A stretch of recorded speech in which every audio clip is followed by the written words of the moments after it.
All right. Good afternoon, everyone. Thank you so much for joining us for day 2 of Devex CheckUp WHA 77.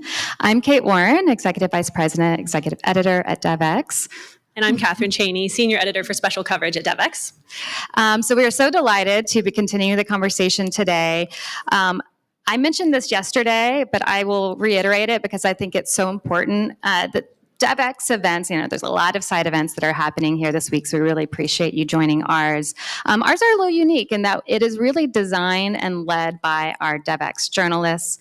Hopefully all of you are regular readers of our news and our newsletters, including Devex CheckUp, which is our global health newsletter.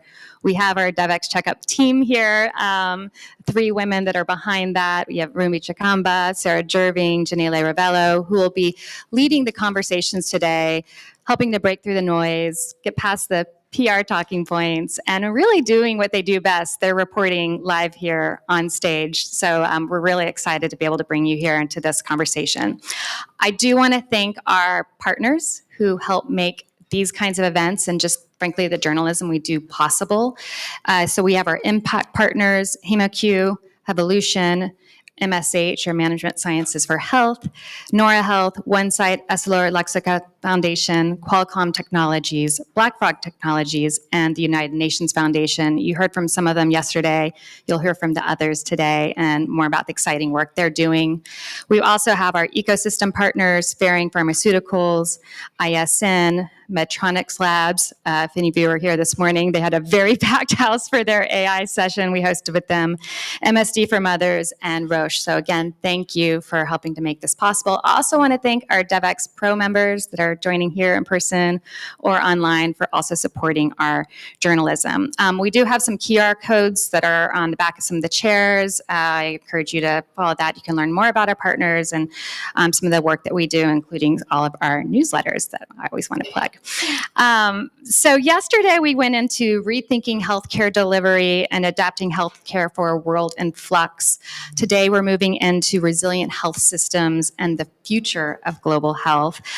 Catherine Cheney, my colleague, has been working very closely with our reporting team to put together excellent series of panels, conversations, really dynamic speakers from really diverse viewpoints. Catherine, I'd love to hear just what are a couple things you're excited about for this afternoon? Absolutely. Several things to highlight. One is we have quite a few one-on-one interviews today, and it's just a really great opportunity for our journalists to sit down with people you read about in our newsletters and in our coverage all the time. That includes Jean Kaseya, who leads the Africa CDC, which we've been following very closely at Devex, so it'll be great to have an opportunity to sit down with him one-on-one. We'll also hear from WHO leadership, including Dr. Hanan Balki, who's the new lead for the Eastern Mediterranean region for WHO. That connects with many of the themes we'll be discussing today, including health and humanitarian settings. We're closing the day with a conversation I really look forward to with Dixon Chibanda. He started Friendship Bench, which has really become a model for mental health. And he's going to talk about not only that creative entrepreneurial solution, but the more systemic challenge of mental health globally and how he's looking at that now. So we're going to kick off the day, as you'll hear in a moment, with a very practical session on how NGOs can partner with ministries of health. You know, people are always on stage talking about the importance of partnership. We'll get into the nitty-gritty of how do you do it? How does it work? So I think it's a nice mix today of high-level conversations with people you know about, people maybe you don't know about, but you should know about. That's why we're bringing them up here. And then critical topics ranging from tech and global health to health and humanitarian settings. Great. Well, thank you so much. We will have a networking break and then a closing reception. So we hope you stick with us for the rest of the afternoon. And with that, we'll hand it over to Rumi Chikamba for our first session. Thank you.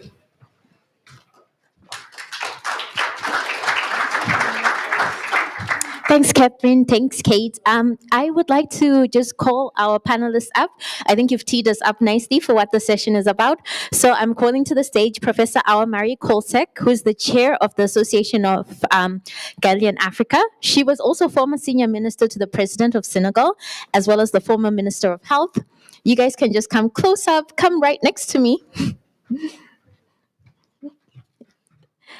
We also have Dr. Neil Badisha, who's the CEO of the Clinton Health Access Initiative, and Emily Bancroft, who is the CEO and President of Village Reach. Thank you guys so much for joining me.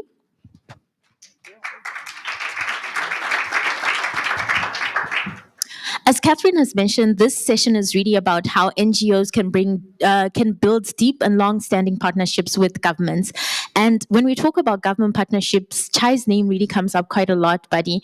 Can you tell us how you've managed to create these models and what makes them work? Yeah, sure. Well, it's a pleasure to be here and to kickstart the afternoon.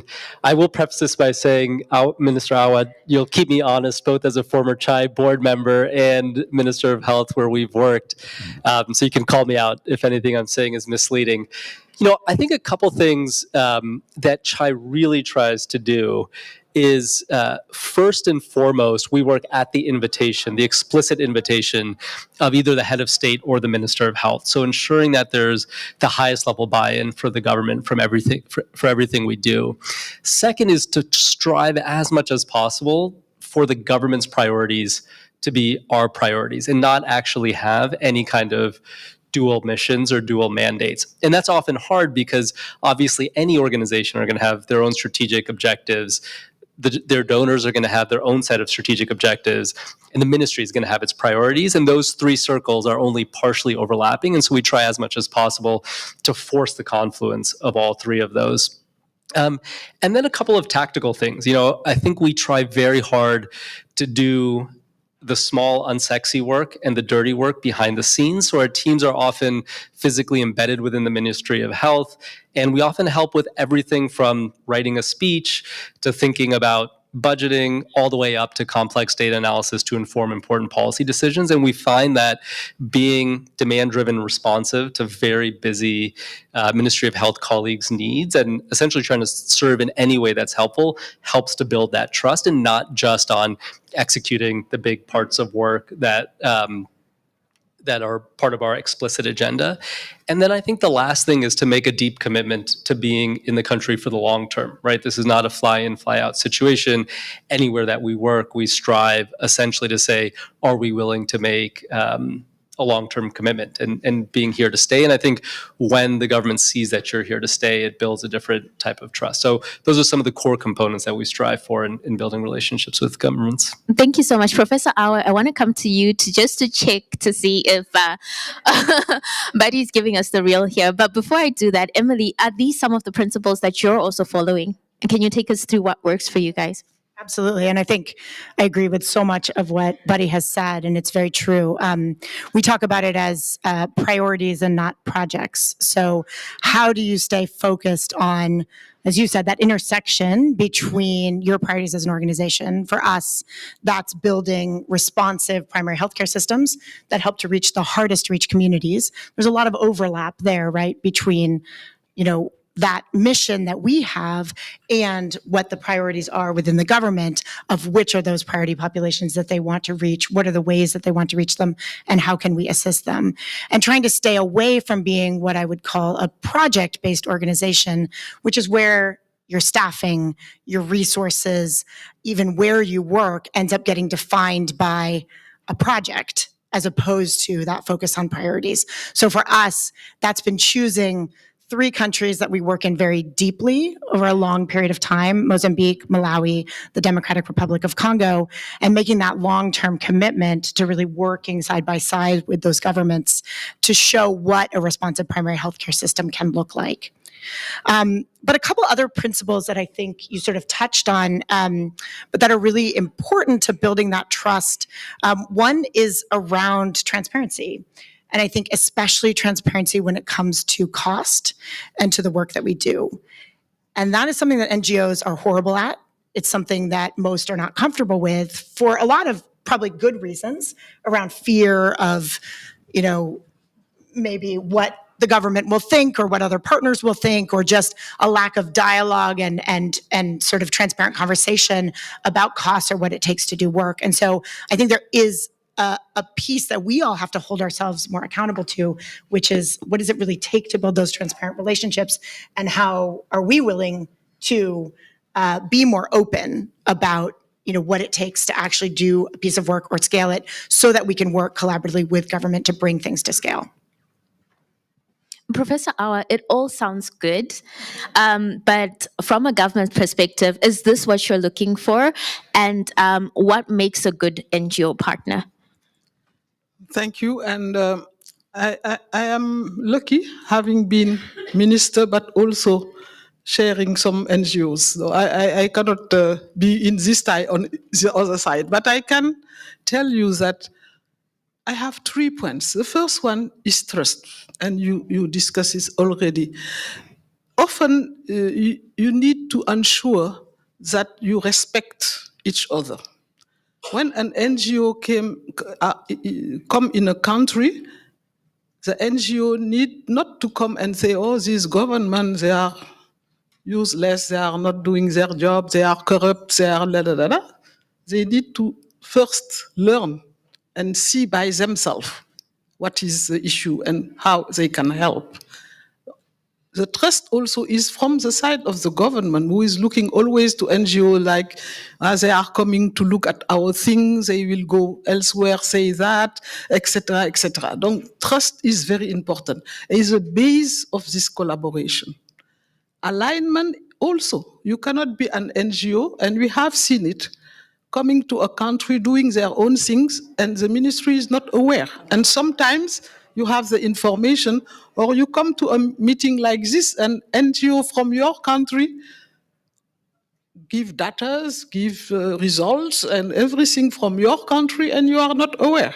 Well, I think that the alignment first to the priority of the countries and the ministry is very important, but also transparency, really respect, I think, to each other. The final point for me is, as principle, is added value. An NGO is not going in a country to lose. They come to support, to ensure that the outcome on health will be better, and things like that. But don't come just to have a grant, and you come, you do your thing, you prefer not to speak to anybody, etc. This is happening in our countries. And I think that basically this issue is more an issue of respect.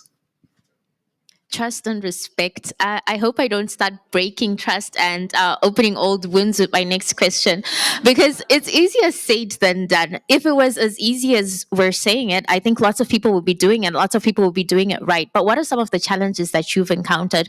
First of all, from an NGO perspective, you're trying to make this engagement with governments. You have the best intentions, but what are the challenges? Yeah, I think the challenges are real, and it's important to call them out. I alluded to it earlier, but this mismatch in priorities and incentives of the NGO's own strategic priorities, the donors' priorities, and the ministry's priorities is a structural reality of a lot of the work that can lead to a whole set of challenges. And so the question is, how do you mitigate those? I don't think there are any silver bullets to doing so, but I do think forcing the conversation as early as possible when you're coming into a country, when you're designing programs, when you're having conversations with the donor, to keep pushing and naming explicitly what are the potential places of mismatch between the government's priorities and other priorities. And hopefully through that explicit acknowledgement, discussion, and debate of that, you're able to get more and more coherence between all of those competing objectives. That's one. I think the second practical reality is just the business model that many NGOs function under, where you have lean budgets intended to deliver against specific targets. And that often doesn't create the space for you to do the type of flexible, responsive work that I alluded to earlier as a core part of building trust, being able to just show up to the ministry and say, what are your priorities? How can I best support you? And sometimes that's has nothing to do with your grant deliverables. That's setting up a technical working group with all the other NGOs so that the ministry actually has a chance to bring together disparate partners with disparate priorities. Or it can be, any host of smaller tasks. And there's a fundamental business model challenge that I think NGOs can try to get creative about. How do you build in flexibility so that you're able to be maximally responsive to emergent government needs, in addition to delivering on the things that you have some contractual obligation to? And I think the last I'd just say is, ultimately a lot of it comes down to the internal organizational culture and values. Are you operating with trust and respect? Are you operating with both humility and a sense of urgency? And that those softer features, I think, are critical to being able to weather the challenges that are inevitably going to come. Okay. And Emily, what challenges have you experienced in your work? Is it the same? Yeah, so I'm glad you brought up the donor dynamic, because I think that's a missing piece on this panel, in that the dynamics between governments and NGOs, I don't think you can separate the donor dynamics from that when you think about what causes, some of the challenges that you're talking about, Buddy, and some of the challenges that you mentioned as well, Professor Kolsek, around, having organizations that are talking about work that you aren't even aware of in your country. And I think for too long, there are donors that have used NGOs as their proxy to government, which means then that their priorities are being, or the translation of government priorities are coming through some sort of intermediary. And so I think it is a big challenge. And the way to address that challenge is for more donors to be talking directly to governments and not counting on just NGOs to be that proxy. And I have a good example of where that's happened for us, and it creates a new set of challenges, but I think it also creates a lot of opportunity. So there's one donor that we work with, a private foundation donor, so not a bilateral or multilateral. Bilaterals and multilaterals tend to have more of those channels directly to government. But in this case, a private donor. And, they went to the Minister of Health and said, here are 5 things that we could help you with. And the minister said, okay, there are 3 on that list that are actually important to us, and we would welcome your support and partner, some partner support in that area. So then this donor said, okay, well, here are some partners that we've worked with before that might be a good fit for this. And the minister said, okay, we know that partner, we've worked with them before. It happened to be us in this case, but it could have been somebody else. So yeah, that sounds good. But it didn't stop there. The donor asked us to put together a proposal, but that proposal went first to the minister and his team. And it was the minister who reviewed the proposal and who gave feedback, and his team gave feedback on it first. And then it came back to us and to the donor. And so by setting up that dynamic, yes, there are challenges, right? That may come up in that process. As the NGO, you may not end up doing, or the technical partner, you may not end up doing what you thought you were going to be doing.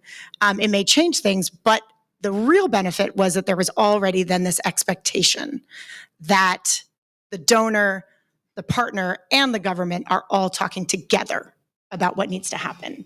And so when other barriers come up, like timelines, we work on very different timelines sometimes than maybe what a government is able to drive forward in terms of change within their structures. But when those challenges come up, there's already a communication, there's already sort of an expectation that the 3 of you are going to work on those challenges together. And so I think, yes, those challenges exist, but if we can sort of bring donors to the table in a different way, we have the ability to potentially help to overcome some of those challenges. Thank you. That really sounds like more communication, more cohesion, and actually reminds me of a story that we reported on. Our senior global health reporter, Sarah Jerving, reported on an issue with the MasterCard Foundation's COVID-19 vaccination program. And that involved a lot of health workers in Nigeria not getting paid. And one of the key takeaways from the health minister of Nigeria, Dr. Pate, was NGOs need to work within government systems and really bring the government in, because it was a reporting issue mainly, but it was just a lot of miscommunication and misunderstanding between smaller NGOs, the MasterCard Foundation, as well as other implementers in the program. Have you seen examples of that, Professor Awa, and how do you overcome these challenges? I think that we have to look at a concrete platform of coordination. Because when the ministry itself is not strong enough to be able to call people, to discuss with them, to involve them in the decision-making process, on the monitoring and evaluation, on all the, I can say, the very important steps you have in the ministry. At the end of the day, if people are doing what they want, it's the force also of the ministry.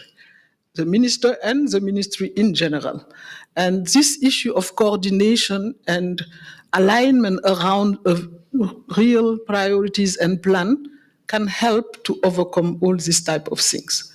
But also, one of the obstacles, because you are asking for obstacle, is the fact that often NGOs can come with a lot of money the government didn't have or the ministry didn't have.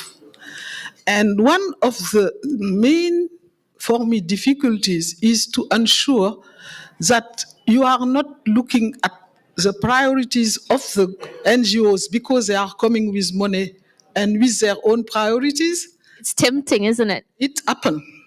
It happened. Some countries, some ministry maybe just look at the financial support, but not at what is real important for your population. Another point is, to be sure that we don't have a sort of duplication or rivalry between NGOs, big NGOs from the north and the NGOs from the south, and the community-based organization. This is an issue. I think that globally your team is not looking a lot to that. It's more the big NGO coming in a country, but they can also, if we are not careful, kill all the initiatives of local NGOs. And this is an obstacle, and this is a challenge we need to ensure that when the big NGOs are coming also in countries, they will capacitate smaller NGOs and maybe the communities to ensure that when they will go, because they are not staying in the country all their life. After when they go, people will be able to continue the work. This link seems to me also very important. Thank you so much. I want you both to comment on that final one. But before we do that, I want to turn to an audience question. We have Vicky Reed here with us, who's the Interim Executive Director at Partners in Health in Sierra Leone. Vicky, I know you have a question and maybe some comments for our panel. Sure.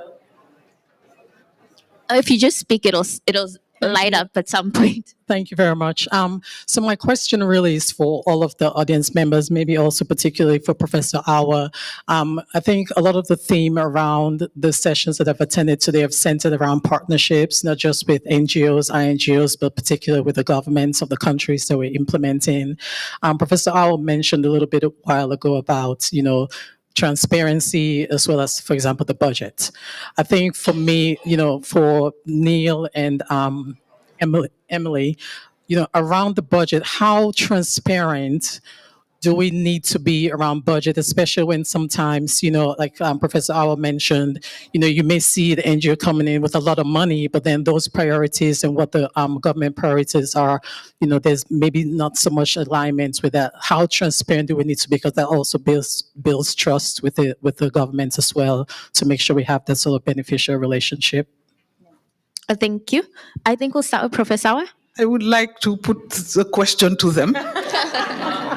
Because I think that we have a sort of rumor every time in countries where people tell you that all these NGOs, they are coming to the countries, but half of the money is for them. For their own salaries, for their own things, and they are going and coming, they are traveling, etc. And at the end of the day, what is useful for the country is really not peanut, but a little bit. Mm-hmm. I want you to, because I don't think that it is completely true. And it is why I would like you, in your response also, to try to show that you are not going in the countries just to do what you want to do, but you go to help, and your objective is better outcome for our population. This is very important, because I think this issue of trust and all these things is also part of how the money is used. Yeah. Emily, you can start. Want you to open up those books for us. How much actually goes to programs? How much goes to operations? Are the rumors correct? Well, I think, to be fair, yes, we have staff and we pay staff, right? And so I don't think, I think about it sometimes as we are also part of the local economy. So our staff are all citizens, residents of the countries in which we work. And so I do think, there is that, but yet we know, because you see it on paper all the time, you see the difference between what a government employee is making and what an NGO employee is making, right? And it's real. It's very, very real. I think what's so important is for us to, if we are expecting the government to be able to, so our role, let me start with our role. We see ourselves as de-risking innovation. So helping governments decide what's worth investing in and not. We are trying to push primary healthcare towards the hard to reach communities, which means it's not necessarily just supporting the status quo, because we know, all of us, governments included, that the status quo today means there are people that are left out of the system. And so part of our job is trying to figure out what are those cost-effective ways to move healthcare closer to the people that need it most, and to bring in those voices and understand what those needs are. So there is a piece of this that is about innovation. There's a piece about de-risking, and trying to help governments determine what's worthwhile to scale up and to spend money on. But we can't do that if we're not honest about what that costs. And the conversation that we've been having internally is, we love in the NGO sector to talk about cost effectiveness. And that's great, and it's super important, and donors love it, and it's the language that's used. But there's another piece, which is it affordable for governments? And some would even use the terminology, is it cheap enough? I don't love that terminology, but I think it's an important question. Does it work within the resources that are available to the health system? Now, we want to be increasing those resources, but we also need to recognize where those resources, what the limits are of those resources. And so if we're not willing to talk about what we're spending to, let's say, help the government test and scale up a telehealth and telemedicine platform, if we're not willing to have honest conversations about the skill set that it takes to do that, the cost of that skill set, the cost of operating it, the partners that you need to bring in, well, then we can't expect the government to carry that work forward.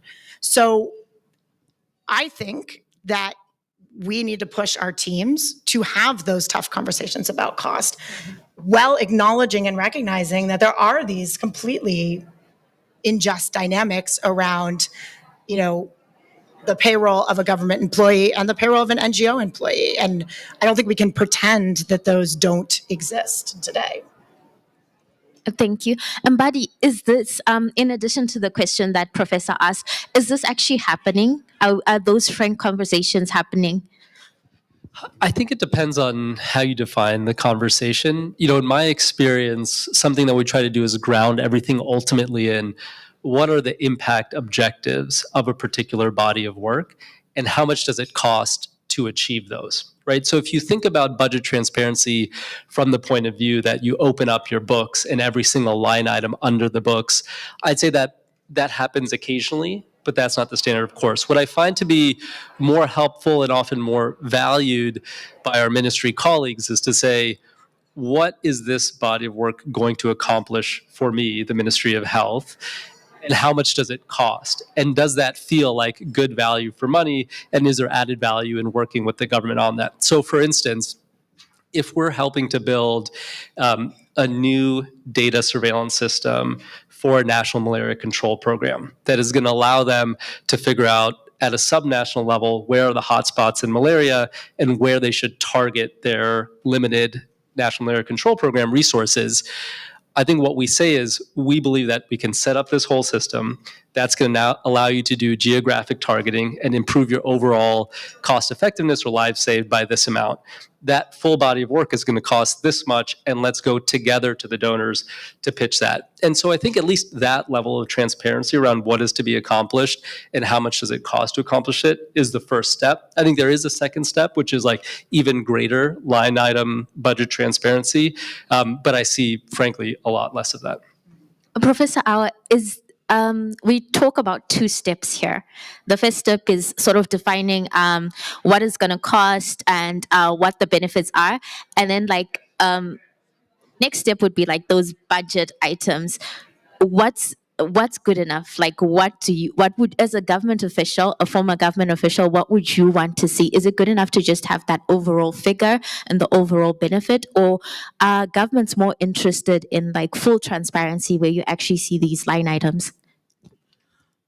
Transparency is very important, but result also. Government would like to see results. Government would like to see if an NGO is coming to support you for to decrease maternal mortality. When they are doing this work in the field, what you want to see, for me, is how they are doing it, how they are communicating, how they are sending you the data and things like that, and what is the results for the population. Do themselves, sometimes themselves are so happy that they go everywhere to the radio and everywhere to say, wow, we have seen change since we have these people working with us. This is what we want. In fact, the transparency is not only money, it's for everything, and to ensure that the result is the result of the work we have done together.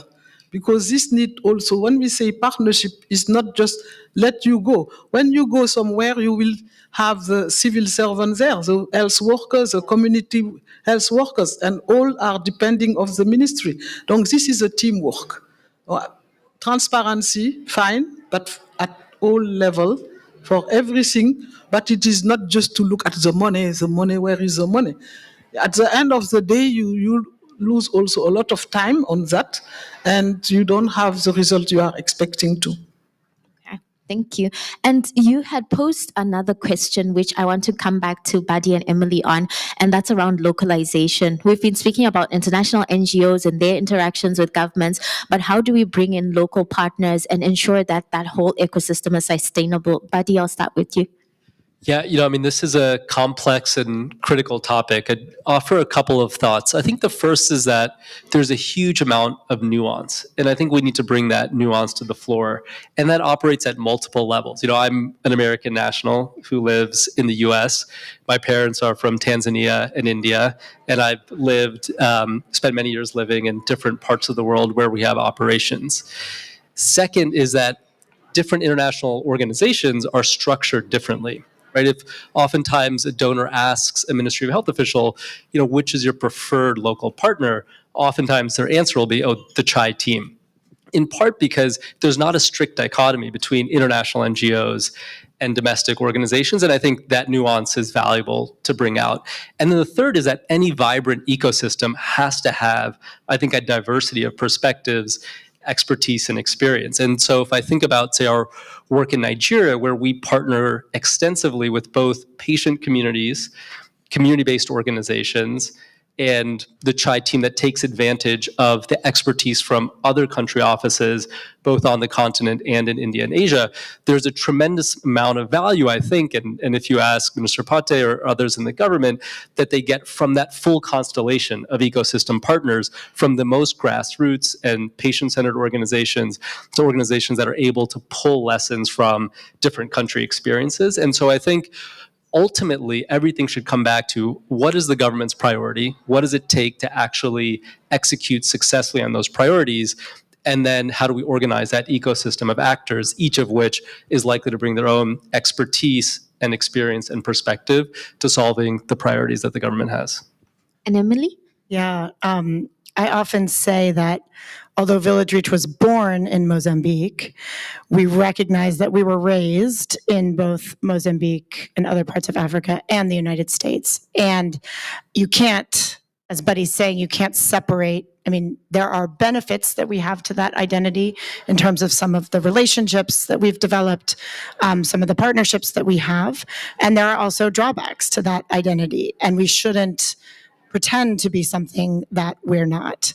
The way that we talk about our work today is the importance of being locally driven, but globally connected. And I think what you say resonates, Buddy. I think, we need in country for the governments and the partners that we work with to see, our team as driven by local priorities and, connected to the local community. At the same time, we recognize that there is value in being able to look across countries and to be able to look and draw those sort of connect points and to bring those voices together. And so I think our role is to make sure that we are partnering authentically, not just with governments, but also with the organizations at the country level who really can bring forward the voices and perspectives of communities that we may not be able to bring forward where we're structured. So I think that ecosystem that Buddy talks about is really, really critical. And then making sure that we're holding ourselves accountable and the communities are holding us accountable to being an authentic partner to them in the same way that I would ask governments to hold us accountable to being an authentic partner to them as well. Thank you so much. Professor Awa, I'm going to ask you to close the session for us. You previously stated that you can talk on behalf of NGOs and you can talk on behalf of governments. So if you're to give people some key takeaways to go back with, some practical steps to go back with, what would you want them to leave this session with? I want to just summarize a little bit, and I am first very happy to see that all the NGOs we are working with, particularly in my own countries, are really taking into account to ensure that the trust exists, that we have all aligned, and the ministries themselves has to see what is the added value of having all these partners around the table. And it is not only the NGOs, it's also the donors, it's also the private sector, everybody. I want to add something we have not said, which is that we cannot just look at from the health sector, because we know that what has been a big problem for all the sustainability of the result we have is that we are working in silos, and we need to know that the NGOs working on sanitation, water and sanitation as important for us, those who are working on nutrition or agriculture. Now, it is important to know that and push the agenda that health is not medicine or patients, it's also all the determinant of health. The transparency also was one point we raised, and I think also that it is very important to have NGOs who are really transparent in what they are doing, not only for the financial issue, but for everything. And particularly something is the data. How they use the data. And first step is to do that in the country. Before going elsewhere to do big reports on the data of this country or another, it is important that the country has the information and be able to change sometimes policies or the strategies they are using, because data are important for decision-making processes. Finally, I would like to say that the collaboration with NGOs from the south and NGOs from the north is very important, and we need to ensure that when the NGOs from the north will go because they have other things maybe or other priorities, that the NGOs from the south are sufficiently capacitated to be able to sustain the results and support the government on that. And this is for me the thing I would like people to take. But we need to know that we are all friends. We all want things to happen. We all want our population to have well-being. Let's work together, being open, being transparent, and trusting each other. Thank you so much. That's the perfect way to end this session. And thank you to all my panelists for joining me. We'll move on to the next session, and I'll hand over to my colleague.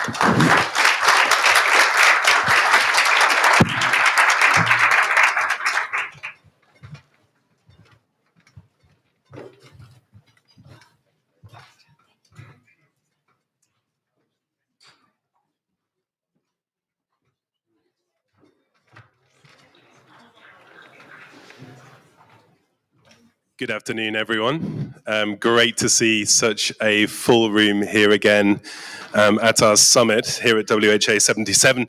I'm delighted to be joined on stage by Ukraine's Deputy Minister for Health and European Integration, Marina Slobodnichenko. Is that all right? Yes, it's okay. All right, Marina Slobodnichenko, Deputy Minister for Health. Nice to see you, everybody. Together with President and CEO at Management Sciences for Health, Marion W. Wentworth. Welcome, Marion. Thank you so much. And we're also joined on stage by Marina's interpreter extraordinaire, Larissa. So welcome. Hello. Marina, maybe I could start with you. Since 2017, Ukraine has been working with MSH on the Affordable Medicines Program, and that's had an aim of improving the availability, the affordability of essential medicines in your country, including critical medicines for people living with HIV and AIDS, as well as tuberculosis. Well, could you walk us through some of the results you've seen since then, and how has it allowed you to strengthen the country's health system even during a full-scale invasion of Ukraine, as we're seeing at the moment? Thank you for these questions. I continue Ukrainian language, and Larissa helped me because I will very quickly speaking. Програма діє тільки тому, що мій тато користується цією програмою. Я можу сказати це дуже просто. This program is actually working because my dad also uses it, and this is for sure very effective for the program to work. Ми впровадили з 17-го року і продовжуємо робити в Україні програму з реімбурсації лікарських засобів, доступні ліки, яка з кожним роком збільшується і набирає більших обертів для населення України. In 2017, we implemented this program, and which is growing year by year and has impressive results in number of patients who are using it. Якщо говорити в цифрах, приблизно за 5 років 4,5 мільйони пацієнтів користуються цією програмою. І дуже важливо, що з 23-го року вже ми бачимо ріст. З 23-го року 2,5 мільйони пацієнтів користуються програмою додатково. Over the last 5 years, almost 4.5 million of patients have been using this program. And it is worth mentioning that for 2023, we have 2.2 million of people just for 1 year. І дуже програма реімбурсації ліків, доступні ліки, яку ми спільно реалізуємо за меседж, стала для нас рятівною в час війни. Ми зіштовхнулися з великою кількістю внутрішньо переміщених осіб, і ця програма дозволила їм безперешкодно отримувати ліки. And the program of affordable medicines, which were implemented together with the MSH, is really helpful for Ukraine because now we have a lot of people who are internally displaced in different regions, and this is really helpful for us to provide help for them. Maybe I could come in on this point. With Marion, the SafeMed program was obviously already up and running during Russia's full-scale invasion of Ukraine in February 2022.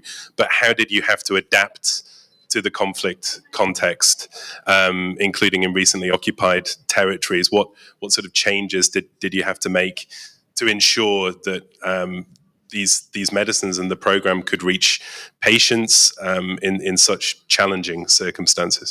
Yeah, so you actually have to go back to the design. We started working in 2017 with money from from USAID. In 2019, we put in a supply chain program that used a network of local logistics providers and also was all digital and under the control of the government. It was piloted first in one state and then expanded to the rest of the state for HIV and tuberculosis products. And even there, it was able to lower costs as well as improve service delivery.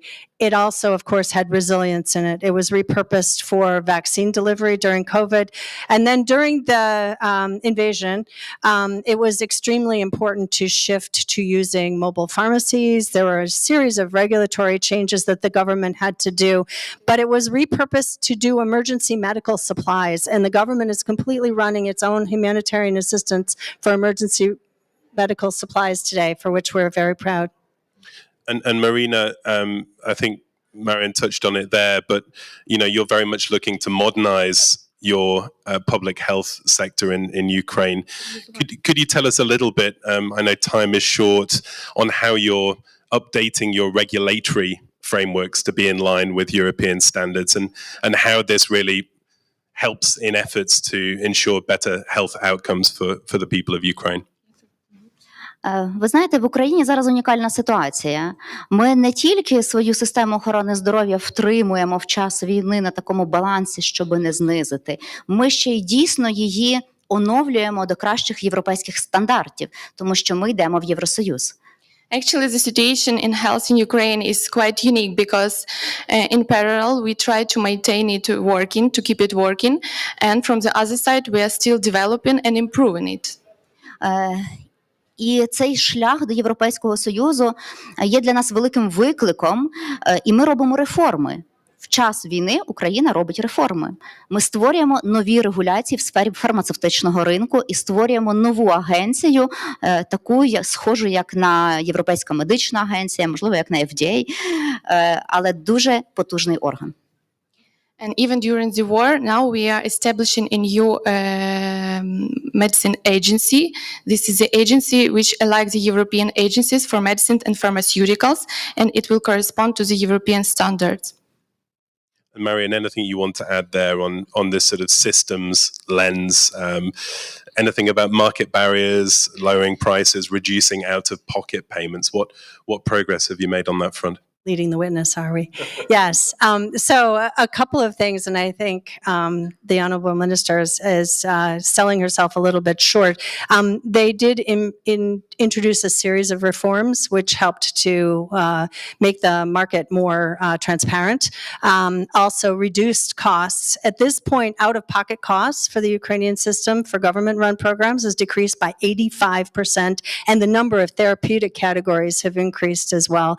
Reference pricing is a huge piece of it, but standards and anti-corruption activities are also extremely important. Turning to HIV treatment specifically, obviously this depends on patients being able to access a stable supply of antiretroviral drugs. How has the health system in Ukraine been able to sort of keep pace with last mile delivery of medicines, even in a time of war? Ми впровадили спільно з проєктами Message, ми впровадили таку програму, як програма останньої милі. Залучили до цієї програми бізнес і впровадили ще одну програму, як мобільні аптеки, про яку сказала Міріам. І дійсно ці програми допомагають доставляти ліки до пацієнта, в тому числі і з ВІЧ-інфекціями. Together with MSH, we implemented the program of Last Mile program, which covers broader number of patients, and it helps to deliver HIV treatment medicines to the patients, including to those who live in remote areas. And Mariam, would you like to come in on that? Yeah, I would. I would like to underscore how important having everything as digital as possible, putting in the reforms so that you can use things like mobile pharmacies, and the incredible resilience of the Ukrainian people. And maybe you'd like to end with a call to action, Marion. What's the main lesson from your work in the Ukrainian context when it comes to creating equitable, more flexible, more resilient health systems? What lessons can we take and apply in other country contexts? It definitely starts with the will of the government. Reform is committed to universal health coverage, and then it goes to innovative uses of all sectors, including the private sector, with tight communication, routine communication, and trusting local experts along the way. And Deputy Minister Marina, perhaps I could give the final word to you. Єднання. Єднання всіх учасників цього процесу, міжнародна підтримка, взаємодія, обмін досвідом і найкращими практиками. І дійсно бажання працювати разом. The most important is unity, is to unite all the stakeholders, all the participants, to create mutually beneficial atmosphere, to cooperate together, to exchange experience, and just to help each other at such moments. Deputy Minister Marian, thank you very much for taking the time today. We appreciate the work that you do, and thanks very much to MSH for your partnership and helping us to power our journalism here at WHA 77. Thank you very much to the three of you. Thank you. Thank you so much.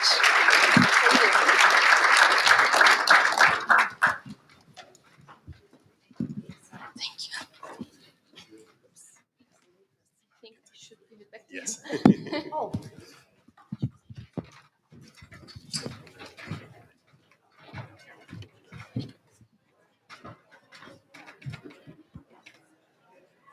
Thank you so much. I'm really excited to welcome the next speaker on stage for our session on Africa CDC's New Deal. I call the Director General for the Africa Center for Disease Control and Prevention, Dr. Jean Kaseya. Dr. Kaseya? Thank you. Thank you, Rumbi. So, Dr. Kaseya, this session is titled Africa CDC's New Deal. And Africa CDC is currently in the process of gaining more autonomy from the African Union, which includes having a Director General, yourself, instead of a director. Can you take us through some of the changes that the agency is going through and how this will help bolster health security? Thank you. Let me first quote President Ramaphosa when I met him a few months ago. He said, having Africa CDC and more having autonomy of Africa CDC is one of the best decisions that we made. And I agree with him. Why? Let me try to convince you. The first one, it gives us opportunity to put in place what we call the governing mechanism. With this governing mechanism of Africa CDC, we have what we call the Committee of Head of State. We have the governing board, and we have what we call the Advisory Technical Committee. But the Committee of Head of State is a game changer. Today, if you want to have a decision approved by AU Assembly, it will take you at least 4 years. But for us, having the Committee of Head of State, it takes us a few months. Let me give you an example of the decisions that they approved in February 2023. We use this governing board where ministers are sitting to push the local manufacturing agenda with the continental pool procurement mechanism. And then we went to the Committee of Head of State, 10 of them. They approved that. Directly it went to the AU Assembly. If the Committee of Head of State was not there, we'll have 5 steps before reaching the AU Assembly. This is one of the outcomes of the autonomy. The second one is about the flexibility to develop our vision. And we have our new strategic plan 2023-2027 with 6 priorities summarized into 3 major flagships. The first one is pandemic prevention and response. The second one is local manufacturing. The third one is health system strengthening. And this flexibility is allowing us also to support the third agenda that this flexibility is giving us, local manufacturing. Why we are bringing this local manufacturing as a standalone agenda? Because, as I have to say it every day, local manufacturing is the second independence of Africa. We will not move if we don't learn from COVID. And one of the major lessons from COVID was we didn't have access to health commodities. And this is why we said, let us strategize around this agenda. And today, we are really leading the agenda. And you know, in the past, we have this program called PAVM, Partnership for African Vaccine Manufacturing. From 2023, Head of State, they decided to upgrade that to what we call Platform for Harmonized African Health Manufacturing. It means now Africa CDC is not just leading the agenda of vaccines, we are leading the agenda of vaccines, therapeutics, diagnostics, and all health commodities. And this is a game changer. Now, when I'm sitting with a minister, I can say, your country cannot manufacture a vaccine, but you can manufacture this diagnostic. You can manufacture that one. You see, this is also my role, because I'm at political level and strategic level, to talk and negotiate with countries. Let me talk about financing. This is also another game changer. This autonomy is giving us more flexibility in terms of financing. Because, as you know, we are putting in place the African Epidemic Fund. This is the vehicle where we can start to receive all funding from member states, from partners, from even our communities, because we have this innovative financing mechanism. Maybe we can talk about it. And that one will be the platform to better support our countries on more flexible way. And by doing that, this autonomy is giving us opportunity to better and quickly respond to countries' requests. We saw it last year. We had cholera outbreak in Southern Africa. You saw Africa CDC bringing all head of state, organizing a meeting, a summit of head of state of Southern Africa to discuss cholera outbreak. And lastly, it's so important. It gives us also strong political convening power.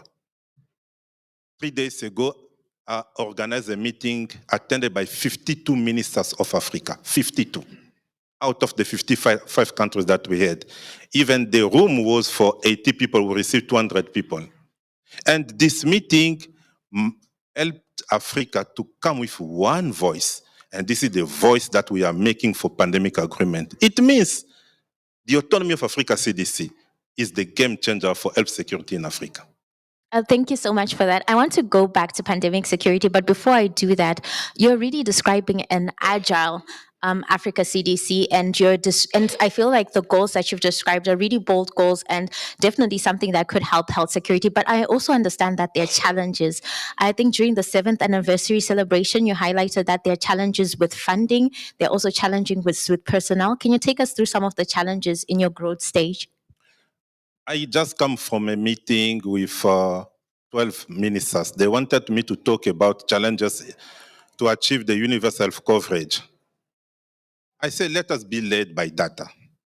Because if you are using data, you are convincing even leaders. My role is to convince my leaders to bring more resources to the health sector and to convince partners to know that this is the best way we have to deal with health in Africa. Africa, we have almost around 16% of population, the world population, but we are carrying 23% of the global disease burden, while we have only 3% of health workforce in Africa. We are just using 1% of the total health expenditure in the world. It means you see the gap in when we compare the global disease burden, when we compare the HR, human resources, when we compare money that we are using. This is a major issue. And to be more concrete, Rumbi, out of 55 countries, we have only 10 countries, 10. It means less than 20% that can say today they are well staffed to address any public health threat. And this is why we are working on that. We are working in these two components, human resources, how to bridge the human resources gap. To bridge it, we need first to continue to train health workers, but also to retain them, because migration of health workers in other continents, I was talking with my sister, Dr. Balki, my best friend, the regional director of EMRO. She was telling me one of the major issues in EMRO is migration of health workers. It's also my job to stop that, to think about how to stop that. But we need also to see how to bring communities close to health centers. This is why we need community health focus. And we are promoting this agenda of 2 million institutionalized community health workers in Africa by 2030. And what we did, Rumbi, it's important. What we did, we managed also to bring to the AU Assembly the appointment of President Bola Tinubu of Nigeria as the champion for the health workforce. You can imagine we are bringing the political agenda, the strategic agenda, the technical agenda to solve the issue. Then you are talking about finance. Yeah. Finance, we I are. want to go into all that, but I want Yeah, to have to interrupt you because I have a lot of questions for you, Dr. Kaseya. And I'm there for you. One thing I want you to touch on before we go any further is we had spoken a little bit about the pandemic treaty, and Yes. before we actually came to WHA, you had outlined the African priorities for the pandemic treaty and how it needs to work for Africa. Are you surprised that negotiations broke down, and what do you want to see going forward? Unfortunately, I have to give you just 3 minutes for this, so that we'd be able to cover quite a lot in this session. This question needs more than 3 minutes. Can we make it 5? Okay. Why it need more than 3 minutes? I think you saw the statement from Tedros, my brother. He said the 77 WHA will be historical because we are discussing the pandemic agreement. I'm not surprised. When you lead Africa, you cannot be surprised. You have to be prepared for all scenario. What did we do? Maybe colleagues here, they don't know. But for Africa to continue to negotiate, we needed a clear mandate from our head of state. What Africa CDC did, we went to convince the Committee of Head of State, 10 of them, to go to the AU Assembly and to request special permission for our negotiators to continue the negotiation because we are expecting to have the pandemic agreement in May. And you know, in Africa, you cannot sign a document like that if you don't go back to head of state. Then we requested a trust from head of state for us to continue to negotiate, to send the agreement, and to report. Africa will report back to them in February 2025. But they said, Africa CDC, you need to provide strategic, political, and technical support to negotiators. This is what we are doing. And you see, I think on the 23rd of April, when we saw that we didn't make progress, we called all ministers of health, all ambassadors and negotiators in Addis Ababa. We discussed, we agreed on what we call the way to move forward based on the common African position that was approved in February 2023. This meeting gave us clear guidance on how to finalize with the pandemic agreement. When I landed here, I saw the progress. Let us say we made huge progress. We managed to green around 75–80% of the text. We have still few pockets. Then, as I'm telling you, we had this meeting 3 days ago to unify the African voice. And yesterday you saw the South African ambassador on behalf of all African countries making the statement saying, we want to finalize this agreement by end of 2024. This is our position. And we are linking that because Africa needs this pandemic agreement. The world needs the pandemic agreement. This pandemic agreement is the way to put in place another governance of the health matters in the world. Because we can't continue with what we are doing before. You see, that one is really where we are moving. Now, because there is disagreement, there is a drafting committee sitting. They started today. We are following that. I will receive a report. I will meet all ministers maybe tomorrow. We'll see how we can move forward with this agreement. I think for now, I'm still positive. Yes, last week, WIPO, they signed an agreement that took 25 years to negotiate. I don't believe that the pandemic agreement will take 24 years because at that time, maybe I will be retired. I want it very soon to secure us because we don't know when the next pandemic is coming. Okay.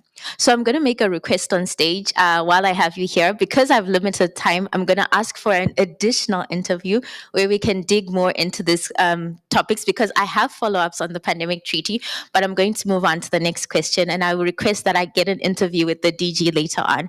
Yeah. So one of the things that we recently reported on Africa CDC was the AU audit that you requested. Yeah. This looked into whistleblower complaints that emerged about your leadership. What are some of your key takeaways regarding the audit, and how do you plan to implement these recommendations?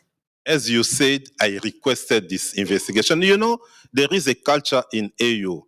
Every day, when I landed in AU, I was briefed by the senior management that every day people are sending anonymous letters against each person. It's not my culture. I was even surprised. But I'm leading an organization where I want transparency, accountability to be the rules, to be principles. And when there is any allegation, I take it seriously. Even if I was advised not to move there, I say, no, I want this investigation to take place. This is why I requested that.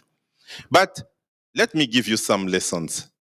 First, in addition to what I requested, there is a major donor to Africa CDC who conducted independent investigation, Mastercard Foundation. And can you give us tidbits What was from that what was the investigation? conclusion from Mastercard Foundation? All allegations are false. It's public information because the report was shared with me and the AU chairperson. What was the conclusion from the AU? They said allegations are false, but we are working on some critical component, mostly due to when Africa CDC was under AU and MOUs that Africa CDC signed with some implementing partners. How can we move forward with that? Because there are some components that we still have to improve. I think I'm so glad that we are putting in place this strong governance, accountability, transparency mechanism of managing this organization. Because the way we are managing Africa CDC is like a private sector. We are led by a result. We are led by concrete actions. And someone was telling me, let us consider that Africa CDC, Awuda NEPAD, and FCFTA can also support the new generation of AU leaders and strategic thinking. I think this is what we are doing. This is why we have strong result. This is why we have confidence of our communities, because let me tell you, if I was not respected, if I didn't have support from member states, I would not have a meeting with 52 ministers. Let me tell you, each country I'm going, I'm meeting head of state because they respect me and they know my values. This is this kind of values that we are promoting in Africa CDC. And then in terms of the values that you're promoting in Africa CDC, can you take us through some of the practical things that you're doing? You talk about changing the management of the organization because the organization is also growing. What does that look like practically? Everything starts with the vision. What is the vision? For us, the vision is the strategic plan that we had, 2023-2027.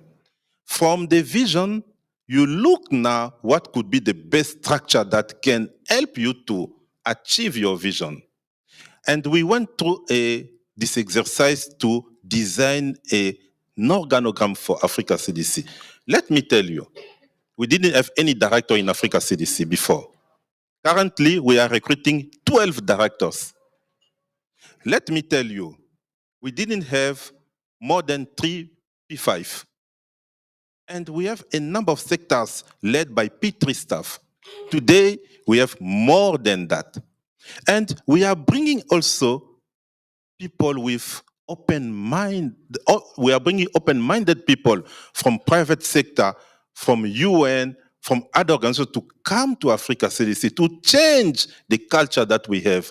Today, Africa CDC is really the continental public health agency, and we are leading this agenda.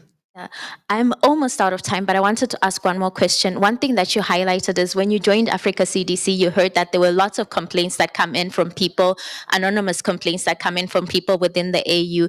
And this audit was sort of catapulted because of these anonymous complaints. Is there anything that you're doing in terms of like organizational culture to ensure that employees are happy? And is there any work that's happening around that? Yes, as leader, we need to consider all of that. First, to build capacity internally and to make sure that people, they can send their complaint. If you go to our website, you'll see there is a specific place where people, they can fill complaint. And I think we need this culture of speak out. We need people to say what they want to say without fear. Second, we are putting in place the ethics office for them to support, and the ombudsman to support when there is any issue. Don't forget that we are a young organization. Don't forget that we have a huge mandate by being young.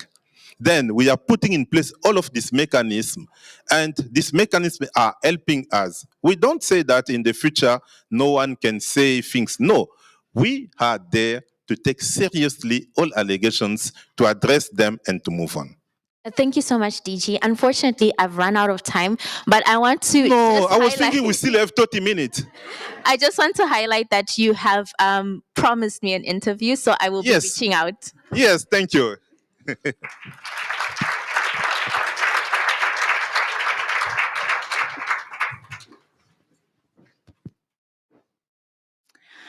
Hello, everyone. My name is Sarah Jerving. I am a journalist with Devex, and I will be moderating the next session where we dig into these ideas around resilient health systems in Africa a bit further.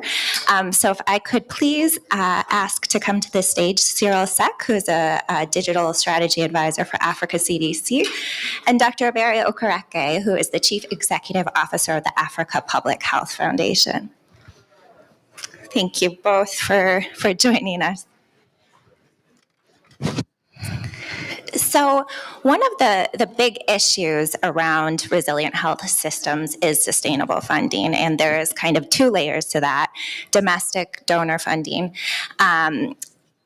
Cyril, I'm wondering if you can start us off and talk about the landscape around domestic funding and what you would like, and Africa CDC would like to see change in that regard. Sure. Thank you for the question. Thank you for having me. I'd say that if we look at the past few years, domestic health funding has been steadily improving. That's a fact. and if we look at, although it's not at the desired level yet, of course, but if we look at the world health expenditures, reports that are being put by WHO, what we've seen is that it is the government spending that has increased the most out of the total spending, especially during the COVID situation. So I think we need to maintain and amplify that momentum. We probably also need to make sure that governments invest a bit more into the routine elements, and that partners focus more on specific targeted parts of the operational plans, which means that governments need to take the lead, and which means that we need to invest in them. Thank you so much. Can I just follow up on that? I think it's important to actually, first of all, it's thanks for inviting me, and it's a pleasure to be here. Tough act to follow His Excellency. He's quite the rapporteur.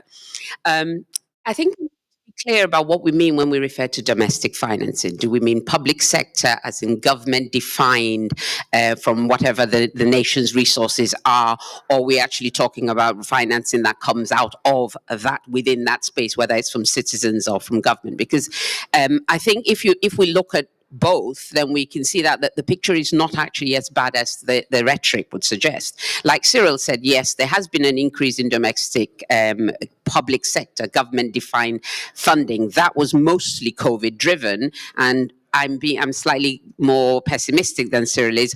A lot of that has dipped back down post-COVID as a consequence of the debt that a lot of countries, not just low middle income countries in Africa, but beyond, are facing as a consequence of the COVID response and the economic downturn. So even those countries that crept towards that Abuja Declaration percentage of 15% of your annual budget, I've heard a health minister refer to the fact that 15% of an elephant is not the same as 15% of a chicken. So it is challenging. The direction of travel is in the right one, in the sense that if there's anything that came out of the COVID pandemic, was a recognition by maybe traditionally less enthusiastic about health finance ministers that investment in the health sector is critical. And I use the term investment, not spend, because in most countries, the health sector is one of the largest employers. It is a generator of income, and it is a foundation for all your other parts of your economy to exist. So I share your optimism that the direction of travel is right, but it is quite slow. And then turning to donor financing, so the Africa Public Health Foundation focuses on raising funds for Africa CDC. I am wondering if you can comment on, and I think this kind of builds off a conversation that just a session we had recently, looking at government priorities and kind of donors and NGOs aligning with government priorities. Would you say kind of generally or majority of donor funding is kind of donor driven, or do you see that kind of partnership with governments around priorities? Additionally, you edited a series in Think Global Health recently where you also talked about kind of investing in NGOs versus investing in governments. So I'll start by saying I don't think the rhetoric is, first of all, that level of generalization is not necessarily helpful. There is as much diversity in how donors make their decisions as they are donors and countries that receive those investments. But I see a trend towards alignment. From the big to the small donors. And oftentimes what is actually missing is something to align within or against. One of the challenges that we have, and which I'm very pleased, again, feeling very optimistic, is changing, is very clear strategic priorities at national level, regional level, at continental level, alongside which donors can then bring their own contribution. And we have seen traditionally, particularly in emergencies, that the Disasters Emergencies Fund, for example, and more recently in Africa, Nigeria had the Private Coalition Against COVID. South Africa had the South African Solidarity Fund, where in an emergency, they were able to actually pool resources from all sectors against a common strategic ambition. We're now looking to see how do we leverage that experience into routine health investment. The foundation that I lead was established specifically to start to do that. How do we bring the vast array of donors to align with the strategic priorities of the continent?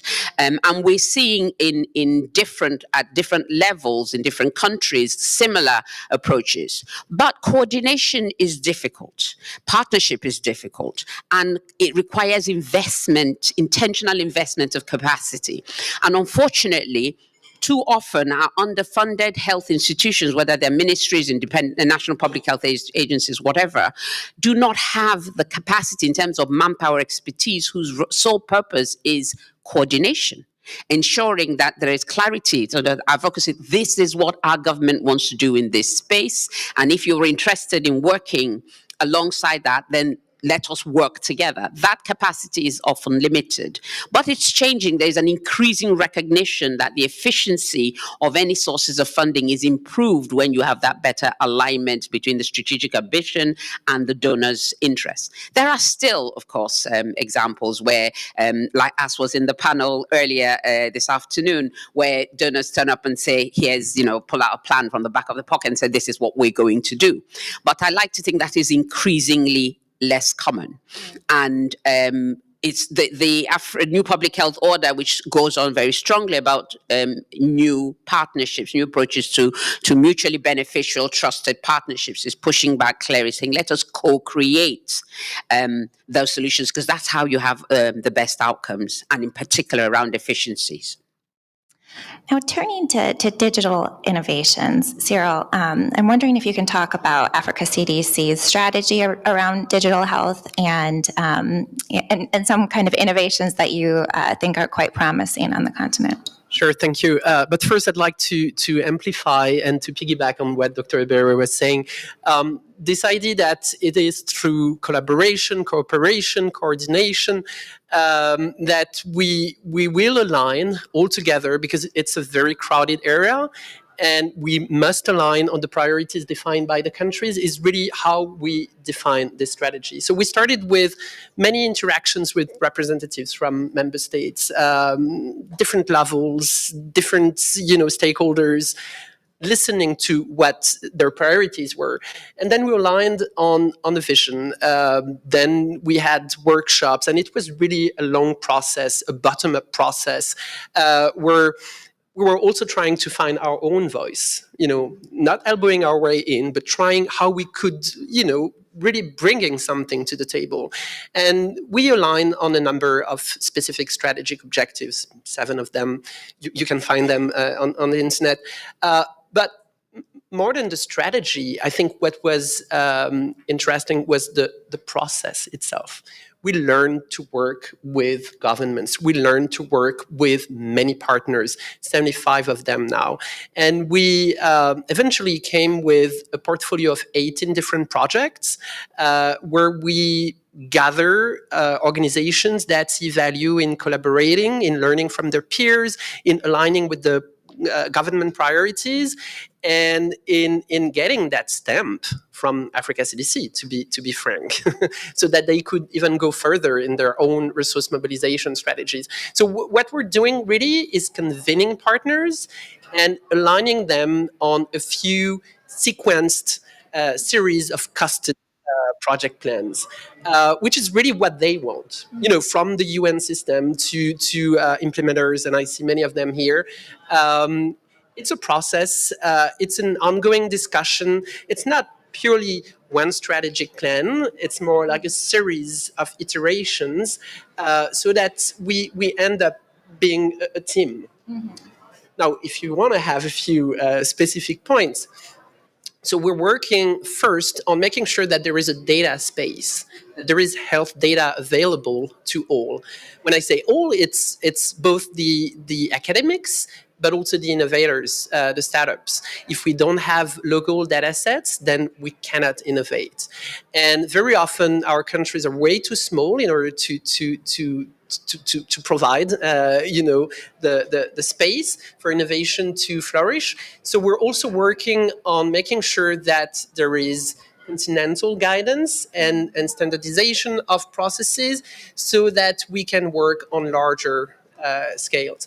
So data is one. Then there is the digitization of primary healthcare, which starts with the basics, so electricity, often solarization, but also moving to connectivity, and then 3 specific use cases: vaccination, surveillance. And you may know that, you have IDSR, but also event-based surveillance. We focus on event-based surveillance at Africa CDC, which is basically collecting, different pieces of data. And AI, or digital, generally speaking, or statistics, if you want to play it simple, is how you make sense out of the data. So digital will be extremely important when it comes to strengthening surveillance. And we're working with a number of partners to put together solutions on that.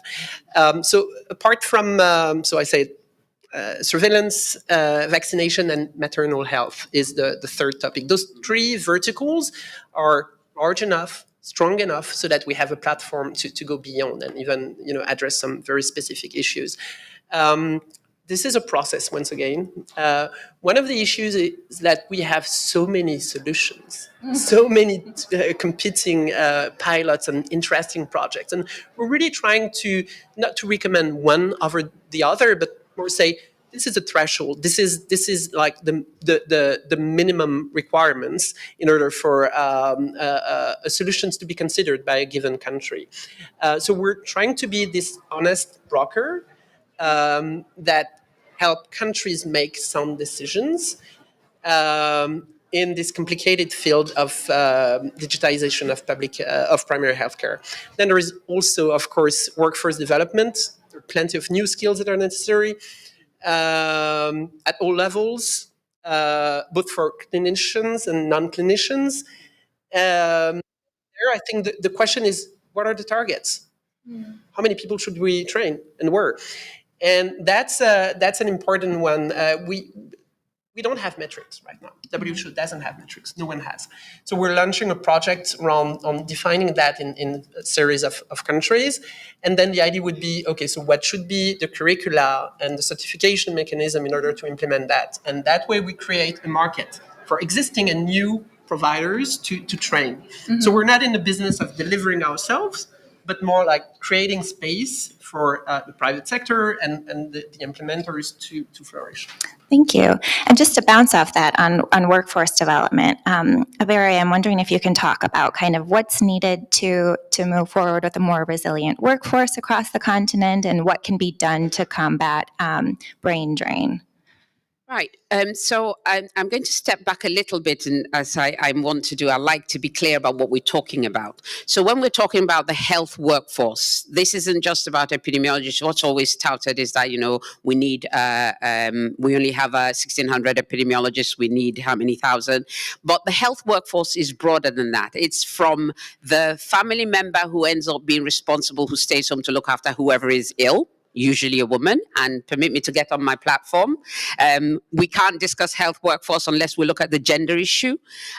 So it's from there all the way to the most highly specialized expert, brain surgeon, that we need in the health system. And we also need to start, when we're thinking about workforce, to move away from the traditional definition of health workforce, which is, a nurse who went to nursing school or a doctor who went to medical school, and recognize that there's a whole spectrum of people who contribute to the health system. They're all equally necessary in defining that health workforce. But first and foremost and foundational to the health workforce is the front line, which is 90 to 90% delivered by women. Almost 3/4 of them are unpaid or volunteers with slightly stipends, or they're paid intermittently. And I'm always arguing with people, there is no genetic predilection to be in unpaid labor in women. But they are the front line. They are the gap, as the GG mentioned. They are the bridge between the citizen and the health system at whatever tier. And there are these big initiatives at the moment about addressing what number do we need, what are the standards, how do we define them, how do we train them, how do we pay them. Currently, we have as many different systems as there are regions and districts across the continent. And so that approach to start to define what we actually want to solve for is good, is necessary. Then we actually need to define, are we solving it for the health sector of 20, 30, 40, 50 years ago, where we're looking for healthcare workers who will work in a community, in a health center?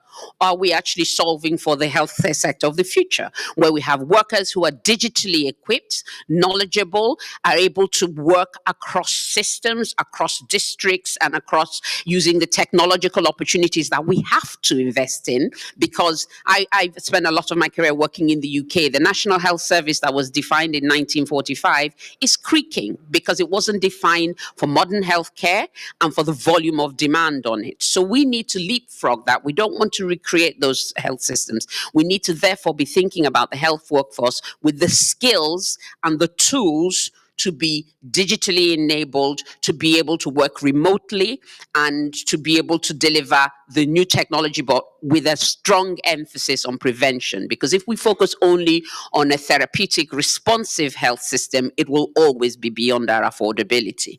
So those are the challenges that we have to talk about. And I want to come back to what we talked about, partnership and collaboration between public sector, NGOs, and private sector. I'm very excited about the Africa Frontline First initiative, for example, which is focusing on this primary healthcare workforce agenda and starting to pull together all interested parties across the spectrum to a common vision. Pooled funding, clear strategic priorities, common standards, common goals, and clear indicators.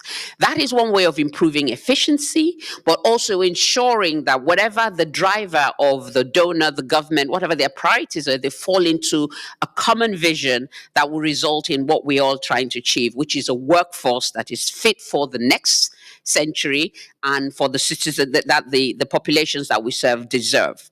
Now, brain drain is a unique and specific challenge here.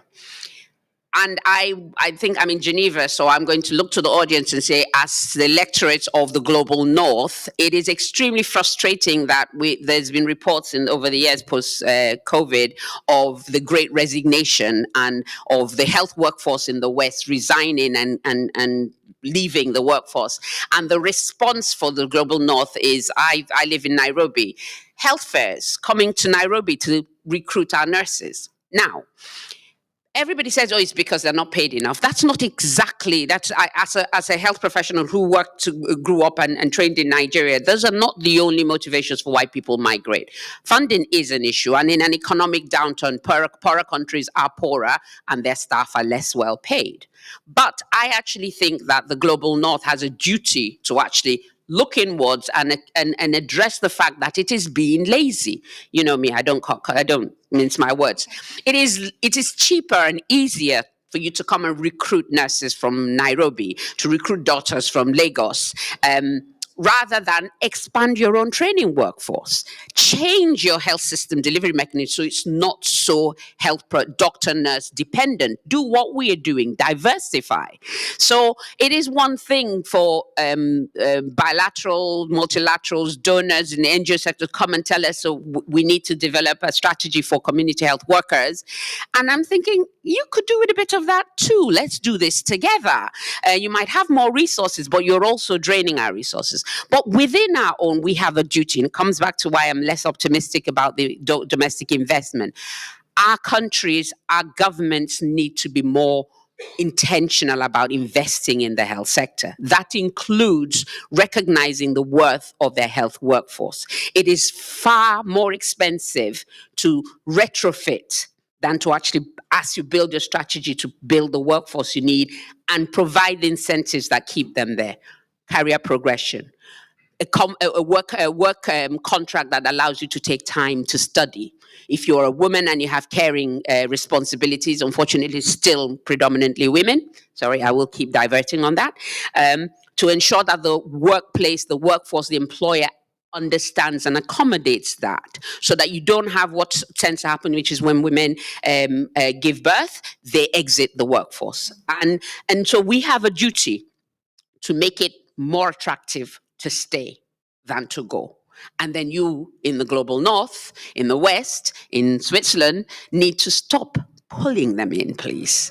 Then the final thing I want to say on the workforce is that until we address the gender equity issue, we, on all sides of the divide, Africa, Asia, Europe, North America, we will continue to struggle with this challenge, because part of the reason why community health workers and health professionals are underpaid is because it's seen as women's work, and women's work tends to be traditionally underfunded and underappreciated.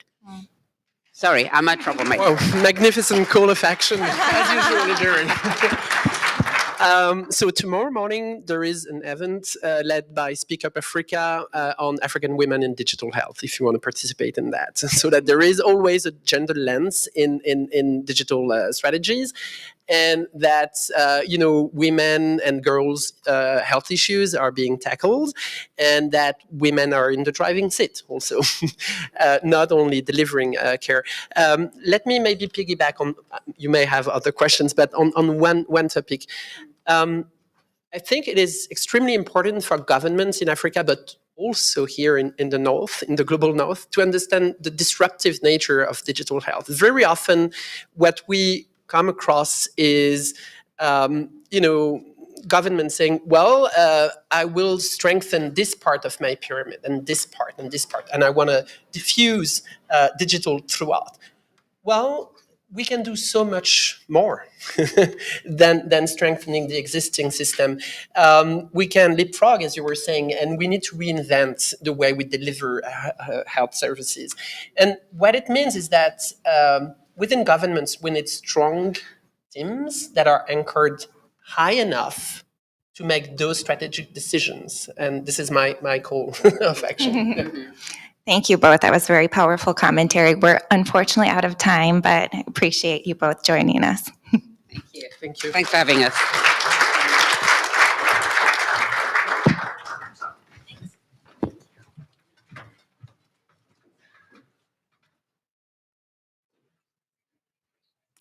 Thank you. Thank you, Sarah. Just a note for some of you who are in the back.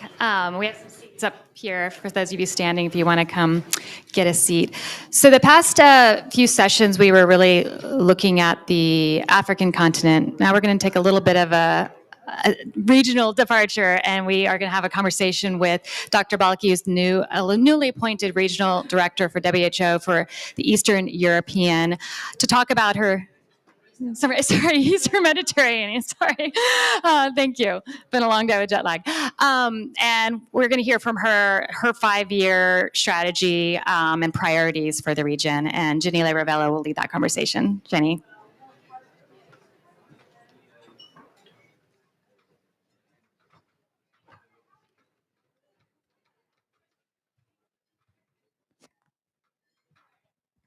Hello? Okay, right. Well, last year, the WHO member states from the Eastern Mediterranean region made the historic decision, and they elected the first ever, female regional director for the region. So congratulations, Dr. Balki, for your election and eventual appointment. That is quite historic, but I do want to ask you I know you've been traveling, and you've just started in the role last February, but what opportunities and challenges are you facing as the first female regional director of the region? Thank you very much, and I think it's still good morning, or good afternoon. Yes. Thank you very much for the congrats. I think it's great to be here with this amazing crowd, and thank you for having me. Yes, indeed, I think it was not expected at the beginning that there would be a female regional director for the Eastern Mediterranean region, but I'm happy that the decision was made. As much as it's, we have to be careful what you wish for sometimes, right? It's a very difficult region when it comes to some of the peculiar challenges that we have. So I started this February 1st, 2024, and I think I was very keen before coming to WHA and mingling with a lot of the partners and member states to make sure that I have a quick look at the significant number of countries, or as much as I can. So I was able to already visit 7 of our member states. And those are Lebanon, Syria, Iran, Pakistan, Afghanistan, and Sudan. And a few others are coming up in the next few months. I think as a female, I can tell you as a female, I still have not felt any specific issues as a regional director. In fact, I think it's been very much welcomed. But I do know as a female professional that it's very difficult to be in a male-dominant society, and there's specific challenges that we all women know about. But I think the world is opening up, and the value of the female talent and skill sets that we definitely have. I'm a mother myself, trying to balance between a career and between my children and my family. And I also come from the Middle East, so we also have huge attachments till very late stages of our life with our parents and with the extended family, and we need to maintain those. So I think those are some of the challenges, but sometimes they're blessings in a way to be a female and to be a mother. I think I would never change that. I would still want to have the children and raise them. But I think the challenges within the region are quite peculiar. So we can talk more about that if you want. Great, great. Yeah, you're such a superwoman for juggling. I know a lot of women are, but you just mentioned be careful what you wish for. And I know when you assumed the role, the work was pretty much cut out for you. There's so many significant health crises currently happening in the region. There's Gaza, there's Syria, there's Sudan, as just some of the examples. How do all of this impact your plans, your priorities for the region, especially your priority of making healthcare more accessible? So, Thank you. So I think I was in Geneva for 4.5 years as the ADG for AMR. So the biggest benefit of that is understanding the corridors of WHO and the people and who's doing what and how to identify what needs to be done. But one of the biggest benefits is that, or important issues that I learned, is that WHO is going through a transformation, and that's core to delivery. So knowing who you're dealing with and the dynamics of such a complex organization like WHO, and yet extremely relevant to the member states, is extremely a crucial factor in success in this role. So it's not just about me, it's about what I've learned also, and how do I know to navigate within WHO and with the partners. can you give some examples? Some examples is the transformation. So the member states want a clear impact at country level, and they want the WHO's performance at country level to change in certain ways. So knowing that, I know already what needs to be changed. We need to know what type of skill sets that we need to have in our country offices. How are we going to accelerate the HR processes, the operational and delivery processes that we have on the ground? Very, very operational issues, not technical. So it's a different type of attention that is even more required from regional office, but again, country office. For those in the audience who don't know WHO, we have 3 levels. We have one as HQ, 6 regional offices, each one with a group of countries, and then 152 country offices. The group of countries offices report to the regional director of their region. So that's whenever we say 3 level. So knowing all of that is going to help in implementing the vision. And you asked me how the complexities within the region. I want to operationalize the work in the regional office with the country office to deliver on the mandate of being the global health leading organization. Now, Gaza is, very much in the headlines. It's everywhere at the moment. And you've been very outspoken in this. I've been reading your tweets as well about calling for ceasefire and impeded access for aid in the region. What sort of, are there ways that you're still exploring to really get aid in the face of access challenges there? I think it's very devastating and unfortunate what's happening in Gaza, and just seeing the sheer amount of death that's taking place, with the largest numbers also being among women and children, which is an indication of what kind of escalation is taking place on the occupied Palestinian territories. So I think as a UN organization and as a human, our only way out of the health issues is to have peace today, to have peace yesterday, to have peace 7-8 months ago, or even before that. So I think it's very important that we speak about that, because the devastation that's happening specifically in Gaza, but also in other countries, is going up, while the humanitarian support is going stable or may potentially be going down.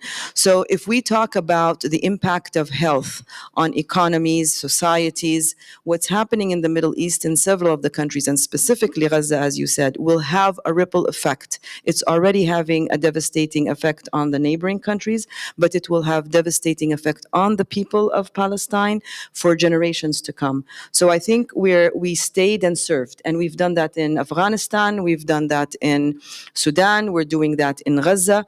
Our teams have not left the ground, and I'm very proud of them. Of course, they are way more courageous than me, because they're there, they're serving the people. When we talk about the methods of unimpeded access, Gaza is a special situation. So I'll give a minute to each, to Gaza and then to the rest of the region. I was at Rafah border. I went to Al Arish hospitals, and I visited I visited many and spoke to the patients. There's a huge challenge that we're facing. First of all, the borders are not open easily for the access, and that's a huge challenge. And trying to create innovative ways of delivering, whether it's the maritime or the airdrops, specifically the airdrops had casualties, so that wasn't very successful. And I think what we're calling for is unimpeded land access into Gaza because we know that's the most efficient. The trucks are lined up in hundreds.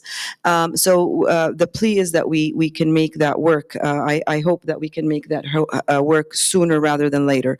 Although the cleaning of the rebel in Gaza has been estimated to be, will take another 7 years to get rid of the destruction. We need to build. We're ready to come back. The donors are ready to come back and clean up and clean. We just need peace. So that's the access situation that is very specific to Gaza because there's not a shortage of those who want to donate. The trucks are there. The food is there. It needs to go in. When we talk about the rest of the region, which is also not super easy, I want to emphasize that we have several member states that are under significant sanctions. And the sanctions do, even though they are for political reasons, which I don't necessarily need to discuss here, but they have an impact on the provision of health. And if you allow me to personalize this, because you want to go down to the human level of this.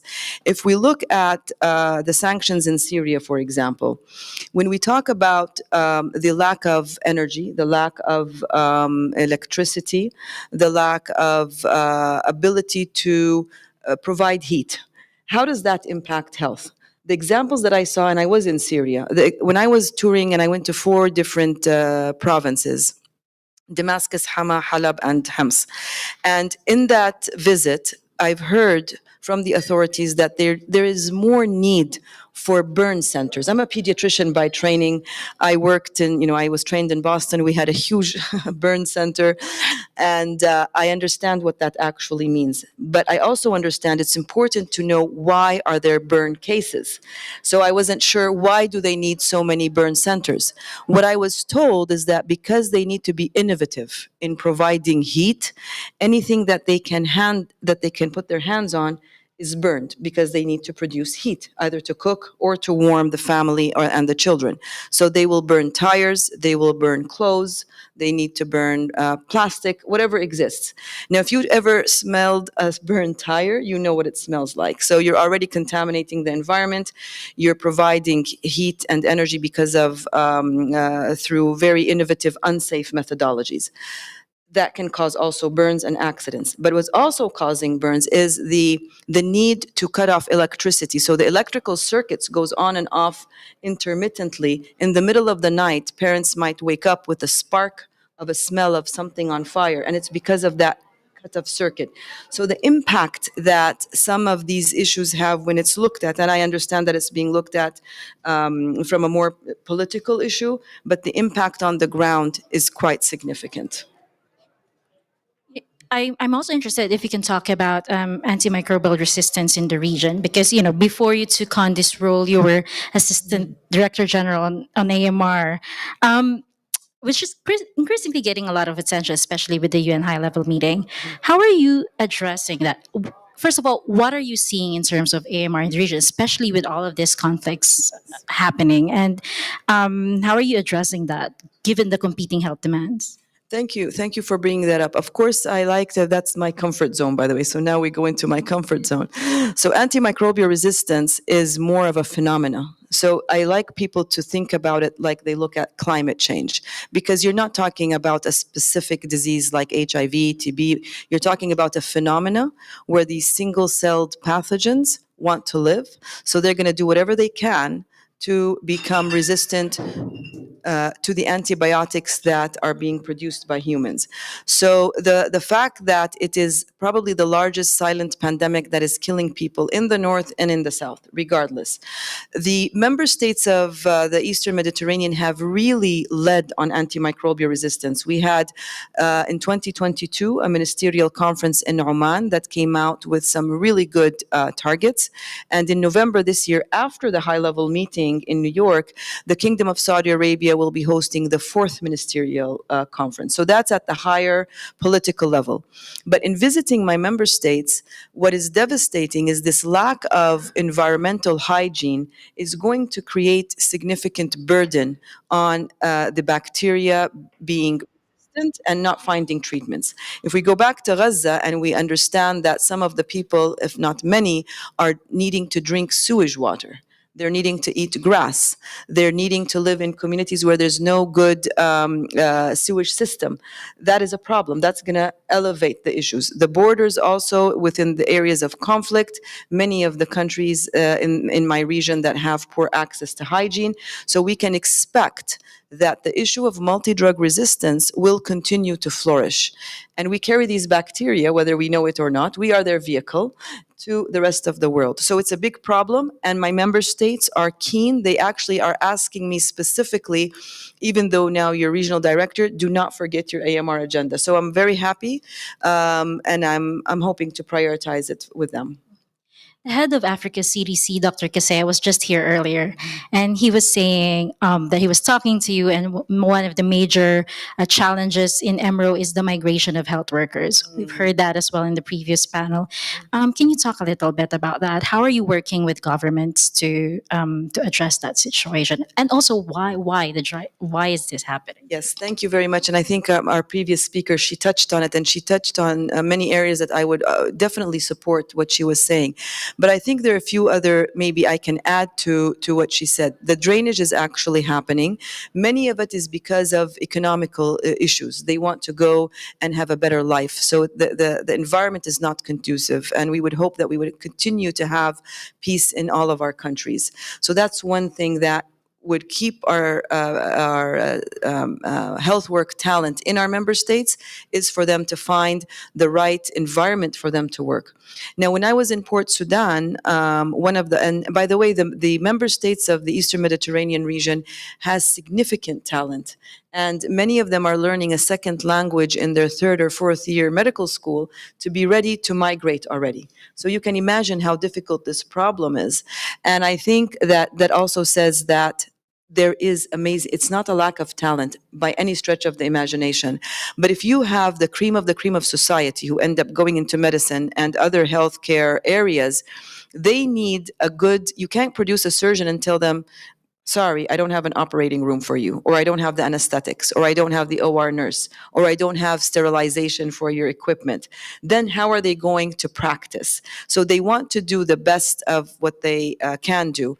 So with many of the member states, we are talking about, number one, improving the licensing process so that one healthcare provider can practice in any of the regions. So at least if the brain drain is happening, it's supporting the other regions. And I'm not talking about the high income countries, supporting from Syria to Lebanon, or from Lebanon to Jordan, or from Egypt to Palestine, and so on and so forth.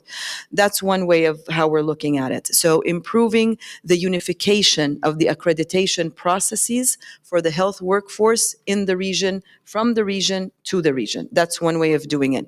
Having creative methodologies to engage the health workforce in more intellectual activities like research. And that's something that we can do using the WHO Academy to improve opportunities. So it's not just about the salary. It's about the environment. It's about the health facilities that they need to practice in. And it's about the sanctions again, going back to the sanctions.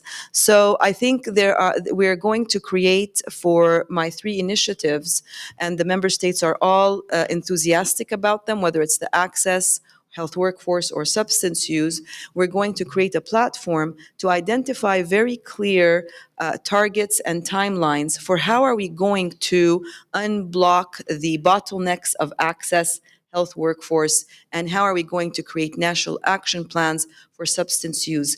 The multi-sectorality in all of this becomes important again. So we will be working on that as well. There's just so many challenges. I think one last question to wrap up this panel is, what do you do when things get overwhelming? I speak to my boys. Well, sometimes in the evening, if you want it to be personal, I think it's very important to try to balance a little bit your work life with a bit of a. I'm not a big social butterfly, I have to admit, but I think I'm very passionate about what I do, and I think being overwhelmed is not an option, because I have to dissociate from the dramatic and the very difficult scenarios that are on the ground and focus on what needs to be done to solve the problem. Because now when you're in this type of a position, there's really no time to get overwhelmed. You need to strategize, divide the work, and get things moving, and make sure that your expectations are reasonable. So not dream too much for the stars, although I know that I do. But I think having that connection with my family really helps. Thank you so much, Dr. Balki, and good luck on all of the work that you're doing. Thank you for a great interview. Thank you.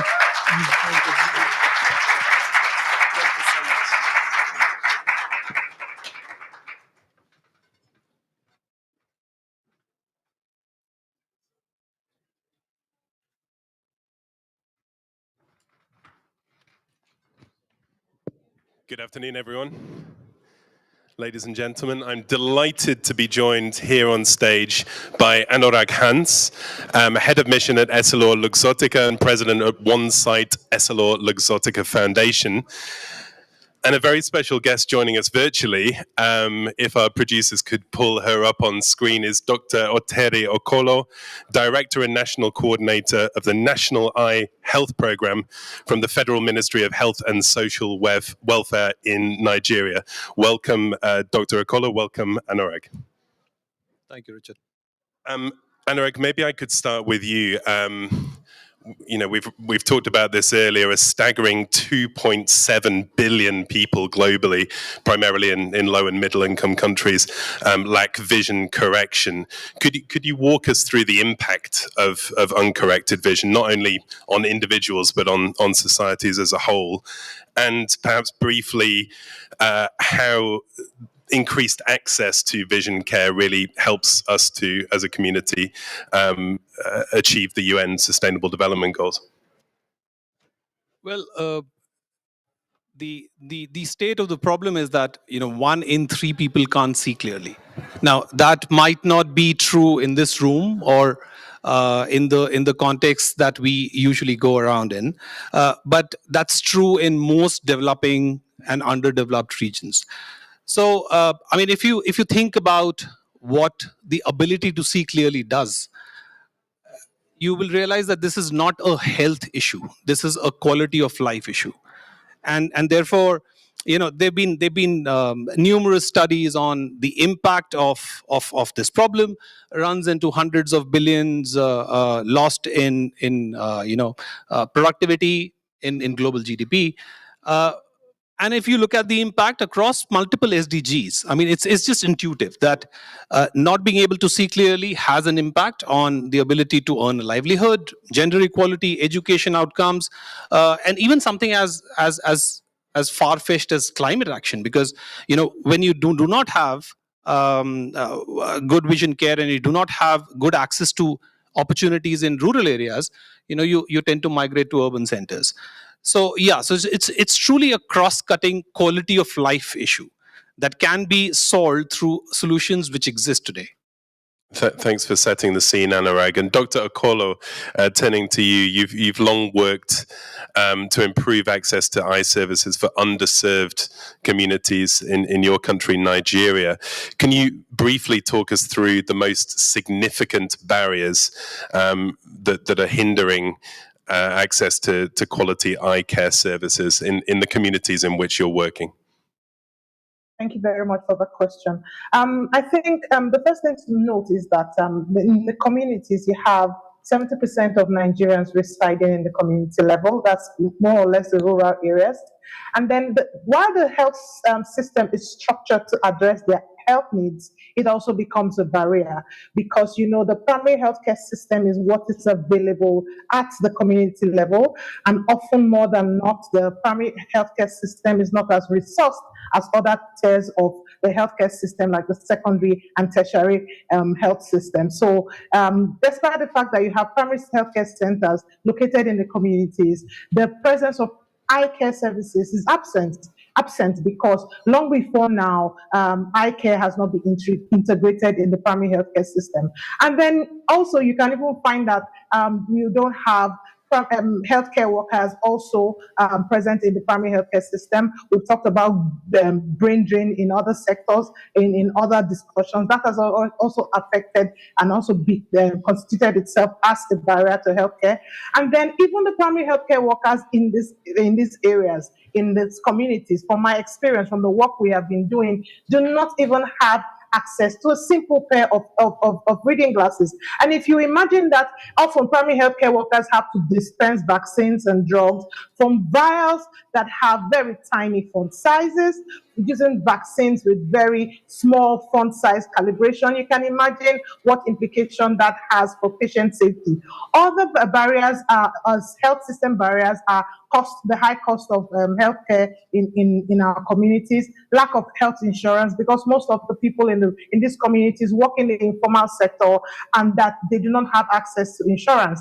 Then you also have poor infrastructure and poor equipment. Now, as regards patient-related factors, you have poor knowledge of the healthcare service, poor knowledge of where to access care. You have myths and misconceptions about eye care conditions that are rooted in the culture. I think we've lost the line to Nigeria. You were briefly... Dr. Okolo, please go ahead. I think there's a slight delay on the line, but if you could wrap up that point, then we can move on to the topic of telerefraction, which I know we wanted to spend a few minutes on today.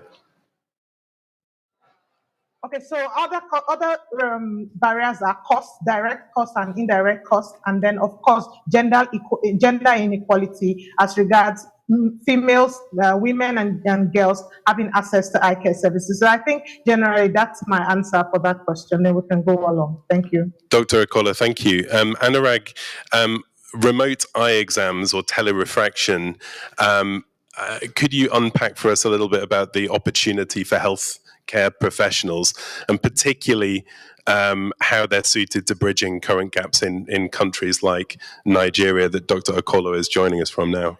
So if you look at the cause of the problem, so I said that this is a quality of life issue, and if you look at the solution, the main barriers are access. There is no place for these communities to go and get a simple pair of eyeglasses after an eye exam, and the second is a lack of awareness. Now there are two approaches. The first one is how do we go about building what can be seen as a parallel workforce, and I see that this is a challenge across health contexts. Not only for vision care, but now technology has enabled us to make sure that we are able to partner with the existing workforce, and without asking them to move from their current location in urban areas, to participate in the process of solving this issue in rural areas by overseeing refractions which are happening over a mobile platform. And in this way, the rate of scale up of creating a virtual workforce which is available wherever the problem exists is going to be 10x faster than the process of actually training hundreds of thousands of these technicians who sometimes even are not available in the right supply in urban areas. So we've done some tests, we've done some pilots both in India and in Kenya, and the accuracy levels of a refraction conducted through a telerefraction come out very close to an in-person refraction. So that gives us the confidence that this could be one of the ways we can unlock the workforce challenge that Dr. Okolo was also talking about. And then Dr. Okolo, from your perspective, what's the biggest potential benefit that you see for telerefraction in addressing some of the vision care challenges that you outlined earlier? What's one thing that really is moving the needle here? So apart from access, which Anurag has explained, we will also ensure this telerefraction will also improve the quality and quantity of eye care services that are available to people in remote locations, and usually these people are usually underserved.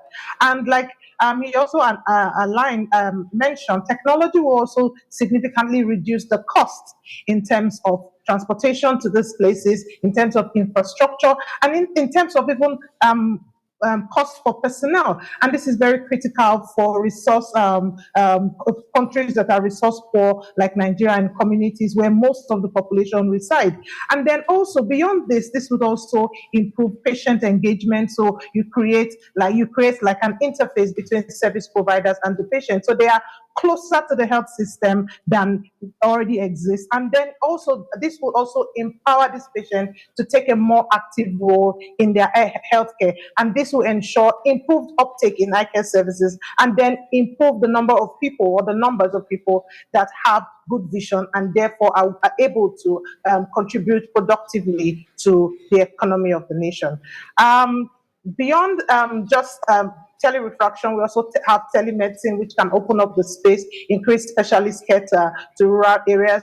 You can have use of mobile health apps, for instance, which can also be used to educate patients. Like I heard another speaker talking about the fact that prevention needs to be brought to the front burner. So a lot of these people do not know about eye care, do not know about the simple things that they can do to improve eye care. So this can also expand the space.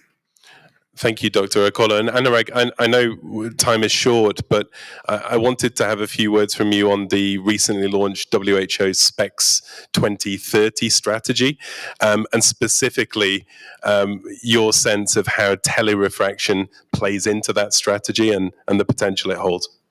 Well, it's directly connected to what I was saying earlier, and then Dr. Okolo was also saying. WHO announcing a strategy around refractive error itself, I think, is going to be a big shot in the arm for all the efforts around vision care.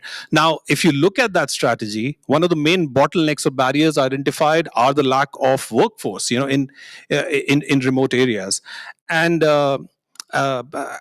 this gives us the opportunity to take care of that main barrier at 10x the rate, and probably at 1/10 of the cost. So in that sense, it's a best buy. Dr. Okolo, final thoughts from you.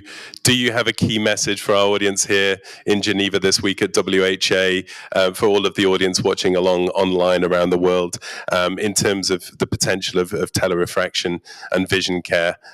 Final word from you, please.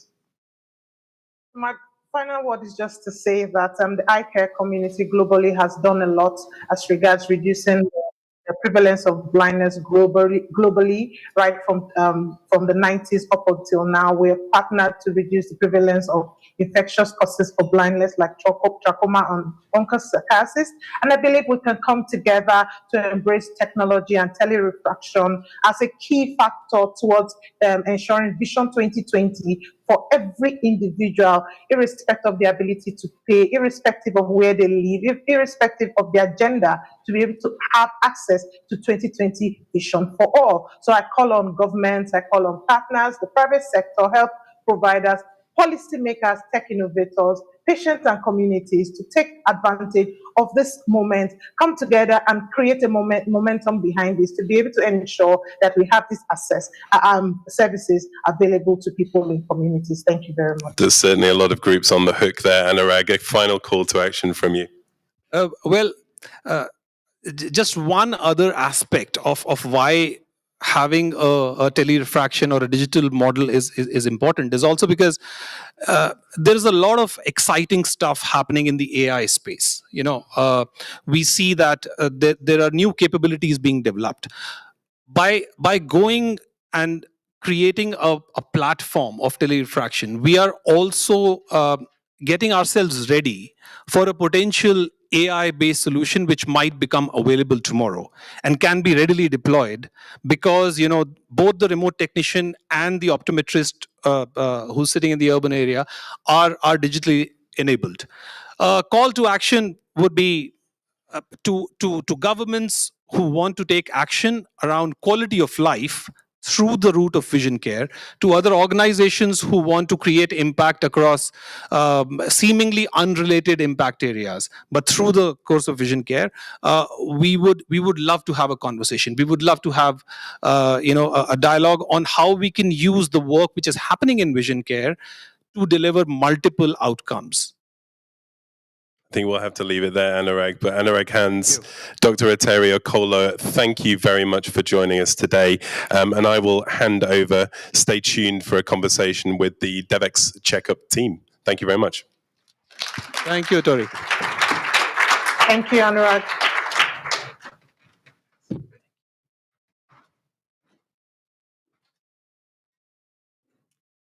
Great. Thank you. So you all have gotten a chance to meet the reporting team behind Devex CheckUp, which is our global health newsletter and really our global health coverage. In addition to leading a lot of these conversations here today and yesterday, they've also been all over Geneva covering what's happening around the World Health Assembly. Make sure you are subscribed to those newsletters so that you can get some of the special edition ones we're having come out next week that will be reporting on a lot of the findings. But right now you'll get a nice opportunity to check in with the CheckUp team, maybe even get a chance to ask them questions, hear what they're seeing this week.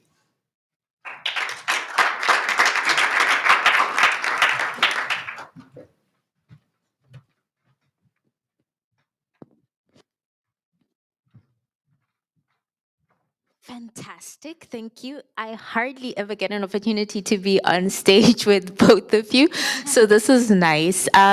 Just to introduce a little bit about our reporting, as Kate has mentioned, we're the Devex CheckUp team. We do the global health coverage at Devex, and one thing I want to highlight is Jenny's reporting. Jenny has been covering the pandemic treaty since negotiations started. I think it's been 2 years now. And for me, I refer to her as my pandemic treaty whisperer. She's explained so many things to me and so many intricacies to me. And every second when something changes, I'm like, what does this mean? What's happening? And she always seems to have the answer for me. So I want to start with you, Jenny. Were you surprised with negotiations breaking down? And can you take us through where we stand now and what it is you're hearing from sources now that you're on the ground? So on your first, thank you so much, Rumbi. On your first question, no. Going to the last week of the negotiations before the World Health Assembly, there was really not a lot of optimism. There were deep divisions. Countries could not agree on really several key issues. I know they're saying there were some progress, but still there are key issues that they could not agree on. And now this week, going here, it was like, okay, what's going to happen to this treaty? And yesterday we got a bit of an answer. Member states agreed to create a drafting group, which would then, discuss what are the next steps. How long will the negotiations continue? There are still divergent views on this. Some want it to be 1 year. Some want to wrap this up within the year. So there's still diverging views on that. So this week is critical in the sense that we'll know what are the next steps, but we're not seeing an agreement happening this week. And she kept saying this to me, but I was holding out hope. I was one of those naive people who's like, something's going to come out of the hat. And yeah, she's been telling me this for a while. But I know that the treaty has been on the headlines but there's so much more happening at WHA. So Sarah, I just want to check in with you. What have you been following? I think another piece of important news. I think another piece of important news that came out this week was the launching of WHO's investment round. So WHO launched an investment round for $11 billion, and that will be for 4 years of its operations starting next year. And it's a new approach for WHO. They haven't kind of bundled their fundraising in a 4-period block like this before. And why they're doing this is the agency has really suffered from having flexible and dependable funding. And that has manifested itself in ways like the instability of staff contracts. So Director General Tedros spoke on Sunday evening in the launch of the investment round about how a huge percentage of their staff is on short-term contracts.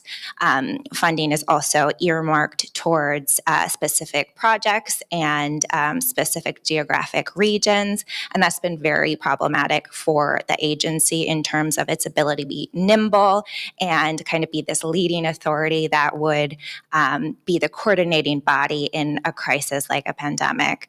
So the agency is trying to get that 4-year stretch of funding and working with donors to try to create less earmarked funding and more flexible funding. So that's been a big development this week as well. That's really interesting, and unfortunately, we've run out of time. I know that's really strange, but all this is included in this week's edition of Devex CheckUp. Jenny's also following the Pandemic Fund. She wanted to speak on that, but everything is included in this week's edition of Devex CheckUp, so please sign up.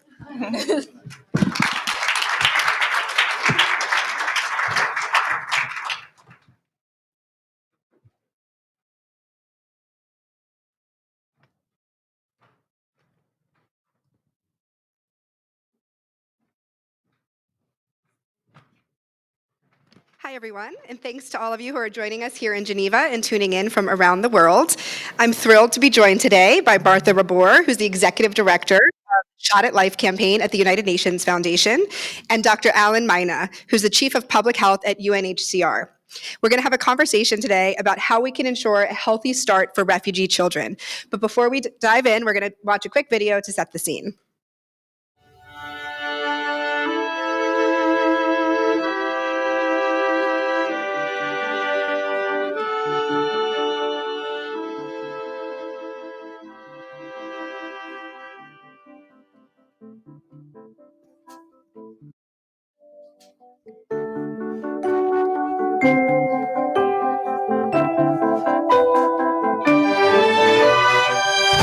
Because health for all means all, including refugees and migrants.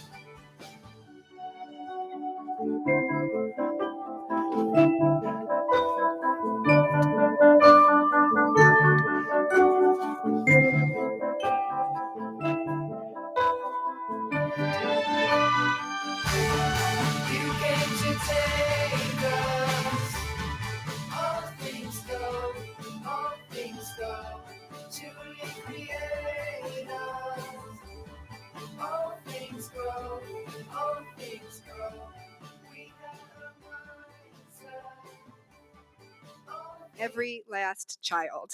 I'm so thrilled that you've chosen to launch this important new initiative here with us at Devex CheckUp at the World Health Assembly. Martha, why don't we start with you? Can you tell us a little bit more about this new initiative, the impact it's going to have, and the ambition behind it? Absolutely. Thank you. So the genesis of this initiative came about, as Jenny said, I head up Shot at Life. We've been working for more than 12 years to ensure that kids around the world living in low-resource countries have access to life-saving vaccines. And our sister campaign, United to Beat Malaria, and I'm joined here by my colleague Margaret, who heads up that initiative, has been working for more than 15 years to ensure that families can be protected from malaria. And so as we've been doing our work, and we really have been emphasizing protecting children in low resource settings, we realize there's been this increase of children who've been left out of systems. And these are children who are internally displaced or who are refugees. These are families on the move. So we thought this is something we can address. We're good at mobilizing resources for children, and that's where Healthy Start for Refugee Children took off with our partners at UNHCR. I was just going to ask, I know you're doing this in collaboration with UNHCR, and it's very special that it's two United Nations Foundations initiatives coming together. Can you tell us a little bit more about the background of why UNHCR is so well equipped to be involved in this and helping refugee children around the world? No, great, thank you, and great to be here. No, it's, as Martha said, it's been over 15 years of a great partnership with the UN Foundation, reaching children around the world. UNHCR is working in over 135 countries. In the countries where we have UNHCR health-funded programs, we see that malaria is the leading cause of mortality, so it still remains a big problem that we are seeing. Just focusing on the UN Foundation and this Shot at Life and Healthy Start for Malaria campaign, Uganda is one of the countries that is being targeted. And as we know, Uganda is one of the leading, rather highest malaria burden countries, third globally. And it's also the country that has the largest number of refugees in Africa, the 1.6 million refugees. In this country, 1 in 2 people visiting a health facility for consultation has malaria. 25% of the deaths are due to malaria. It was great to see that the UN Foundation and Shot at Life could target this as one of the countries where we want to reach this 1 million children. And UNHCR works with partners in this settings, Ministry of Health being one of the main partners and other international organizations, and more importantly, the refugee community health workers, to make sure we're able to provide comprehensive services. And this program looks at immunization, childhood immunization, being able to ensure that you can provide prevention, diagnosis and treatment for refugees, and also the host communities, as well as providing nutrition support in the midst of making sure they're getting treated, that they can also have the right nutrition, because malnutrition is a compounding factor in the control for malaria. And importantly, the last point is on the community health workers, that we can strengthen and work with them and empower them through this program. That was going to be tied to my next question. I think community is such a big focus of this in both of your target countries. And so I would love for you both to talk a little bit about the role of community engagement, community, how they're critical to reaching the last mile, because that is such an important part of this being successful. Absolutely, and I'm happy to start. So as you said, we've heard throughout this week and been hearing more and more, it is about working locally with communities, hearing what their needs are, not showing up with some metrics we have from Geneva on how things should go. So this initiative will very much support the work that UNHCR is doing.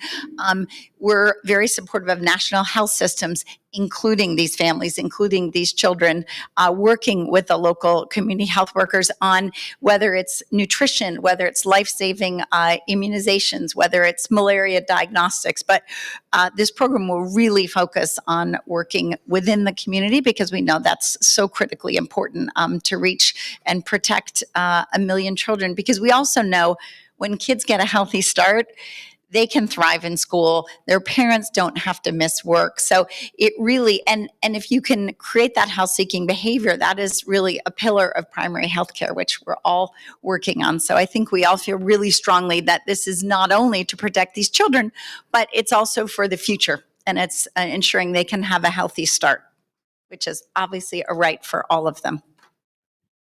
Now, building on that, I couldn't agree more. Basically, then it's the community health workers for us are like the machines that really run the show in this case. And we can't do anything without the community health workers. Being able to ensure that they have dignified and empowered means to be able to determine the future of their health is important. Many times, refugees are seen as vulnerable. We tend to challenge that they are resilient people in vulnerable situations. We need to see how we can partner with them to fight malaria, and we cannot be able to reach the last child and be able to have a malaria-free world without working with the community health workers. Great. And Dr. Maina, I would like to ask just a little bit about your vision, how this ties into the long-term goals and priorities of UNHCR, because obviously you're committed to this all the time. You actually have your own, personal long-standing background in working in public health with refugees. So what's the long-term vision for this partnership with our 2 campaigns of the United Nations Foundation? Well, this touches something. I started working in a refugee camp as well. When I worked with UNHCR before that, I was treating refugees in the northern part of Kenya, in Kakuma, and malaria was an important issue. And you could see firsthand, if you don't get it right in passing the right message to the community and being able to have the right tools to be able to treat malaria, then we'll never be able to get ahead of the game. Two most important points about this initiative that I like so much, touches to what we see as our goal, is working with the national health systems towards strengthening those systems, the Ministry of Health, to be able to carry forward such projects beyond the implementation phase and long term, and that it includes also the host community. And secondly, is the community empowerment aspect that links so much with our strategy, our global 5-year strategy. Great, thank you. And I'd like to ask both of you to take a minute here to tell us how both individuals and organizations can get involved in this exciting new initiative and how they can be part of creating a healthy start for refugee children. Great. Yes. Thank you for the opportunity.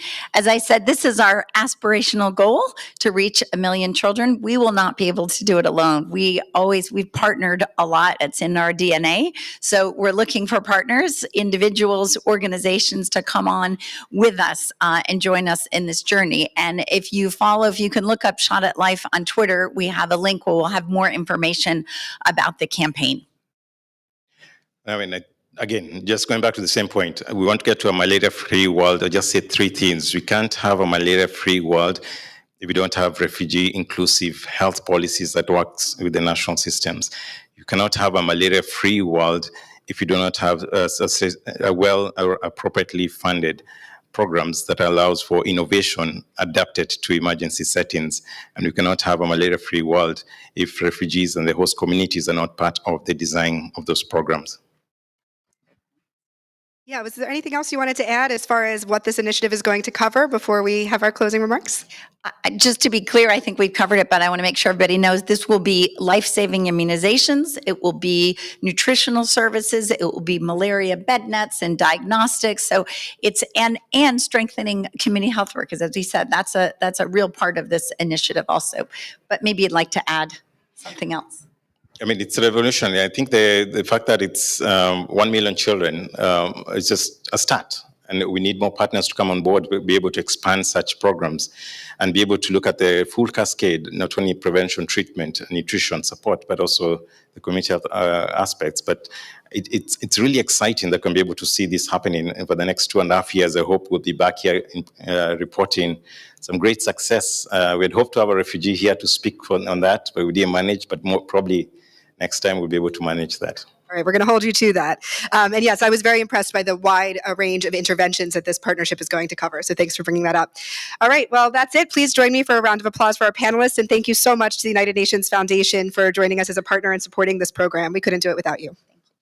Thank you.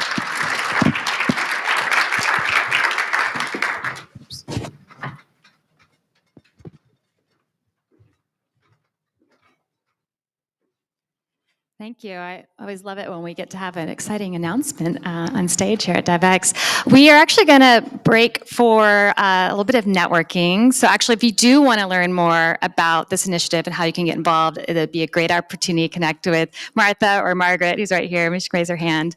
We'll be just out in the lobby. And then we will come back at 3:15 to conclude with our final track, looking at the future of global health. We'll be looking into technology, AI, and new innovations.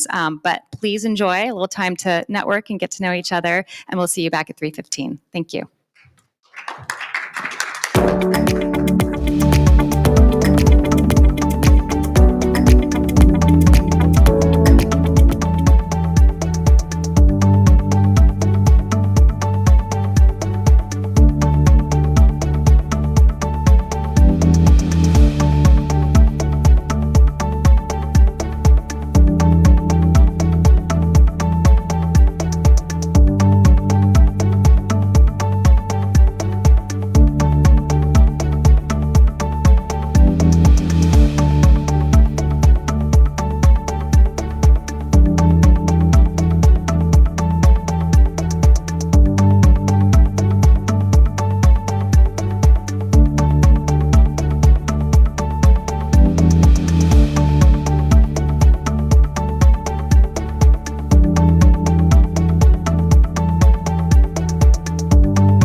little time to connect and network, maybe get a little bit of a refreshment as we head into the last part of our day, where we're going to look at the future of global health, looking at technology, other innovation, and really how we can push all of the things we've been talking about the past 2 days forward as we go beyond Geneva here for the World Health Assembly.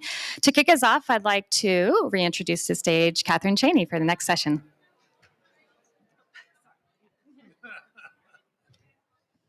Thank you, Kate. And I'd like to go ahead and welcome Dr. Victor Zhao, who's president of the National Academy of Medicine, to the stage. Where would you like me to sit? Wherever you're comfortable. How about right here?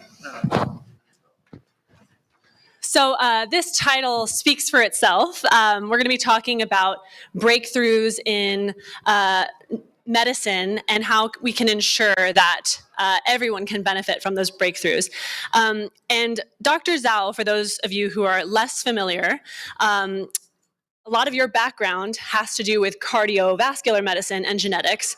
And many of the innovations you've worked on are still not broadly beneficial. They benefit people who at this point can afford them. Now, there are advancements happening in this space, but you are now at the National Academy of Medicine doing a lot of work to ensure that these breakthroughs, whether it's in gene editing or whether it's in AI, can be broadly beneficial. So let's start with the breakthroughs, and then we'll talk about access. When it comes to breakthroughs in medicine, what are some of the advancements you're most excited about? Can I give you a minor correction? Sure, please. So some of my work, I'm not the only one, but I'm among those who led to the development of ACE inhibitors. Mm-hmm. As you know, that's for high blood pressure, heart failure. That's kind of my claim of fame. Mm-hmm. But I've gone on to work on many other areas, such as genetics, gene therapy, and others. But you know, when I think about this whole issue about the future first of health, you could argue that innovation creates tremendous excitement and possibilities. I look back 50 years ago, and one can say, the global life expectancies increased by 25 years with better drugs, better hygiene, you name it, right? We didn't have, look at COVID-19, we didn't have the mRNA vaccine that came around. HIV is now a chronic disease and it's curable. And of course, I can give you the long list of possibility. So I would say innovation is really the future, has to be coupled with equity and good policy, no question about this. So if I look forward, how many people have read the book by Huxley on the Brave New World? You guys are too young to, this is good. 1930, Huxley said, I can envision a society with genetically modified human being with intelligence, hierarchy, you name it. We're here. Today, we can have gene editing, we have AI, we can do manipulation of misinformation, psychology. But on the other hand, I can imagine that we would have the tools that can really, really start making a huge difference. And there's no question global health innovation has to be a big part of the solution. One last point. Chen Zuckerberg, many of you know about Chen Zuckerberg, right? In 2018, when they launched their big initiative, they asked the question, by the end of the century, we will have cure, manage, or prevent all diseases.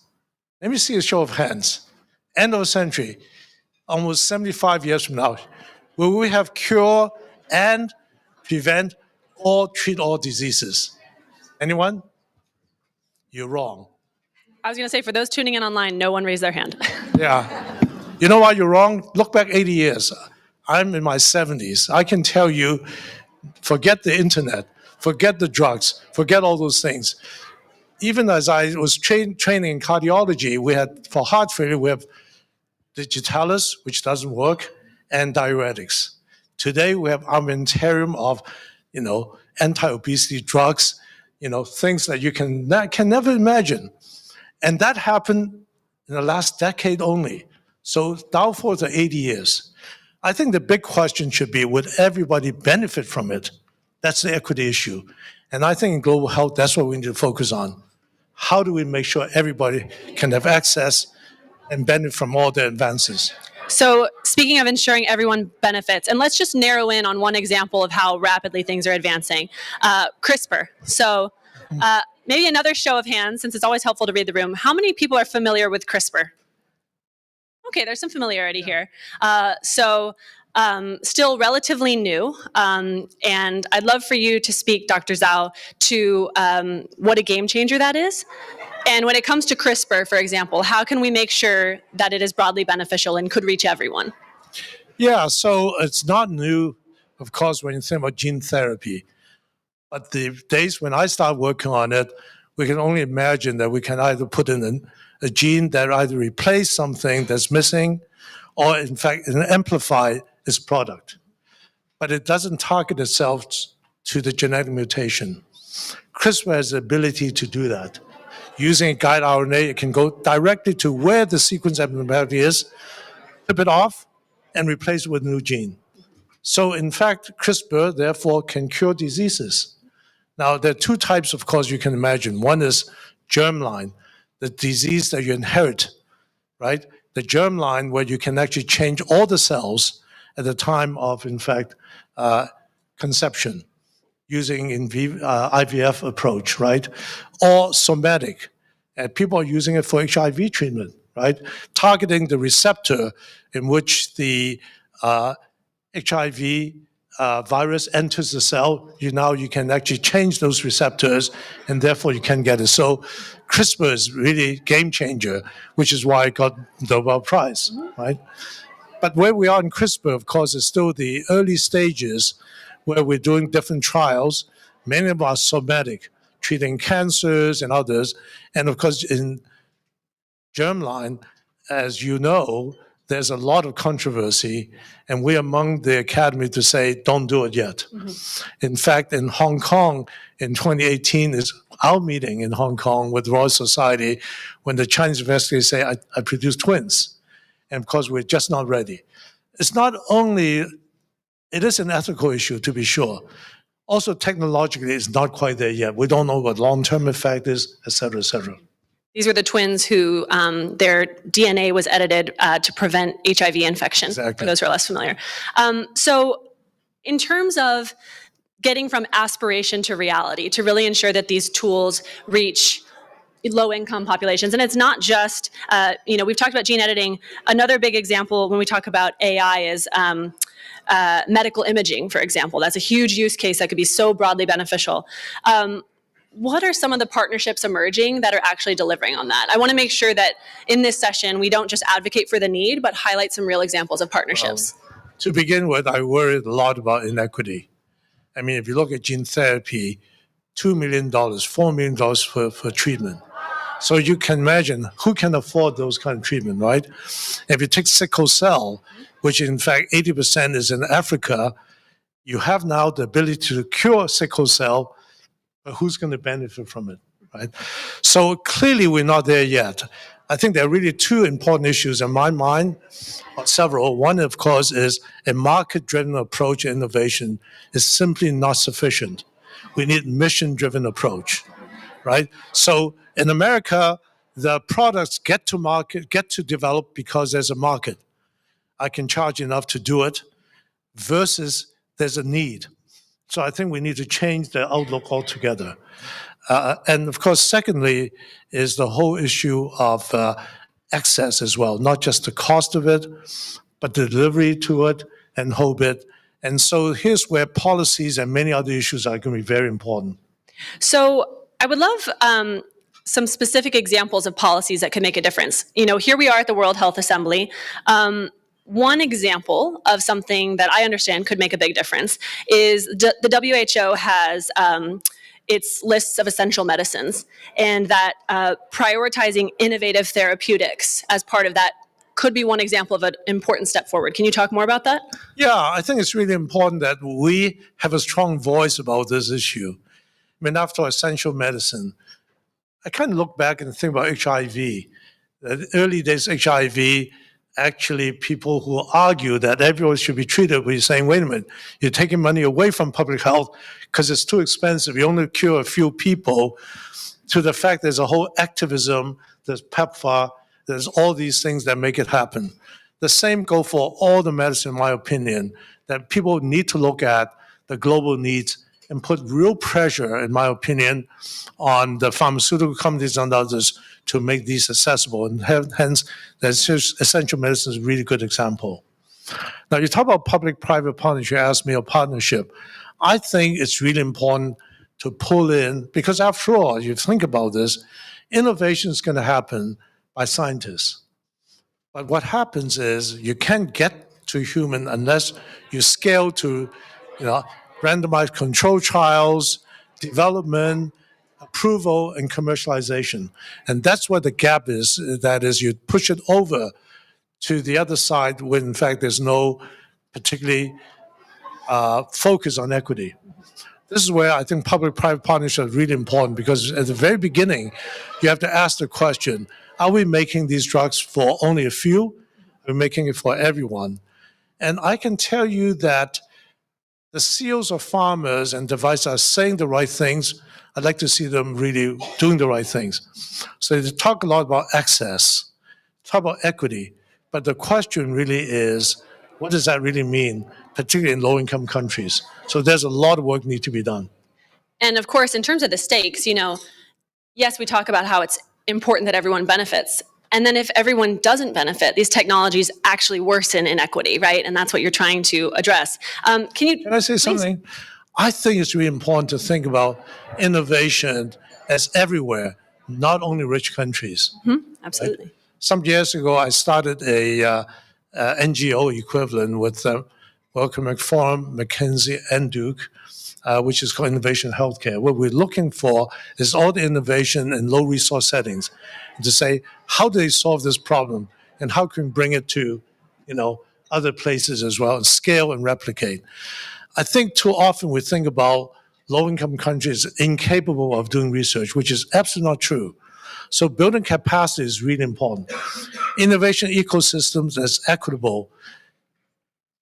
Getting people who are doing local research, understand the local needs, and in fact, building the local capacity.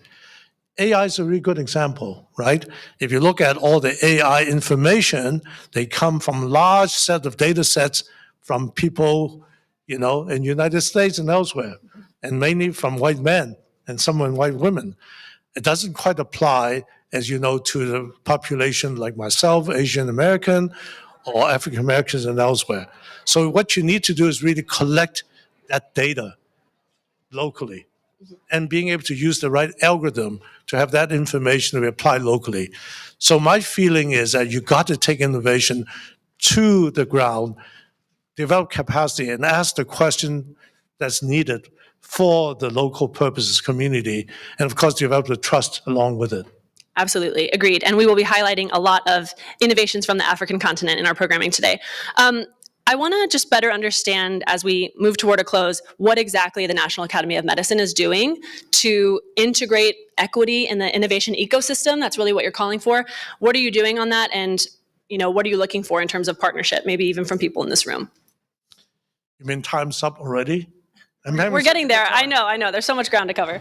Okay, so we've been very, very focused on this issue. And one important thing is we had a report that came out last year that says what you need to do is embed equity into an innovation ecosystem. Because when the average researcher comes to a lab, they're just interested in finding out things, what makes them excited, got more grants, and maybe make them famous. But they never think about, what if this tool is being used for treatment, and how would it be equitable to everyone? That includes a culture of equity in thinking, in training, in design of clinical research. Think about the population you could be studying, right? And think eventually in a university environment, who am I going to license that information to, right? The licensing officers say, let me make as much money as we possibly can. But I actually feel, and that's what we're working on, that universities think about how would the companies that will license it assure me there's equity in terms of pricing, you name it. It's a starting point, right? So we do a lot of that. So we also think about, what about funding agencies? Should funding agencies have a question about, when you do this research, have you thought about what it means? Well, more and more people are asking about diversity. Why not the issue of equity as well? What about journals asking? Now, journals are now asking about populations. In women's health, they are beginning to say, let me look at your data and disaggregate it. We could ask the same question about, have you considered equity? So once you develop a culture of equity, then the whole innovation system will be thinking along the way to say, how can we do good versus how we can do better. Well, thank you, Dr. Zhao. There's been a lot of conversation on the importance of equity in innovation, and I appreciate you helping us see the path there. So thank you for your time, and I'll welcome Kate back to the stage. Okay, but I don't want to ask, 8 years from now, okay, you're going to come and tell me, you know what, you're right. We'll see. We'll have you back. We'll have you back to have that conversation. Thank you. Thanks, Dr. Zhao.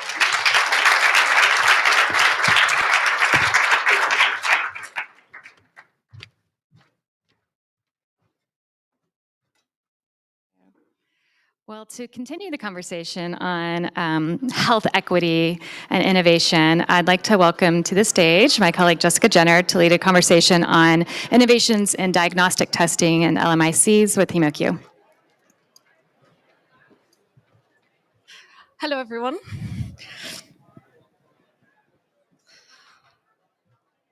I am pleased to be joined by Lena Waldhead, who is the Director for Alliance Development and Regional Sales Director for Japan at HemoQ AB. Now, HemoQ is also a Devex Summit partner, so special thanks for your support this week. Today in this segment, Lena and I are going to be talking a little bit about diagnostics. Now, imagine most people in this room know how crucial diagnostic testing is in identifying conditions, health conditions early, and enabling timely interventions and treatment. Yet around 80% of people in low and middle income countries have either little or no access at all to even the simplest of diagnostics. So Lena, perhaps you could start off our conversation with talking a little bit about these resource constraints faced in these countries and what innovative solutions can be leveraged to increase accessibility and affordability. Yes, thank you. And it's an honor to be here. Devex is fantastic. I've learned a lot since being here these 2 days. So innovation, my usual comment to that is that the best innovation is the one that lasts, that is cost efficient, that can be used in the environment where it is to be used by the intended user. So HemoQ started 40 years ago with a company doing hemoglobin testing. Hemoglobin was discovered in the 1840s and won the Nobel Prize in 1962 when they found out how the molecule worked. In between, there was access in laboratory medicine. HemoQ started in 1982 for point-of-care diagnostics, bringing these tests out where the laboratory is not available. And hemoglobin, I think, is one of the most important laboratory tests that there is around the world. It's a symptom, so you need to further understand what is the cause of this, but actually having the test available has an immense impact. We heard yesterday about the Minister of Health from Indonesia talking about bringing healthcare further down to the villages. That can also be supported with having the point-of-care devices still provide the correct answers, the correct results, but actually enabling availability also in these communities. Thank you. And just going back a little bit to the resource constraints, specifically blood donations seem to be limited in LMICs, leading to challenges in providing necessary transfusions to those in need. Lena, are there public health strategies that can be implemented to reduce the demand of blood donations? Yes, there is. And I'm actually going to read out loud here because I think it's important to get this right. So there is, WHO published a policy brief in 2021 that speaks about patient blood monitoring. And the first sentence says that while there has been improvements in blood component safety, there has been less focus on transfusion decisions. There is a patient-centered approach that addresses iron deficiency anemia, coagulation disorders, and blood loss as risk factors for adverse medical outcomes. Under patient blood management, anemia and iron deficiency are recognized as serious global health issues in their own rights, affecting billions of people worldwide. Yet it is still, globally, a gap in awareness and implementation of patient blood management as an overall framework to address risk of iron deficiency anemia, blood loss, and coagulation disorders. And it's not intended to reduce the number of blood transfusions, but giving it to the right people when it's needed. And what we talked about also yesterday about today, there is more elderly people over the age of 60 than there is below 5. Understanding this, also blood donors might be fewer. So I think it's important to allow those blood donors to give blood to those that truly, truly need it. And if we can avoid anemia during the years, in childhood, in adolescence, in pregnancy, in our working life, then we might be better off when life comes towards us, so to say, so that we might not need blood transfusion necessarily. So that I think is a big public health opportunity. Absolutely, thank you. And I just wanted to go back quickly to, you mentioned earlier, point of care testing. So we know that point of care testing holds huge potential for those in lower middle income countries. Why is that? And perhaps you could share a few approaches that HemoQ are taking to develop and deliver effective point of care diagnostic testing. So again, HemoQ has a pretty small portfolio, but the analytes or the solutions that we have are those that are part of the essential diagnostics. We are very mindful of not suggesting overuse of diagnostics, but only those that are needed at a point of care to support the physician and the patient in the decision-making and actions. So I think that is bringing it to those that really need it at a point of care has a huge impact. And I mean, if you are in LMICs, you might not have access to laboratory, but you can have access to point of care diagnostics that can at least support initially. Great. And you mentioned that your portfolio is small, but we know that scaling up access to diagnostic often requires collaboration. Perhaps you could share some examples of ways you've partnered with governments or NGOs or other key stakeholders. Yes, so the portfolio is small, but impactful. So I think that is important. So yes, we are a company based in Sweden. We work with distributors globally, understanding, listening to the needs of the countries, the Minister of Health, the NGOs that is out there. Our distributors are our voice in the countries. And I think it's a lot about listening and understanding. We don't give medical advice. That's not our role. But we can listen to what the need is, and then we can suggest how our solutions can support in the support that is needed. So we do have for hemoglobin, as I mentioned, for anemia, we have glucose and glycemic control for HbA1c for diabetes. And in that spectrum, especially for the diabetes part, where there might not be as much funding, there can be other partnerships with other companies so that we can provide the monitoring device, whereas they can provide the treatment that is needed. So I think that is also an important partnership, looking at the innovative ways, again, innovation. How can we do this together? Because we cannot walk alone. We need to do this in partnership. Yeah, it's a great point there. Now, this year's theme of WHA is All for Health, Health for All. So I imagine you're quite excited to hear about the various health equity commitments that might be emerging this week. Is there a specific action or commitment that specifically around essential diagnostic testing that you're hoping to arise this week? Well, I hope it will continue. I did a walk the talk in New York at last year's UNGA, and I think that we need to do that also as the companies. We need to, what we say, we need to walk the talk. I think I also, again, leaning towards what we listened to yesterday, the Minister of Health from Sierra Leone, talking about the achievements that they have done, not just looking at the numbers, but every single woman is important to have a good, healthy pregnancy. And I would like to see that continuing as well. And I always think, so what can I do? Because I'm also part of this, All for Health, Health for All. So I can see what can I do within my community, and community doesn't need to be a village, it can be other kinds of communities, looking about my colleagues, my friends, their communities, so that we don't just see the numbers, but we see behind every single number, there is a person, and that person deserves health to the best possible way. Thank you. And in these final moments, perhaps you could just share a final call to action that our audience, both here and online, can take away with them around essential diagnostics. If there is one test I think that should be on the public health agenda, it is hemoglobin, because that cuts across so many different ages. If we look at health through life, so many diagnoses, again, cuts through diseases. I saw here earlier today, ISN was on the agenda. I used to work with ISN, the National Kidney Foundations. Chronic diseases, anemia is involved there as well.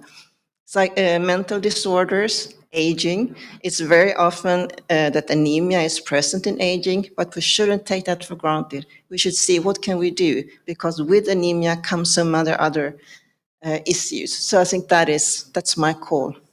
Thank you so much, Lena. And thanks again to your colleagues at HemoQ for this partnership.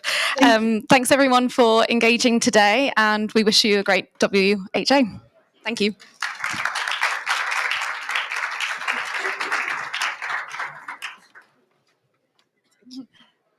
Thank you.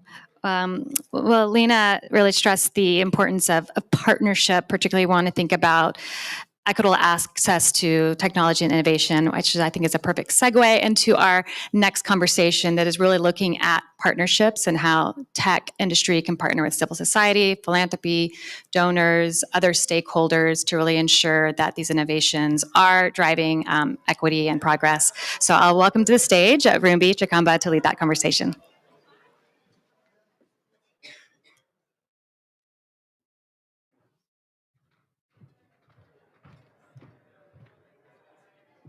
Thanks, Kate. As you mentioned, that's the perfect segue. So I'm just going to call our next group of speakers to come on stage. We have Nita Madhav, who's the Senior Director, Head of Epidemiology and Modeling at Ginkgo Bioworks. Naveen Rao, who's the Senior Vice President of Health at the Rockefeller Foundation. And Vivek Natarajan, who's the Research Lead at Google. Come right and take a seat.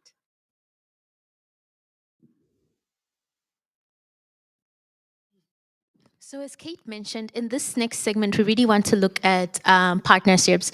So just to get us started, can you share an example of an innovative health solution that emerged from a successful cross-sector partnership, and what factors sort of enabled that to happen? Nita, I'll start with you. Thank you, and thank you for the opportunity to be here today.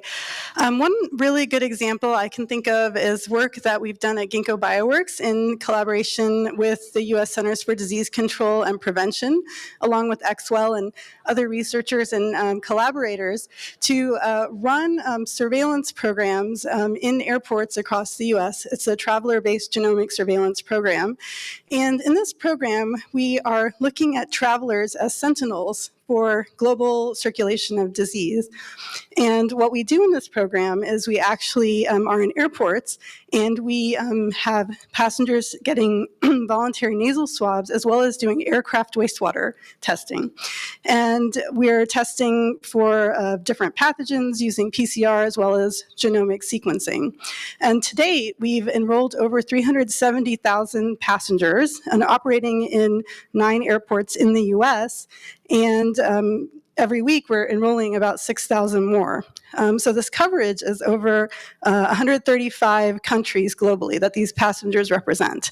And so through this work, which emerged during COVID, we've found that this to be highly successful because it provides continuous value, continuous information that's actionable to the stakeholders that are involved. So I'll give an example about that. So one of the, what it provides us by being part of this program is we actually are providing insights about pathogens circulating that we may not get information about, where countries may not have surveillance systems in place, or we might not be getting that information otherwise. The other thing is that this program also provides us with early warning. So we found, for example, the Omicron BA3 variant of the SARS-CoV-2 virus that causes COVID, we actually detected that through this program 43 days earlier than it showed up in clinical settings in the US.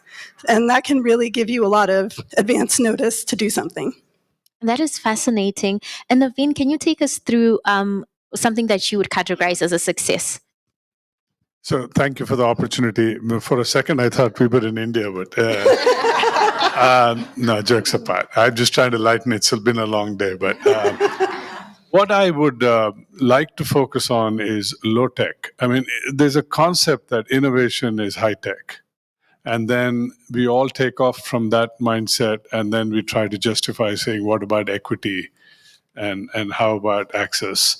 But if you really go bottoms up and you flip this over and say, instead of innovation as what we think they need, can we work with innovation as what they want and work it bottom up? So let me give you an example of that. So I'll start with the low tech, and if you ask me another question, I'll come back to the high tech end of things. But on the low tech, we partnered with the World Global Health Alliance, Wellcome Trust, and AMREF.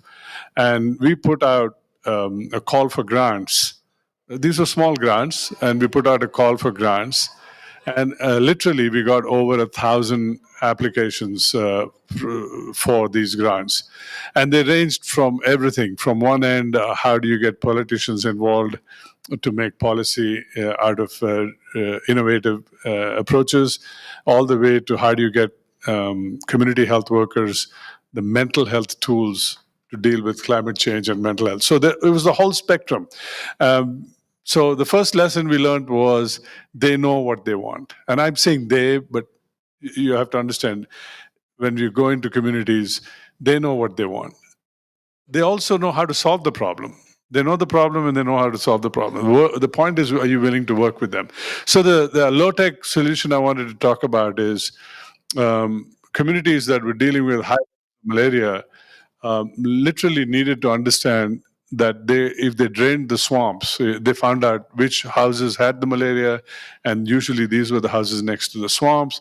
It was a question of draining the swamps. And instead of high-tech innovations, they came up with a low-tech innovation that hardly cost anything, that they were able to drain all the swamps and bring the malaria count down tremendously, significantly, to the point where I look back and I say, sitting in air conditioning in New York, I could have never thought of that. So let's not just forget, innovation is always not high tech. It's where the impact is and how do you build it ground up. Thanks. That's such an important reminder.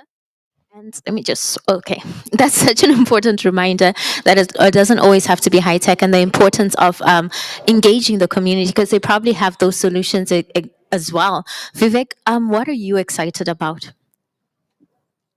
I think on similar vein, right? I think healthcare matters to everyone and is personal, and so it can't be like just one organization or one group of people innovating over here. It requires everyone to come together. And so at Google, we routinely partner with academic folks, with care providers, with pharma companies, with governmental organizations, with nonprofits. And these allow us to do different kinds of things. So for example, with academic partners or even with commercial partners, we sometimes team up to advance the research and validate the technologies that we are building in the real world. And so a good example of that is the work that we've done with Aravind Eye Hospital in India, where we've been able to take some of the AI models that were developed for screening and for detecting eye conditions such as diabetic retinopathy and validate them in real world settings.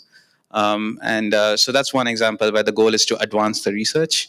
Another example is where we know that the models or the systems or the technologies that we've built have kind of worked, but now we want to scale them up in the real world and translate them into reality. So a good example of this over here is the partnership that we have with Apollo Radiology, where we've been teaming up to provide screenings for TB and cancer in India at scale. And then finally, we work with our ecosystem partners as well to build different kinds of tools and building blocks. And so a good example of that is the open health stack that many of my teammates and colleagues have built, which provide building blocks for developing apps in localized settings and contexts, including things like data operability and so on and so forth. And so over there, we leverage what, for example, the WHO has done with smart guidelines. And so you can see that these are all different stages of the innovation pipeline, and all of them requires you to partner up and team up, because that's what you need at the end of the day to innovate truly. So, Okay, thank you. Naveen, I'll jump back to you because I want to go back to the high tech for a minute. What role do you see? Vivek just mentioned AI and other digital tools and genomics. What role do you see them playing in advancing equity and ensuring that there's quality healthcare? So, having said what I said earlier, I now take that back. And now I want to say that just because you're going to the developing world doesn't mean you have to be low tech. You can also take high tech to the developing world. I see a lot of nodding heads. So it's about respecting the community and meeting them where they are. Let me give you 2 examples of high tech that we've taken, and it is really so encouraging to see that. The first example is in the city of Santiago. We are working with the ministries there and with the local communities there, and we've developed a digital twin of the city. Now, imagine a digital twin of the city where the health authorities are plugging into the digital twin simulations of what will happen on with heat index and what they're expecting and how certain interventions they could do, and they're working on a digital twin to see what would happen if this heat and these are the so in Santiago right now there's a digital twin application for heat. That is an extreme example. The other one I can give you is working with the Colorado Public Lab. They have put out an instrument that measures the human toll of greenhouse gas emissions across the world. And this is a public tool that public can put in information, and so in real time to get the greenhouse. So the concept there is to humanize the data and to humanize the innovation, but it's high tech. Thank you so much. I was trying as you're speaking to think of a sophisticated way of responding, but all I have is that's so cool. There you go. But yeah, Nita, I want to go to you. Can you give us examples of how this is advancing equity and some innovations that you see doing that? Yeah, I think one project that I'm really excited to talk about is a new one that we've kicked off with a grant from the Bill and Melinda Gates Foundation. And this is a program designed around how to develop better methods for using AI to forecast measles in many lower and middle income countries. So I'm sure many here are aware, but measles continues to be an important driver of mortality, especially in young children. And a lot of the data that's coming out, especially when an outbreak is starting in a lot of these areas, the data are lagged. And so it's a very reactive approach to these vaccination campaigns. And I think folks are probably also aware that COVID created a real challenge with delays of vaccination on routine immunizations and many manner of other impacts. So this is a really important topic, and we're very excited to tackle this. So how we're approaching this is using tools built upon trying to use proxy information processing, satellite imagery, and other types of data to inform what the predictors would be to really build a more proactive approach and predict where there will likely to be large outbreaks that would require these sort of vaccination campaigns. And the goal is to make these tools available for these countries to be able to respond to their epidemics in a way that's very effective. Thank you so much. And Vivek, can you talk a little bit more about equity? Yes, certainly. I think my work on my research is focused on primarily on large language models these days, and obviously there are a lot of questions around, like, in the development of these models and the deployment of these models, how do we address bias and how do we handle equity? And so one of the things that we've done recently is release a toolbox for health equity evaluations of LLMs, and so that's now, that's, I believe, one of the largest evaluations of LLMs in a health context from an equity perspective. And we've also released data sets that others can build on top of and use for evaluations. And so we expect to continue to be able to do that kind of work where we put out tools, we put out resources, we put out guidelines in partnership with with academic collaborators with ecosystem partners such as the WHO and nonprofit. But like, I think those sort of resources just will help us better to ascertain whether the technologies that we are building are really doing what they are supposed to be doing, which is to like really scale up and like democratize access and not amplify existing disparities. So that's the kind of work that we expect to continue to do on an equity front, and as well as like making sure that we are incorporating best practices. Thank you. I want to jump into barriers to access next, but before I jump into that section of this, I want to ask our audience if anyone has got any questions for our panelists. We're probably able to take a few. You can just lift up your hands and we'll bring a mic to you.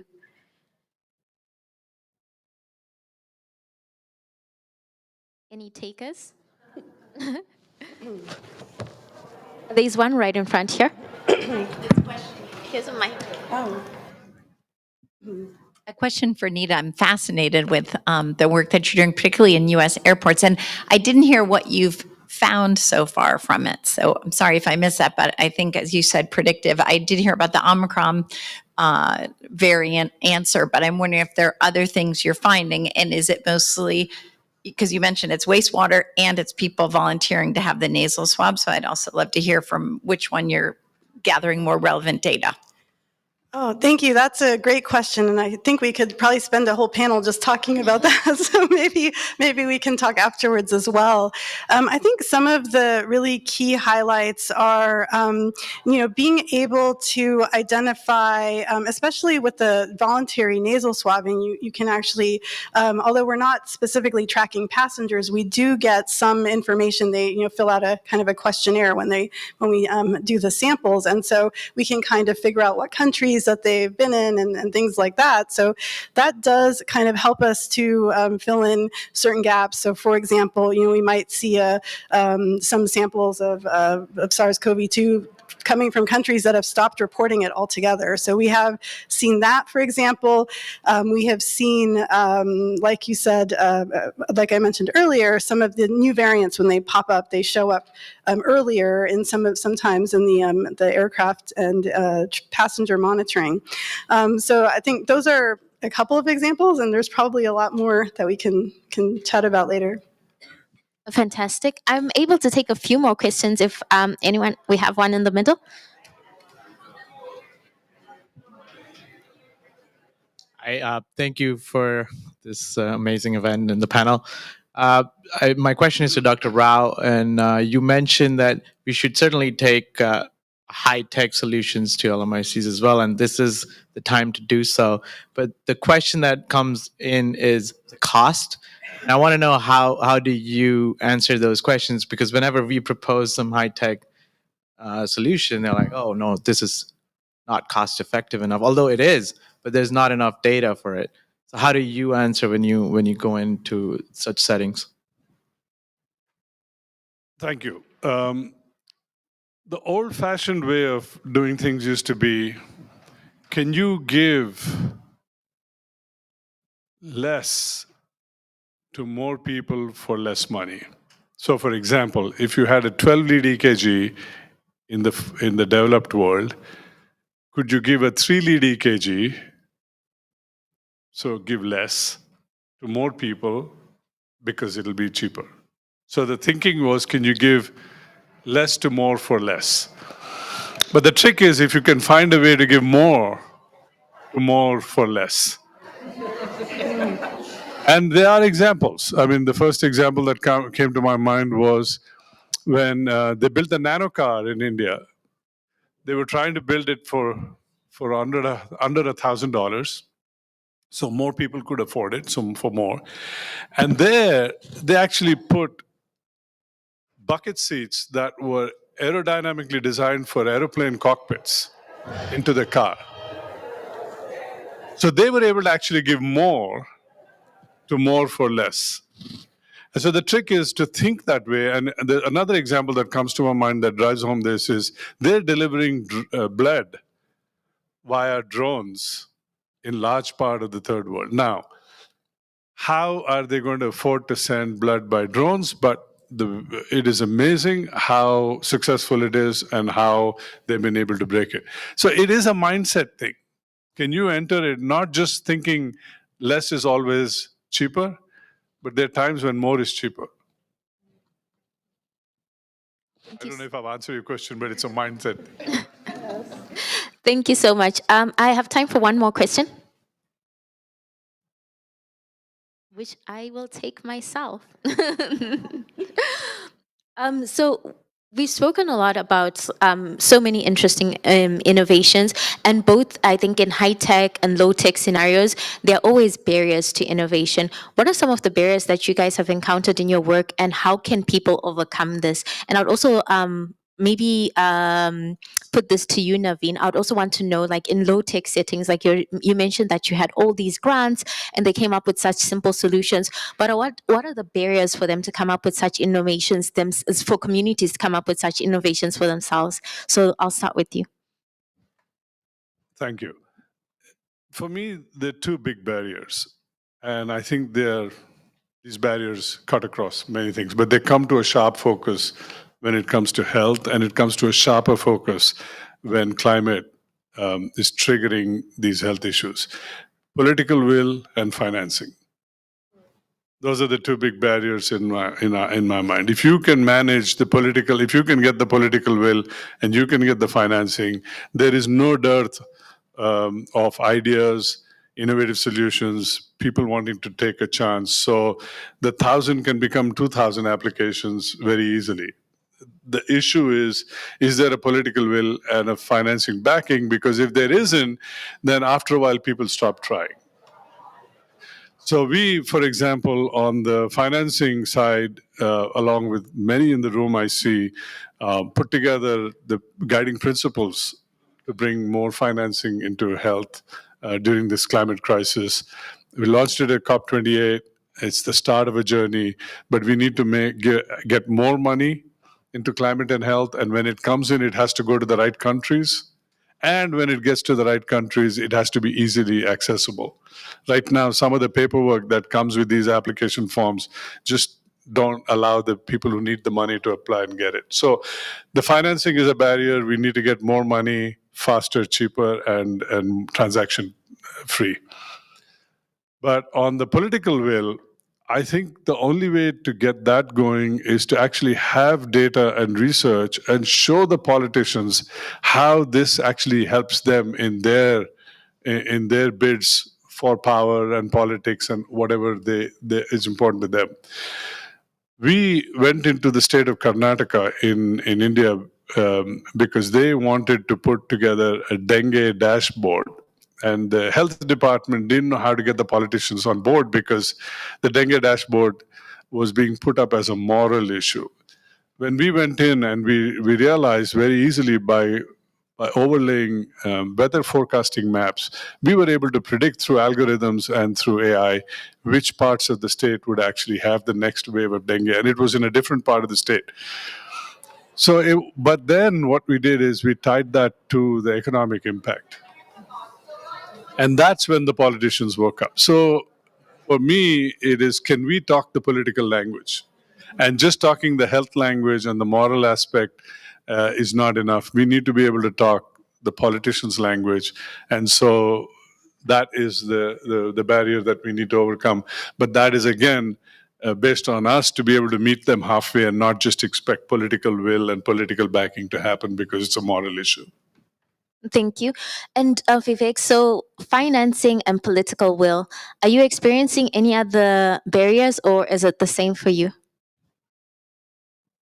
I think it comes down to, like, I tend to assume good intent and good motivations in all people, and everyone wants to have impact and help out in settings and like really help scale up. And so I think the key challenge is always like evidence that something works. And so do we have the underlying infrastructure to be able to measure when we are deploying something and show that it is meaningfully improving outcomes?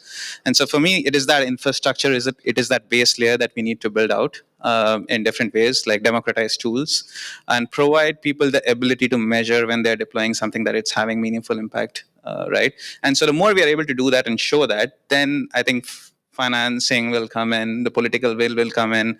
And so I think for me, the base layer is just the infrastructure that we need to be able to measure things better. And that I think is the key barrier towards innovation in low resource environments at this point of time today. I think we have the infrastructure in Western countries, but we don't have the same amount. And so being able to set that up and providing tools and resources and like also the technical expertise needed for that is, I think, the key. I imagine it also takes financing to be able to measure a success.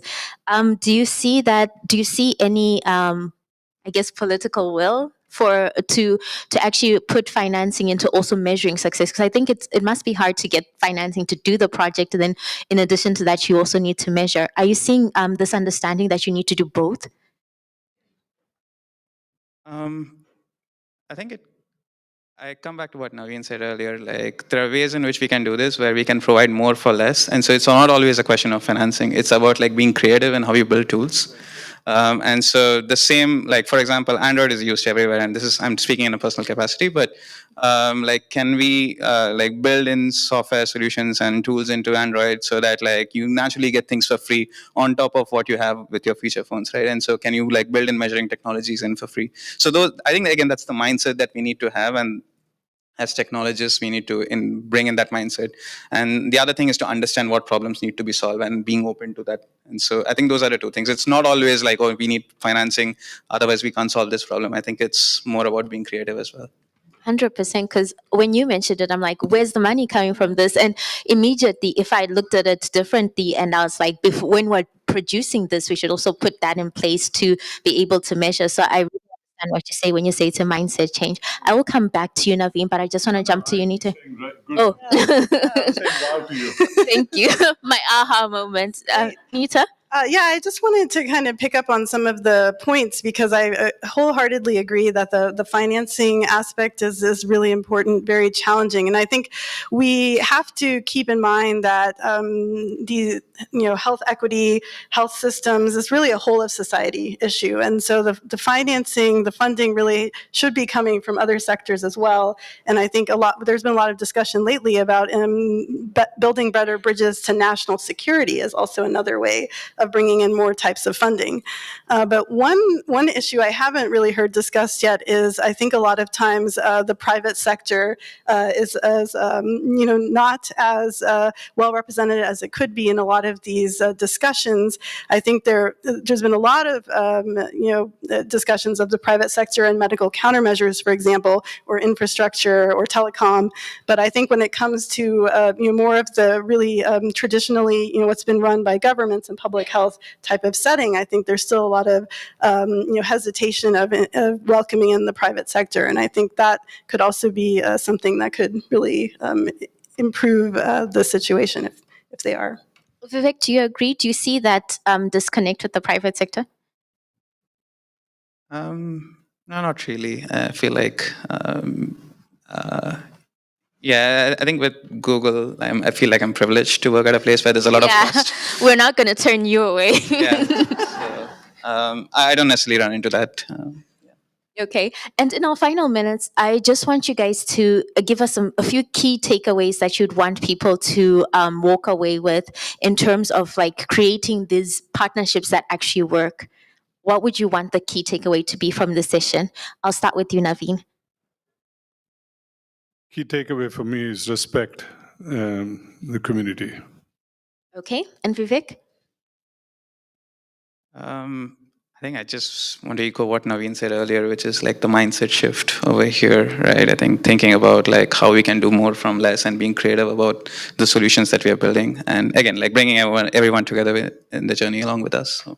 Thank you so much, Anita. Yes, I think kind of picking up on some of the earlier points that Naveen made about really, listening to the folks who are, living it every day. They oftentimes will have the best solutions in mind, and so, I think coming in as a partner to that, being able to engage in co-design and co-development of these types of programs very early on, not coming in with a solution and saying, aha, we have the answer for you, but rather, having that form organically through the collaboration, I think is very critical.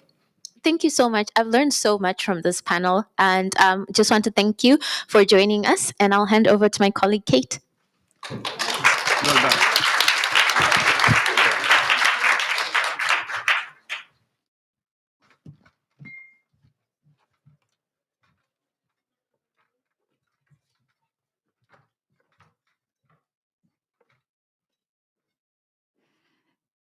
Great. Well, thank you. Well, a little bit earlier, Dr. Zhao had mentioned that innovation doesn't just come from high-income countries, and we just heard the importance of more for less, but also having innovation really come from the communities. And so we're going to really focus on that in the next panel and looking at the innovation boom that is happening in Africa and looking at some examples of how we can really scale that. And I'll invite Catherine Cheney to the stage to lead the discussion.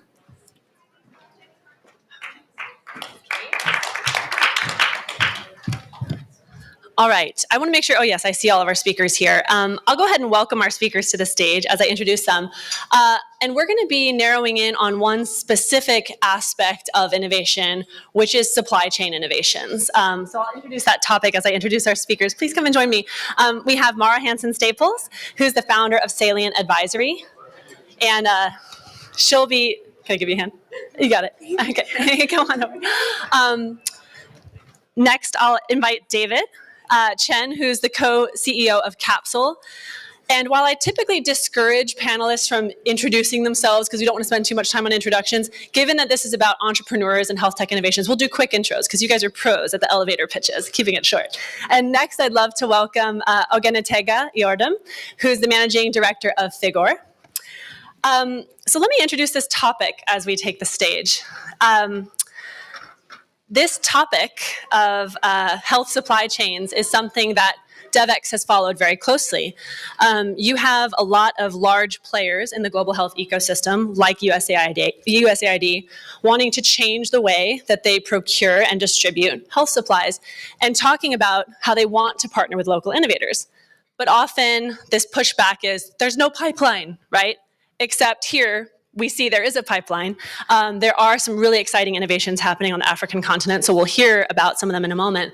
And then Mara is behind an effort called Investing in Innovation Africa, or I3 Africa, which we'll talk about, which works to support the commercialization of 60 promising African-led supply chain companies like the two you'll hear about. So what I love about this session is we are talking about the need for partnering locally, the need for locally developed innovation. This is a real example of how do we connect the innovation that exists with this larger global health ecosystem. So to start, as I mentioned, while I don't typically encourage introductions, I do quickly want to hear from Tega, from David, and then from Mara. Tell me what you're working on at your organization and how it connects with this theme of actually supporting Africa's health innovation landscape. Tega, we'll start with you. Thank you. Sorry. At Figure, what we're basically doing is we're leveraging data to figure out the loopholes across the cold supply chain. So answering pertinent questions such as where is the existing infrastructure, efficiency of existing infrastructure that enables sharing, as well as leveraging same data to get the insurance companies to play a role in underwriting perishable risks, which they initially were not doing. Great. See, the elevator pitch. I love it. David. Hello, everyone. I'm David Chen from Capsule. And Capsule is a healthcare data analytics company. What we essentially saw is that the healthcare system in Africa is very fragmented, and there's no easy way to get a comprehensive view of what's happening across many countries. So we are building that infrastructure that enables data to be easily shared and accessed across the continent. Mara, tell us more about how you're working to support entrepreneurs like David and Tega. Thanks, Catherine. So our organization, Salient Advisory, with our partners in the room here from the Selena Group, funded by the Gates Foundation, MSD, Cencora, Chemonics, and Microsoft, launched a program 2 years ago to select and support 60 African-led health tech companies innovating in supply chain, like the two you see on the stage today. Collectively, after 21 months of support, these innovators are reaching 115,000 providers across the continent with tech-enabled models to deliver products, services. They're tracking over 250 million products. So although startups in Africa may be a small part of the market, they are no longer insignificant. And what we do at I3 is just introduce them to customers. So we realized there was a huge disconnect between the global customers funding healthcare supply chains like USAID, but also Gavi, also Merck, Sanofi, others. We take amazing leaders like the two you see here today and try to introduce them to customers who can power their impact at scale. Well, the World Health Assembly is a great place to do that, and I know you're actively doing that. And yet, it takes more than just knowing these people, right? The introductions are helpful, but there are still structural barriers to scale that you as entrepreneurs face. And I know that you at i3 are thinking about how to overcome these barriers. So can you talk us through that? Like, as entrepreneurs right now, even if you're in the rooms with all the right people, what is preventing you from partnering with them and working at the scale you want to? So from my perspective as an innovator, I think one of the major challenges that we face is the larger organizations actually committing to investing in Africa, particularly in the private sector setting. Usually when you're looking at health programs or health data in where we stand, everything is focused on the public sector setting because that's where the bulk of the treatment is happening. But when you think about it from an economic standpoint, it's actually the private sector which is leading a lot of the spend and is making these multinational organizations more aware and more committed to the fact that there is commercial opportunities of delivering healthcare, whether it be through products, whether it be through services in Africa. And I think that advocacy part and the education part is something that we have to focus on a lot. Tega? Yep, I completely agree. I think what we're also finding on the ecosystem, within the ecosystem, is that there's a lot of policies with good intention, but are now serving as barriers for entry for local players. I'll give you an example. There's a particular certification that we require, and when I looked at that document was last updated in 2015, and a lot of it is outdated. But without those certifications, you can play a role in that ecosystem. And for the African healthcare space, it's difficult for you to scale without partnerships with the government. And, the last panelist, we were talking about financing and governance. But what also happens is that a lot of the finance that comes into the African continent to finance operations in the healthcare space is largely donor-led. But a lot of this finance that also comes in with a lot of clauses, right? And these clauses limits the implementation of local solutions. And I'm seeing that as a major, blocker to scale for local innovations. And I think it's something that we really need to look at. Tega, I want to ask you about something specifically that we talked a bit about, and I think it would be helpful to discuss with this audience. Because again, here we are at the World Health Assembly, and one of those barriers for entry includes the WHO's Performance, Quality, and Safety Process, or PQS. So as an entrepreneur, you know that, you throw that acronym around, I'm sure it might be less familiar to people in the room. Can you explain why is that a barrier? Why is that an example of where there could be progress made? Yeah, so for the WHO PQS, it's an important document, right? That creates standards for different technologies or solutions to be implemented within a country, which is very key, right? But I think the process in getting that is really lengthy, right? And as most African businesses, you find that, well, as a technology startup, you find that you have a 12-month runway, a 6-month runway. How long do you have to survive before you can get your PQS? But I think that, when you look at the documents, you see that there are certain steps and processes or guidelines, right, that you have to follow. I think if you follow those guidelines, you should be able to do business, but you still can't. Until you get that stamp, you can't do business or you can't scale. So irrespective of how much investment, how much effort, how much work you've done, that limits your growth, especially for us, that deal with tracking of temperature-sensitive products. Yeah, entrepreneurs can't necessarily afford those lengthy delays. Go ahead, David. Yeah, I just wanted to add to that, that's one of the primary reasons why Capsule initially solely focused on the private sector, because we saw that the market dynamics allows us to create value for our customers, get referrals, get revenues, and then we can demonstrate the real value of our product and innovation that we're developing. If we were to focus our energy on many of the public sector institutions, they have their requirements, they have their processes which don't have a guarantee of a payoff at the end of the day. You're not improving your product, you're not building your brand, and it's very, very high risk. So unless you have very deep pockets and can wait a long time, you have to be very prudent about how you spend that time. Mara, I want to go to you, and it looks like you wanted to comment, which you should. And I also want to ask, how is I3 working to address some of these challenges? And what are the limits of what I3 can do, where you'd ask others to step in? That's a great question. I think the interesting example that Tega provided, Figor has already been serving the National Primary Healthcare Development Agency at scale, tracking all EPI vaccines in the country, COVAX vaccines, and the HPV vaccine for a number of years, 100 million products tracked. When they want to continue this partnership and other donor funding comes into play, the request for PQS comes to the table and becomes a blocker to continued scale. So one of the things that I3 does is give flexible financing to every company we support. That helped jumpstart the PQS process. It was $50,000. It's quite a lot of money.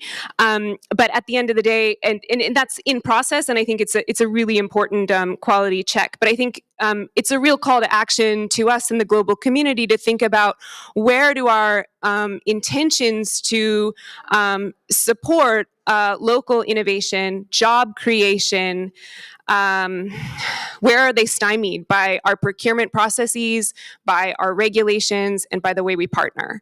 And I think it's really important that we ask ourselves that question urgently now if we want to meet the requests of the Nigerian government, the requests of the Kenyan government, the potential that innovators like these two bring to the table.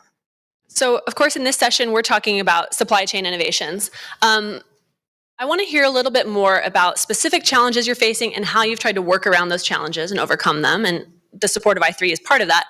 And as we have that conversation, what is unique to you as a supply chain innovator?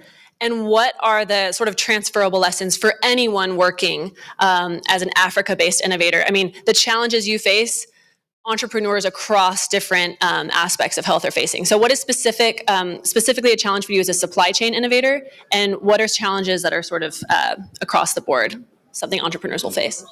I'll kick this off. So I'd say there's two major problems that we face as supply chain innovators. They actually feed into the eventual development of Capsule's business model. But the first one is the data fragmentation. When you're working in a supply chain where there's no real standardization, everyone's using their own systems, some are custom built, some are enterprise software, some are open source, and some are just random hodgepodge of different tools that are available. And for us, what we had to do is find out a way to really see the wood from the trees. How do we actually get the valuable information that is sitting within that data, regardless of the format that it's in? And what that eventually enabled us to do is see that there are some truths that exist regardless of the format that the data is being collected in. And Capsule's business model developed from that, because what we saw is that if we can then take those truths and create a standard process and a standard data lake, what we call it, or a standard place where we can put that data, we can then start aggregating data from many different countries, many different facilities, and view what's happening at a macro level without actually losing any of the detail that you get at the micro.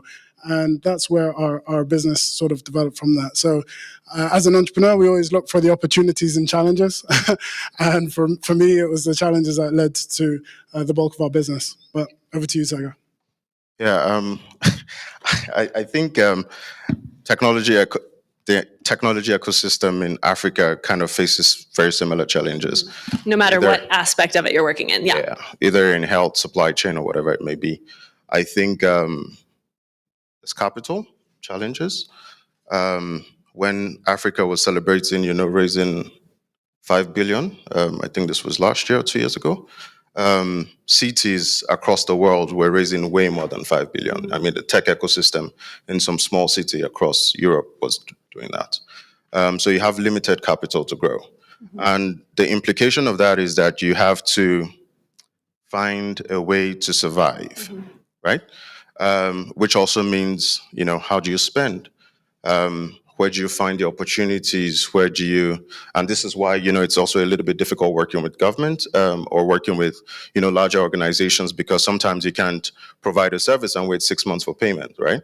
And that also limits how fast you can grow. So there's the capital aspect. I think also as you're growing as a business, you start to find a people problem.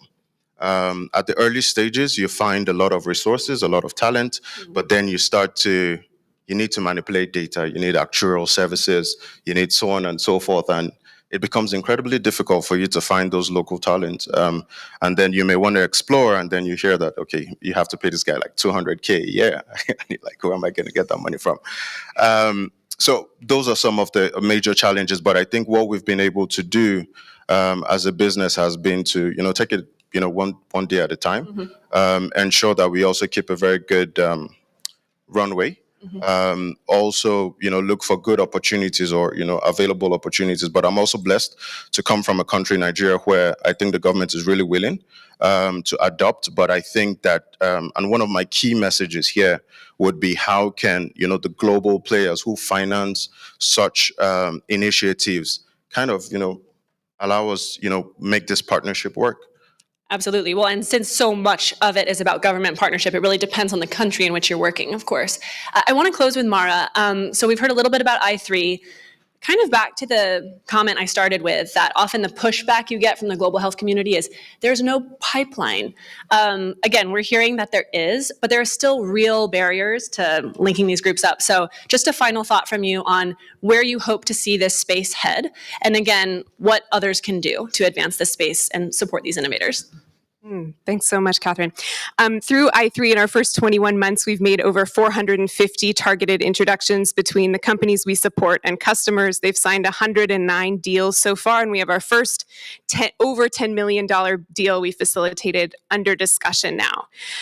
I think for us to $10 million is a drop in the bucket in what's spent in global health today, let alone in supply chains. So what feels like success to me is that Gavi, the Global Fund, the Gates Foundation, the Rockefeller Foundation, others in the room who are purchasing large healthcare services, not only the governments who are doing this today, and I think in many instances are on the leading edge, but that all of the other powers that be that are purchasing services in both the donor, global health agency, and industry sectors are contracting with the health system leaders of the future in Nigeria, in Kenya, and all across the African continent, because I think this is the way we help create jobs and deliver services, and hopefully it's more for less.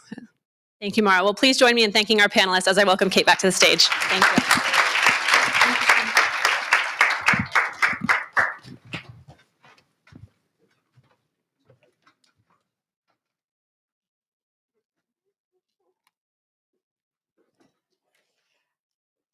Thank you. That was fascinating. So as we look at the future of global health, it's really hard to ignore the reality that we have increasing conflict and climate-fueled crises that's really straining healthcare systems, complicating healthcare delivery. So in this next session, we are going to be looking at that new reality, led by Sarah Jerving. So Sarah, thank you.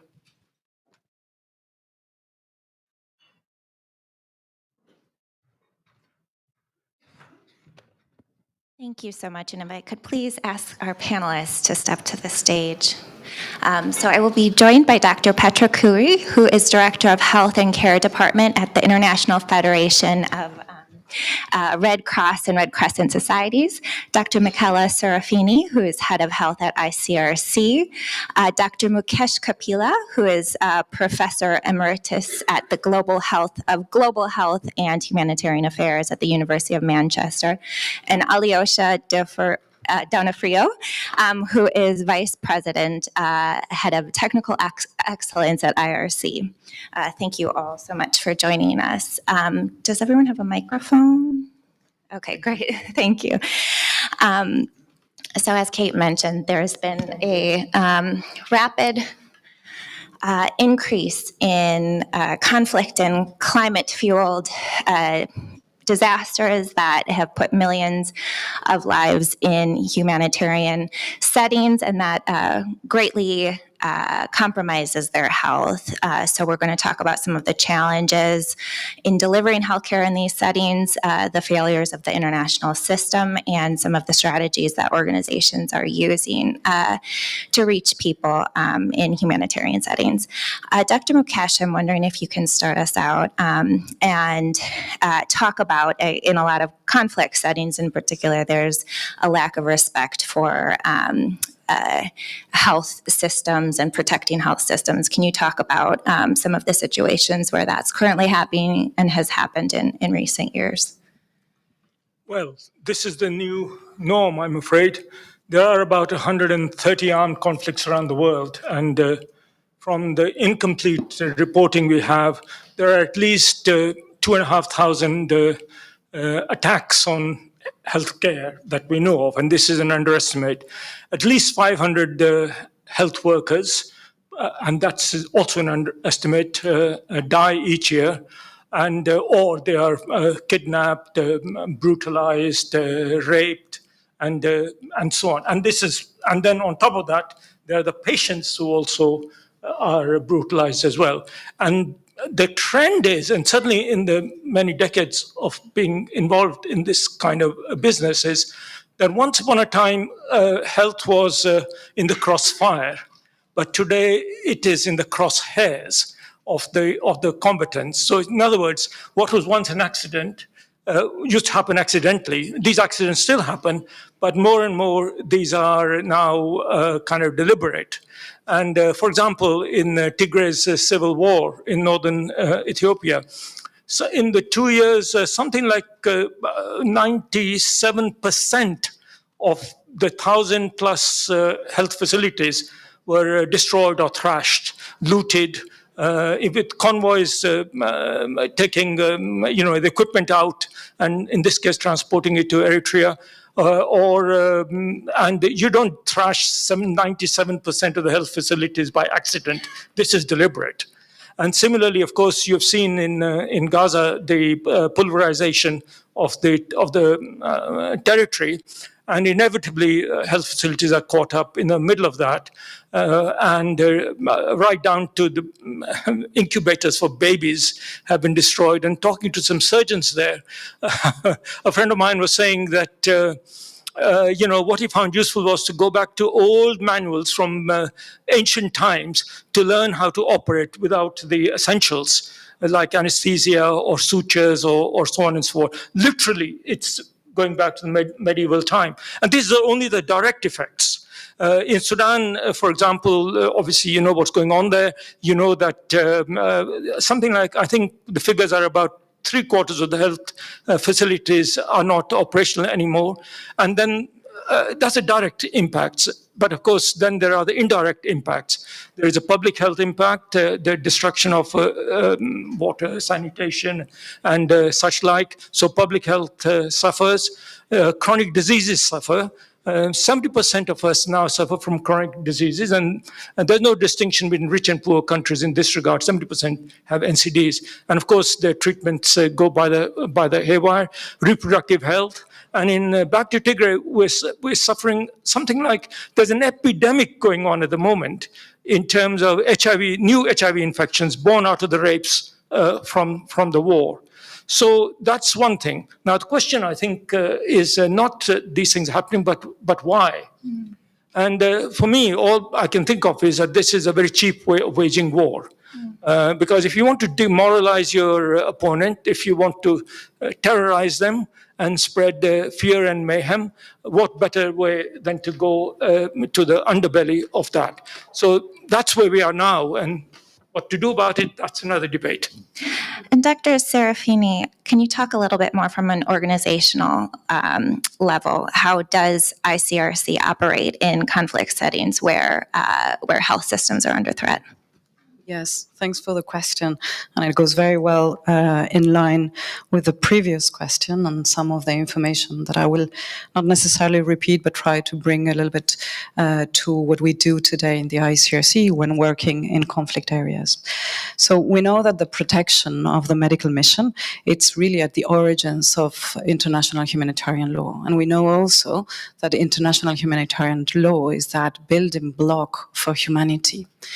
Today, whomever is wounded or sick during combat has the right to treatment, and those that provide treatment need and must have specific protection. And there is where this becomes core to the ICRC, but not only core to the ICRC, but mainly core to the Red Cross and Red Crescent movement. It's part, in the case of the ICRC, is part of what we witness on an everyday basis.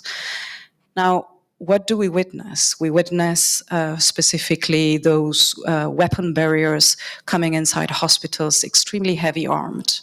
We witness those checkpoints that we should be able to cross because previous negotiations happened.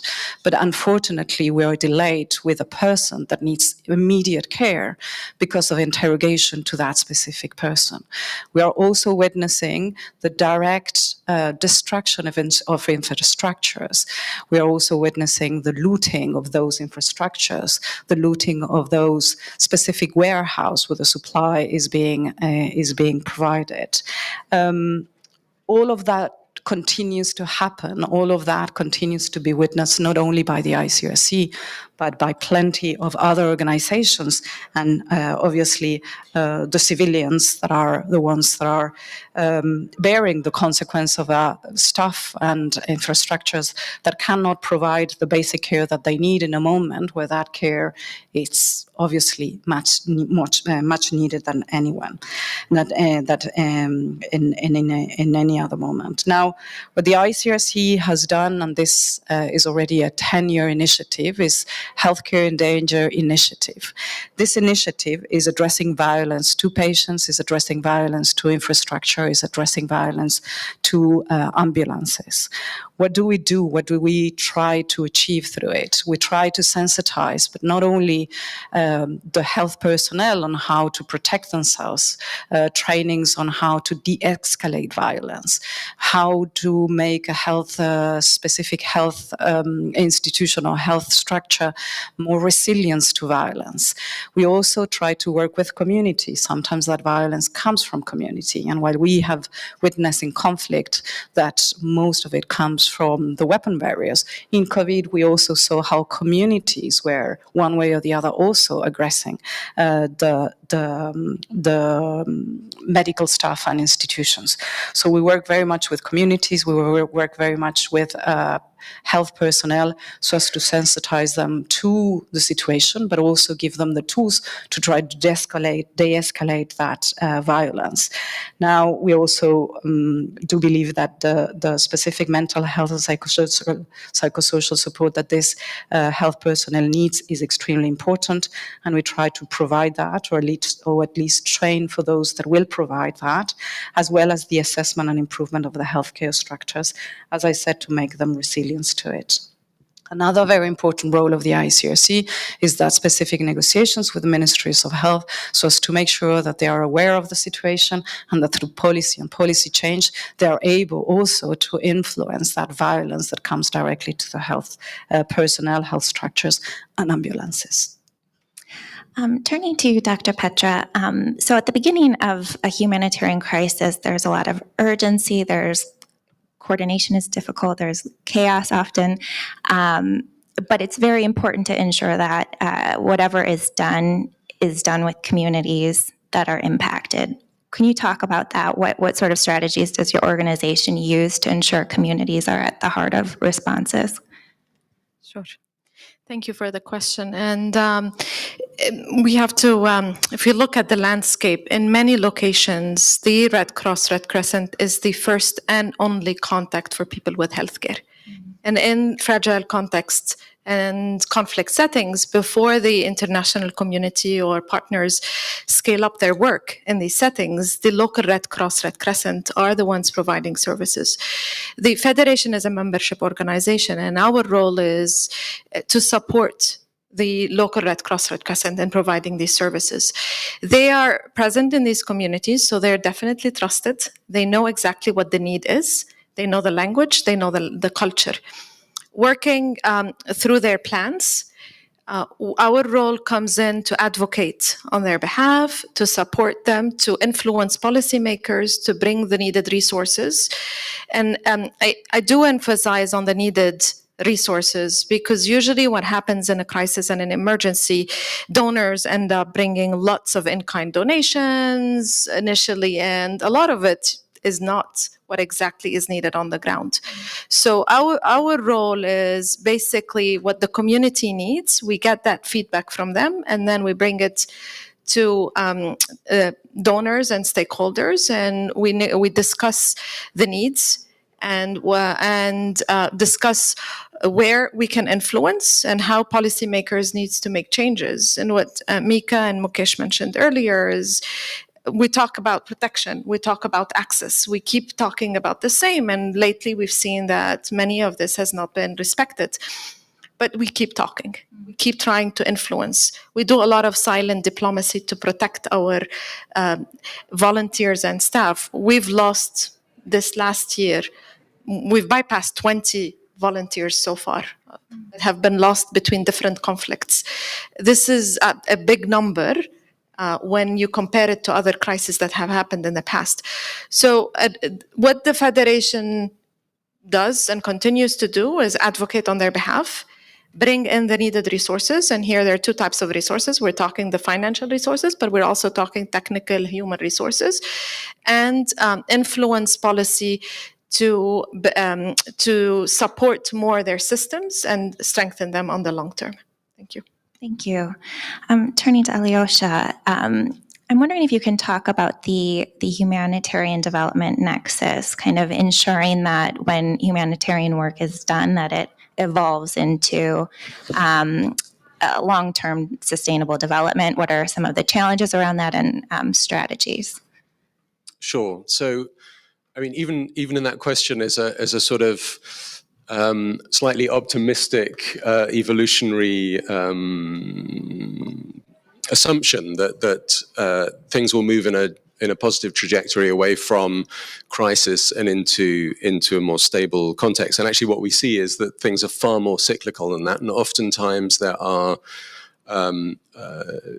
breakdowns of systems, whether through conflict or a combination of conflict and now accelerating climate challenges that really mean that, when we talk about a humanitarian development nexus, we're not talking about something that transitions from one point to another, but we're talking about something that is much more a series of waves hitting a shore, if you like. There's a circularity, a continuity to the types of challenges that we face. So another sort of rather quaint assumption that the aid and development industry has worked under for quite a long time is that there can be a neat handoff from humanitarian to development work, and that has rarely been borne out in practice. Oftentimes what we find is that there are very, very different funding constraints. The level of investment per capita is completely different in a humanitarian funding. It's much higher in a humanitarian funding setting than it is in a development funding setting. So there tends to be a very sharp shock that takes place when you hand off from a humanitarian funded intervention to a development one. And that is a shock that takes place even if there is a continuity of funding. So what do we do about that? I think there's tons of different strategies that we as a humanitarian organization that is interested in applying developmental methodologies have used, as have others. I mean, this is a rich and kind of fertile landscape where a lot of organizations are investing and are trying to make the best out of what is an artificial divide that is itself handed down by how we chop up investments, really, how we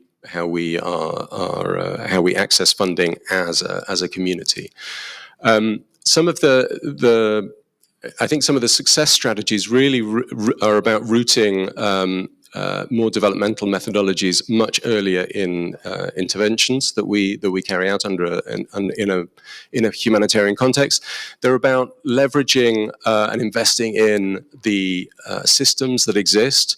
And by systems, I don't necessarily just mean the formal health system. I mean those systems through which people survive, people are able to access however scant services that might exist, the way that people access markets, and the way people access services and supplies. And I think spending time understanding that and leveraging that and leaning into the dynamics that are at play in any community in which we're intervening and which we're trying to help people is fundamental to being able to build something that's a little bit more sustainable with the resources that we have available. I think there's some really interesting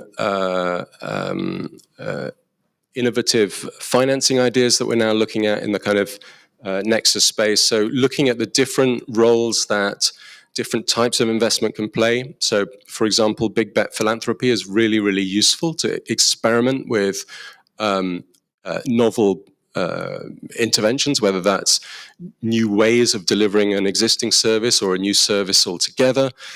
I think there's an interesting opportunity for humanitarian agencies to de-risk some of that by actually being able to leverage our ability to access quite remote and difficult areas. And I think there's also huge scope for the MDBs and development donors to really lean into different ways of working with the likes of us to think about how we can leverage our access and our relationships in conflict impacted communities to actually lead into more sustainable engagement. There's much more I could say, but I can see the clock counting down, so I'll stop. Thank you. I'm just going to open a question to the panel, and it's clear that the international community and systems are failing humanitarian actors. I know this is a very long discussion, but I'm wondering if you could give a few comments on the ways in which it's failing and what you'd like to see out of the international community from anyone who would like to respond to that. Sorry, failing on health or failing? Failing on health, in particular,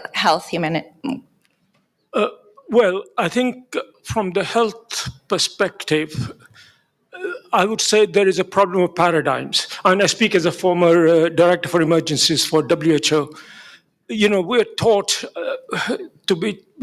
about health systems and how we must work for universal health coverage. And this is a very systematic process, almost pyramidal in terms of the way a well-organized, stable health system operates. But considering that so many countries are now in chaos and confusion, and crisis is a way of life for millions of people. I think Tedros was saying the other day that something like 3 billion people are not getting any health care, never mind universal health coverage.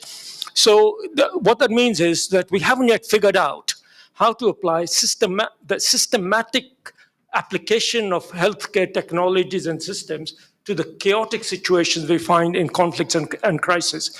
And this is because we are not able to somehow adapt that to the fact that issues are not systematically done. Now, I have one wish, and here I speak from my former experience as Undersecretary General at the IFRC, and that is, you know, I dream of a world where actually everyone in the world is trained in first aid, which is what my Red Cross friends here are experts in. And the idea is, because, you know, we're all moved by the blood and gore that you see on TV, but the fact of the matter is that 90% of the conditions are self-treatable, or they're even in crisis circumstances. And of course, you had a panel on carers and self-care, and that's an important element. Imagine if you could put first aid kits in the hands of every single household. And if you're in a crisis situation like Afghanistan or somewhere, then I think sort of mass distribution of first aid kits would go a lot. And if you look into the efficacy of first aid things, they would actually have a significant contribution to make in terms of reduced preventable and curative methodology. That's just one idea. There are many others like technology and so on and so forth. And if you want to talk about the wider humanitarian system, then I'll come back to that if you've still got time. Dr. Serafini, I'm wondering if you can talk about there's huge challenges in patients with non-communicable diseases in humanitarian settings, and kind of access to services around that are quite challenging. Indeed, indeed. There is where the triangulation again, when it comes to conflict, when it comes to access to healthcare, and this idea of having a disease that you're going to carry all your life. When you are in conflict, and that, again, by treating patients, you realize that your access will be hampered, and your treatment might not get to that place. So there is where the big problems when importation, embargoes, you are at a higher stress than usual, and you know that you will have to have follow-ups. So what the ICRC realizes is that this idea of the chronicity of diseases during conflict brings disruption, and that stability that a patient needs to be able to is disrupted with conflict. Now, how do we do to try to bring that stability back? One is acknowledging that that stability will not be exactly the same as before. And there is where we try to bring, again, in the phase or in those countries that are prone to conflict, there is where we start negotiating with the Ministry of Health, but also collaborating with that specific national society so as to have that contingency plan that will be able to assure that during a certain period of time that continuity at least of supply of medicines of those NCDs that are prevalent and that will have very negative consequences if not treated: cardiovascular diseases, asthma, epilepsy, and diabetes. Once that preparatory phase is negotiated, done, and put in place with ministries of health and obviously with our colleagues in national societies, then it's the moment that conflict erupts is how that preparedness responds. And there is where we are very attentive to see if we have to continue that support or if we need or they need only indirect support, either with importation through the ICRC diplomatical channels of that supply or direct human resources or whatever might be needed to top up that service and maintain those patients that are able to access the services at least stable in their diseases. Dr. Petra, humanitarian crises are obviously very traumatic for the individuals going through them. What does your organization do to kind of integrate psychosocial support into your responses? As you mentioned, the trauma caused by conflicts and compounded crises touches all levels of ages, elderly, children, women, all the vulnerable populations in the communities. MHPSS and Mika and I, we work together on creating an MHPSS hub for the Red Cross Red Crescent network. We have, as a federation, an MHPSS center that is now celebrating 20 years. And that center has provided MHPSS services to the whole network. And in every emergency response, one of our core elements and plan in the emergency response is to create MHPSS support and programs and tools to help within the response. Also, in the response, we always create what we call safe spaces and children-friendly spaces, support on the mental health, and to provide psychosocial support.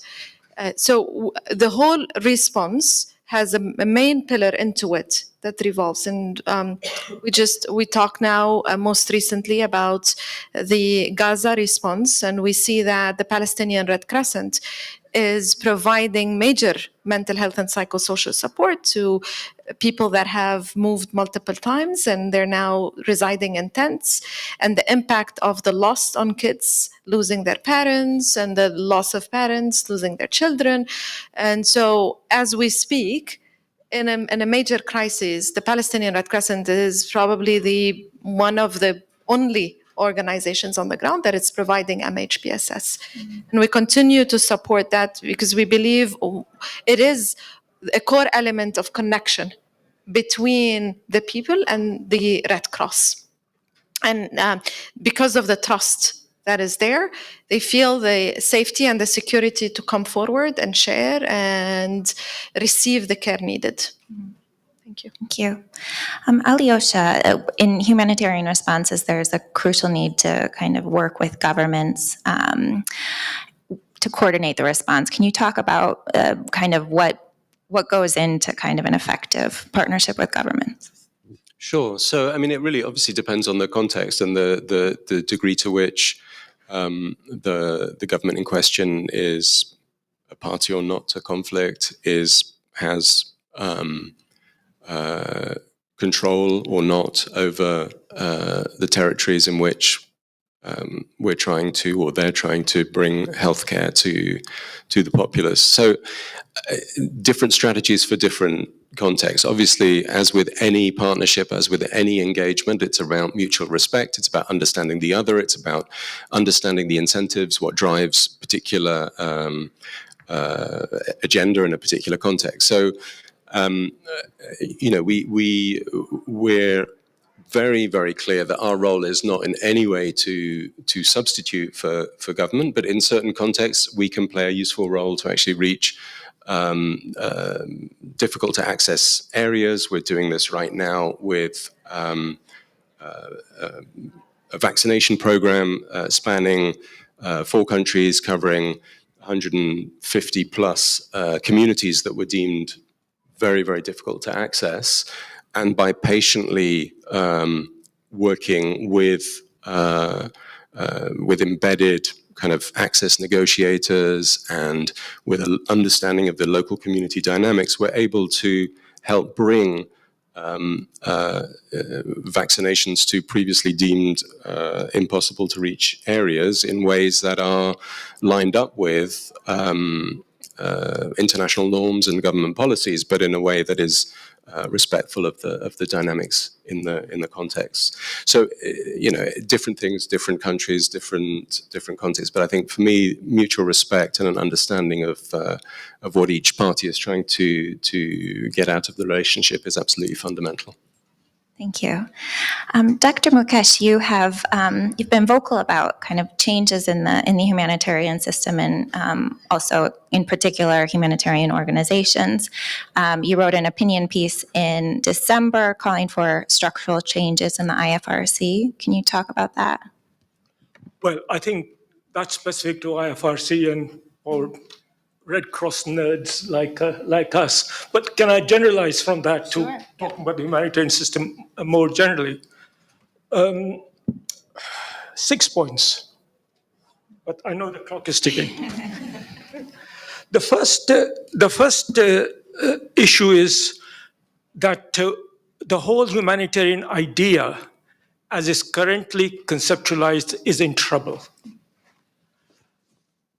Not humanitarian values, but this humanitarian values that are instinct to all of us are not the same thing as how humanitarianism is practiced in reality.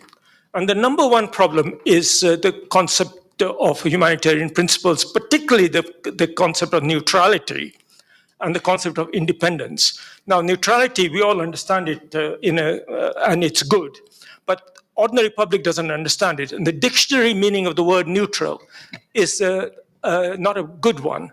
And also words change meaning as time passes. Today we live in the age of solidarity, not in the age of staying at the sidelines, which is what the definition of neutrality is in the public mind. I'm not saying that's a definition as defined by the humanitarians. So independence, we don't have any.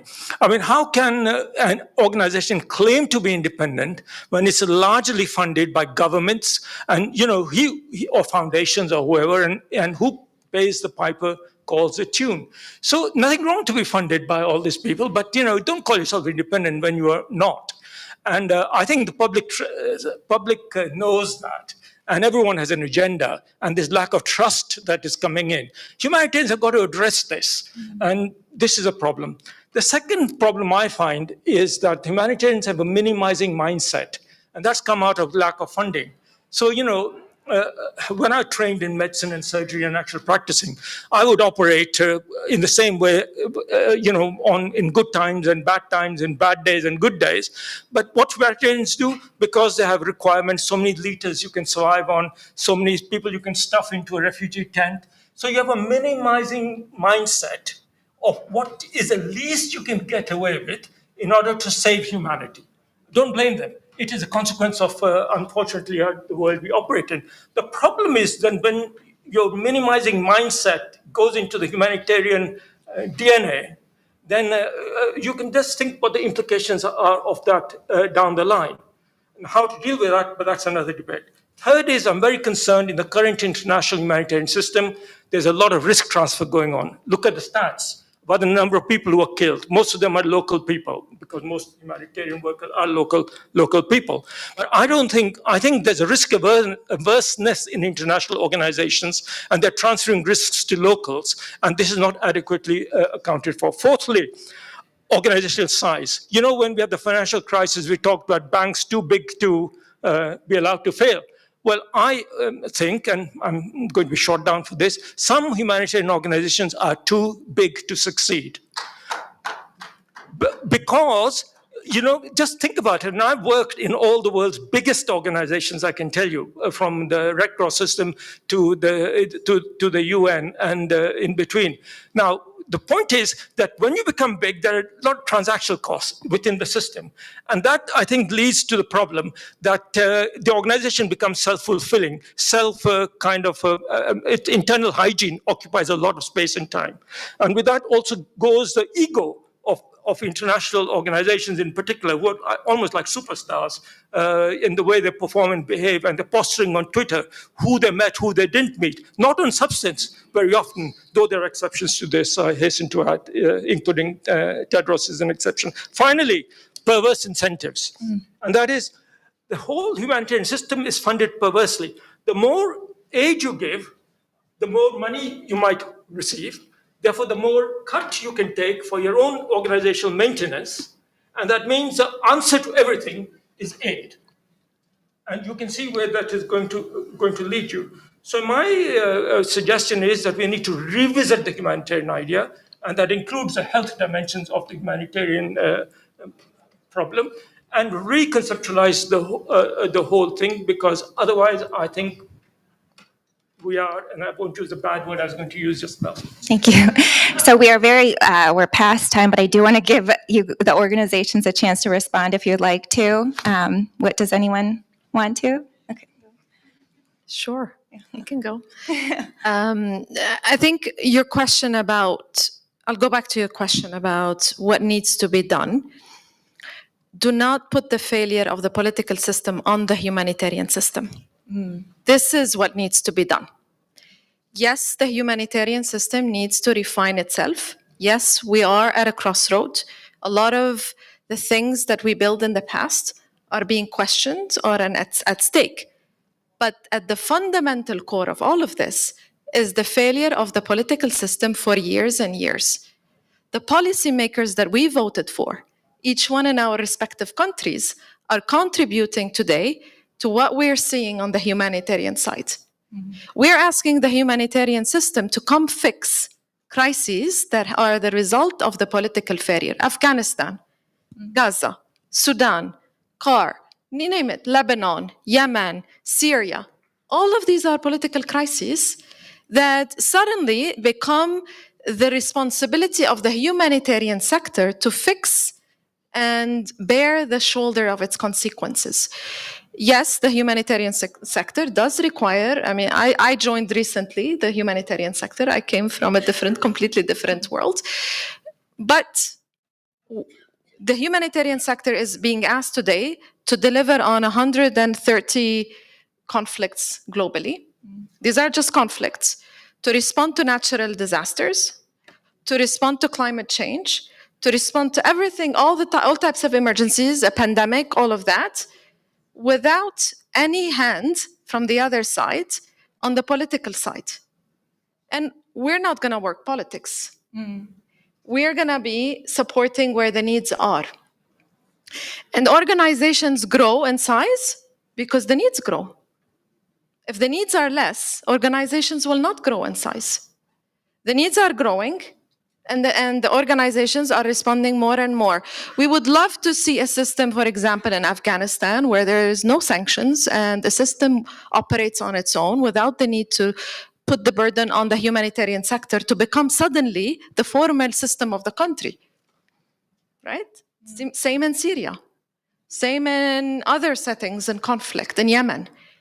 So it is important that we put the context of why is the humanitarian sector, where is it today?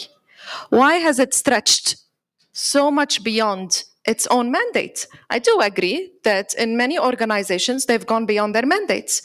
But the reason it's happening is because they're responding to a certain need and a certain context and a certain situation. Thank you. Thank you all. Sorry, we've run out of time, but please join in thanking our panelists.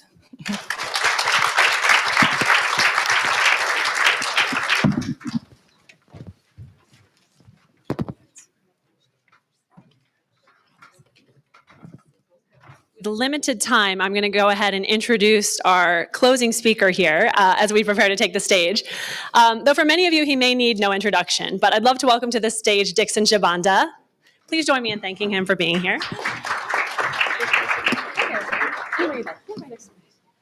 So Dixon is the founder and CEO of Friendship Bench, and we'll hear more on that model in a moment. And he's also the director of the African Mental Health Research Initiative. And what I love about your work is you have done work on mental health at a very local level, and now you're working at a global systemic level on the issue of mental health. And I want to hear about your journey on both of those fronts. So first, let's start with Friendship Bench.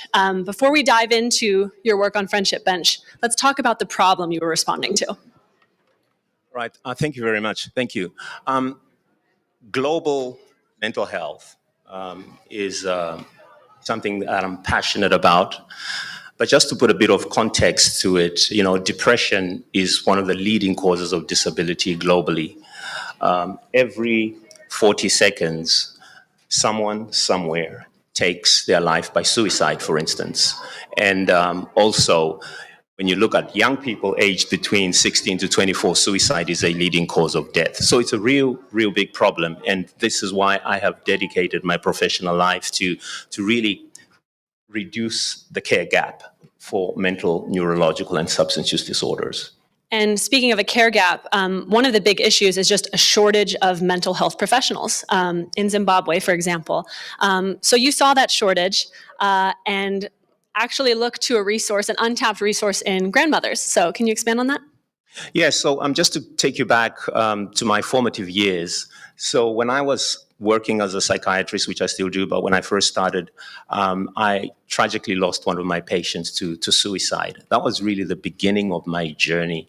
But the reason why my client took her own life was because they couldn't afford the bus fare to come to the hospital where I worked. And it was only $10. And that really got me thinking, it got me into a soul-searching journey. And it was that journey that made me realize that I had to find a way of taking mental health out of institutions and into the community. And through that journey, I realized that one of the most valuable resources we have in Africa are grandmothers. So I leveraged and worked with grandmothers by training them in the basics of cognitive behavioral therapy to provide care in their own communities from wooden park benches. And that was really the beginning of Friendship Bench. I love the model. And one of the things I love about it is it's taken off far beyond Zimbabwe. This model is being replicated elsewhere. So can you take us through beyond just the concept, which is very compelling? I know you have a TED Talk on this, how I train grandmothers to treat depression. It's an amazing concept, but what is the actual approach? How do you scale that? How do you make it work? And how are others taking that approach and applying it in other contexts? Great. So our model is really very simple. So what we do, in essence, is we train trainers in communities in the basics of cognitive behavioral therapy. Those trainers then go on to train community grandmothers. For a month after the grandmothers are trained, they are allocated a wooden park bench in their communities. We facilitate referrals to the bench using social media and other existing community agencies.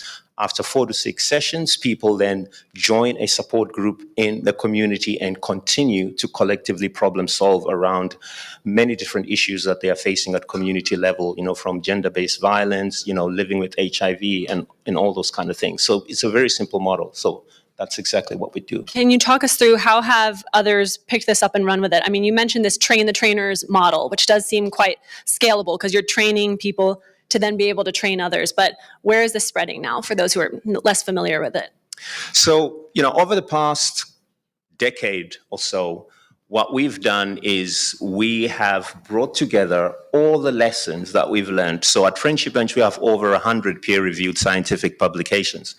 Brought all of this together and repackaged it into what we call the Friendship Bench in a Box, which is essentially our DIY scale strategy. So anyone anywhere in the world wanting Friendship Bench will get a Friendship Bench in a Box DIY toolkit, and our team will work with them to actually utilize the model in these new settings across the world. We just recently completed introducing Friendship Bench in Washington, D.C. We're about to go to El Salvador, and we're about to start in London as well. So I want to transition now to the African Mental Health Research Initiative. Can you tell us a little bit more? You provided a preview earlier on, but a little bit more about the rationale and the idea behind this network of future leaders in mental health, neurological, and substance abuse research in that African continent. Why is that so essential, and where are you in that journey? Great, another great question. So the African Mental Health Research Initiative, abbreviated as AMARI, focuses on building capacity of the next generation of researchers on the continent of Africa. The realization being that, Africa has these isolated pockets of excellence. Now, through the AMARI initiative, what we do is bring together these different pockets of excellence to produce a more structured way of building capacity. We then nest these PhD or postdocs into different programs across Africa where they can work with organizations to build their capacity, to generate evidence, which then informs policy, informs communities on how they can actually grow and make a difference towards, cutting that care gap that exists in Africa. And what are the big challenges you're coming up against as whether it's Friendship Bench and scaling that model, though it sounds like that's going well, you have this, people can kind of pick up this model and run with it. But when it comes to what you're doing at the African Mental Health Research Initiative, are you bumping up against problems of funding or what are the big challenges you're facing? Yeah, funding is always an issue, I think, in a lot of organizations. But I think one of the other challenges that we face is just really building that critical mass, because what Africa really needs today is a critical mass of experts, and we can only do that by bringing together these isolated pockets of excellence. If you think of Africa from Cape to Cairo, there's numerous innovations, but what we're failing to do, at least in the mental health space, is bring all of that together for impact. So that is our challenge. And through the African Mental Health Research Initiative, we're hoping to really build consensus around how best to actually bring these isolated pockets of excellence for impact, for greater impact. So perhaps one effort that gets at this, and it's a more recent development, is your work with the Coalition for Scaling Mental Health. So this was just launched last month. Tell us a little bit more about that. And earlier you mentioned evidence being so key to what Friendship Bench is doing. How is part of the rationale for the coalition around measuring impact in mental health? Yeah, great question. So the Coalition for Scaling Mental Health came about as a serendipitous encounter between 4 organizations that are working out of Africa. The Friendship Bench, Strong Minds, Shamiri from Kenya, and Ubuntu Peace Project from Rwanda. And it's really a realization that we have a lot in common as we implement our programs. And really the focus of the coalition is to try and build consensus around a common measure, because a lot of the metrics that we use to measure outcomes in mental health and well-being are really based on frameworks which are developed in the Northern Hemisphere. We really need frameworks that are culturally sensitive and reflect, the values of our people. So that's one of the things, really coming up with, with metrics that really reflect our understanding of mental health. So I know you're on a mission really to democratize mental health care, and you've made a lot of progress. The impact speaks for itself, but where are you getting stuck? What are the things that are standing in your way right now? And what's your vision moving forward for where this could go, and how we can better address mental health globally in the future? So I think one of the greatest obstacles that we face, probably not only in mental health, but in global health in general, are the frameworks that we use to understand or to navigate the space. A lot of these frameworks are based on knowledge generated predominantly from the Northern Hemisphere, from institutions based in the North. And what we really need, what is really lacking, is the presence of not only the voices, but the presence of that critical knowledge that emanates from our part of the world, knowledge that reflects our culture, because science without that component of culture can be meaningless. And this is why in a lot of Asian and African countries, some of the words we use in mental health or psychiatry just don't resonate with folks. In my country, we don't use the word depression. It doesn't exist. We use a word called kufungisisa, which literally means thinking too much, and in a lot of other countries, they navigate mental health using different cultural terms. So that is a barrier. So we need frameworks that are rooted in our culture, across the world. Absolutely. As we near the end of our time, and I know you are in high demand and have to run off to another event after this, but you shared a story of the patient who helped inspire you to start Friendship Bench. I wonder if you can share a story for us of the impact of Friendship Bench. So, again, we understand the concept, we understand the model, but what are the results you're seeing? So I'll just focus on Zimbabwe because of time. Last year alone in Zimbabwe, over 200,000 people sat on a wooden park bench to get therapy from a trained community grandmother. I started off with 14 grandmothers. We now have close to 3,000 grandmothers who are delivering evidence-based mental health across the country. And we have a number of randomized clinical trials to actually show that it works. Ordinary folks in communities can make a difference.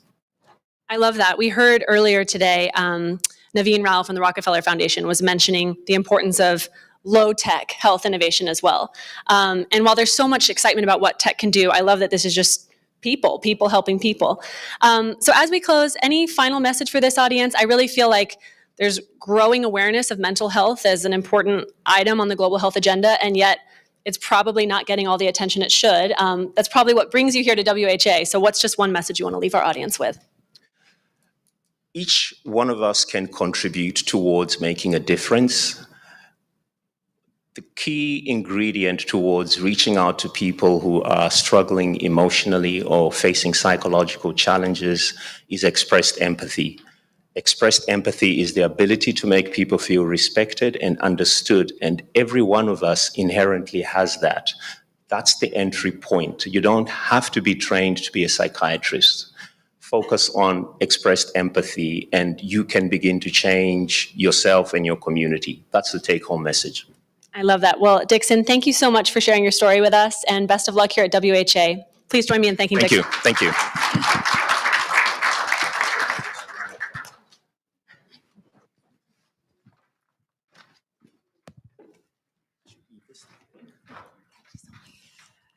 Thank you.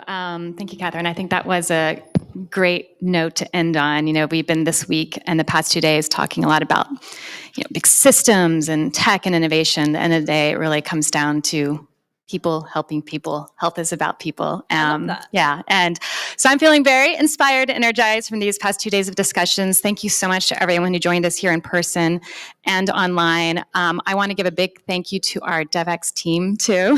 Catherine, Sarah, Jenny, Roomby. We have a whole team of people here in Geneva and also supporting back in their homes. So definitely want to thank them. And also thank our partners who support our journalism, make this possible. You heard from some of them in the past couple days, but our impact partners, HemoQ, Evolution, MSH, Nora Health, OneSite, EssilorLuxottica Foundation, Qualcomm Technologies, BlackFrog Technologies, and the United Nations Foundation, and our ecosystem partners, Ferring Pharmaceuticals, ISN, Medtronic Labs, MSD from Others, and Roche. Thank you so much. Also need to give a thank you to our Devex Pro members who also support our journalism. If you aren't a Devex Pro member, I recommend you suggest looking it up.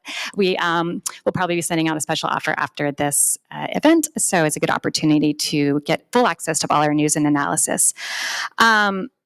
We do have a lot of things coming up in the future. We will be in London next month and looking at climate and finance. We talked a little bit today about the climate crisis. We'll also be talking and looking at the impacts on health. So if you're in London for London Climate Action Week, June 25th, please join us.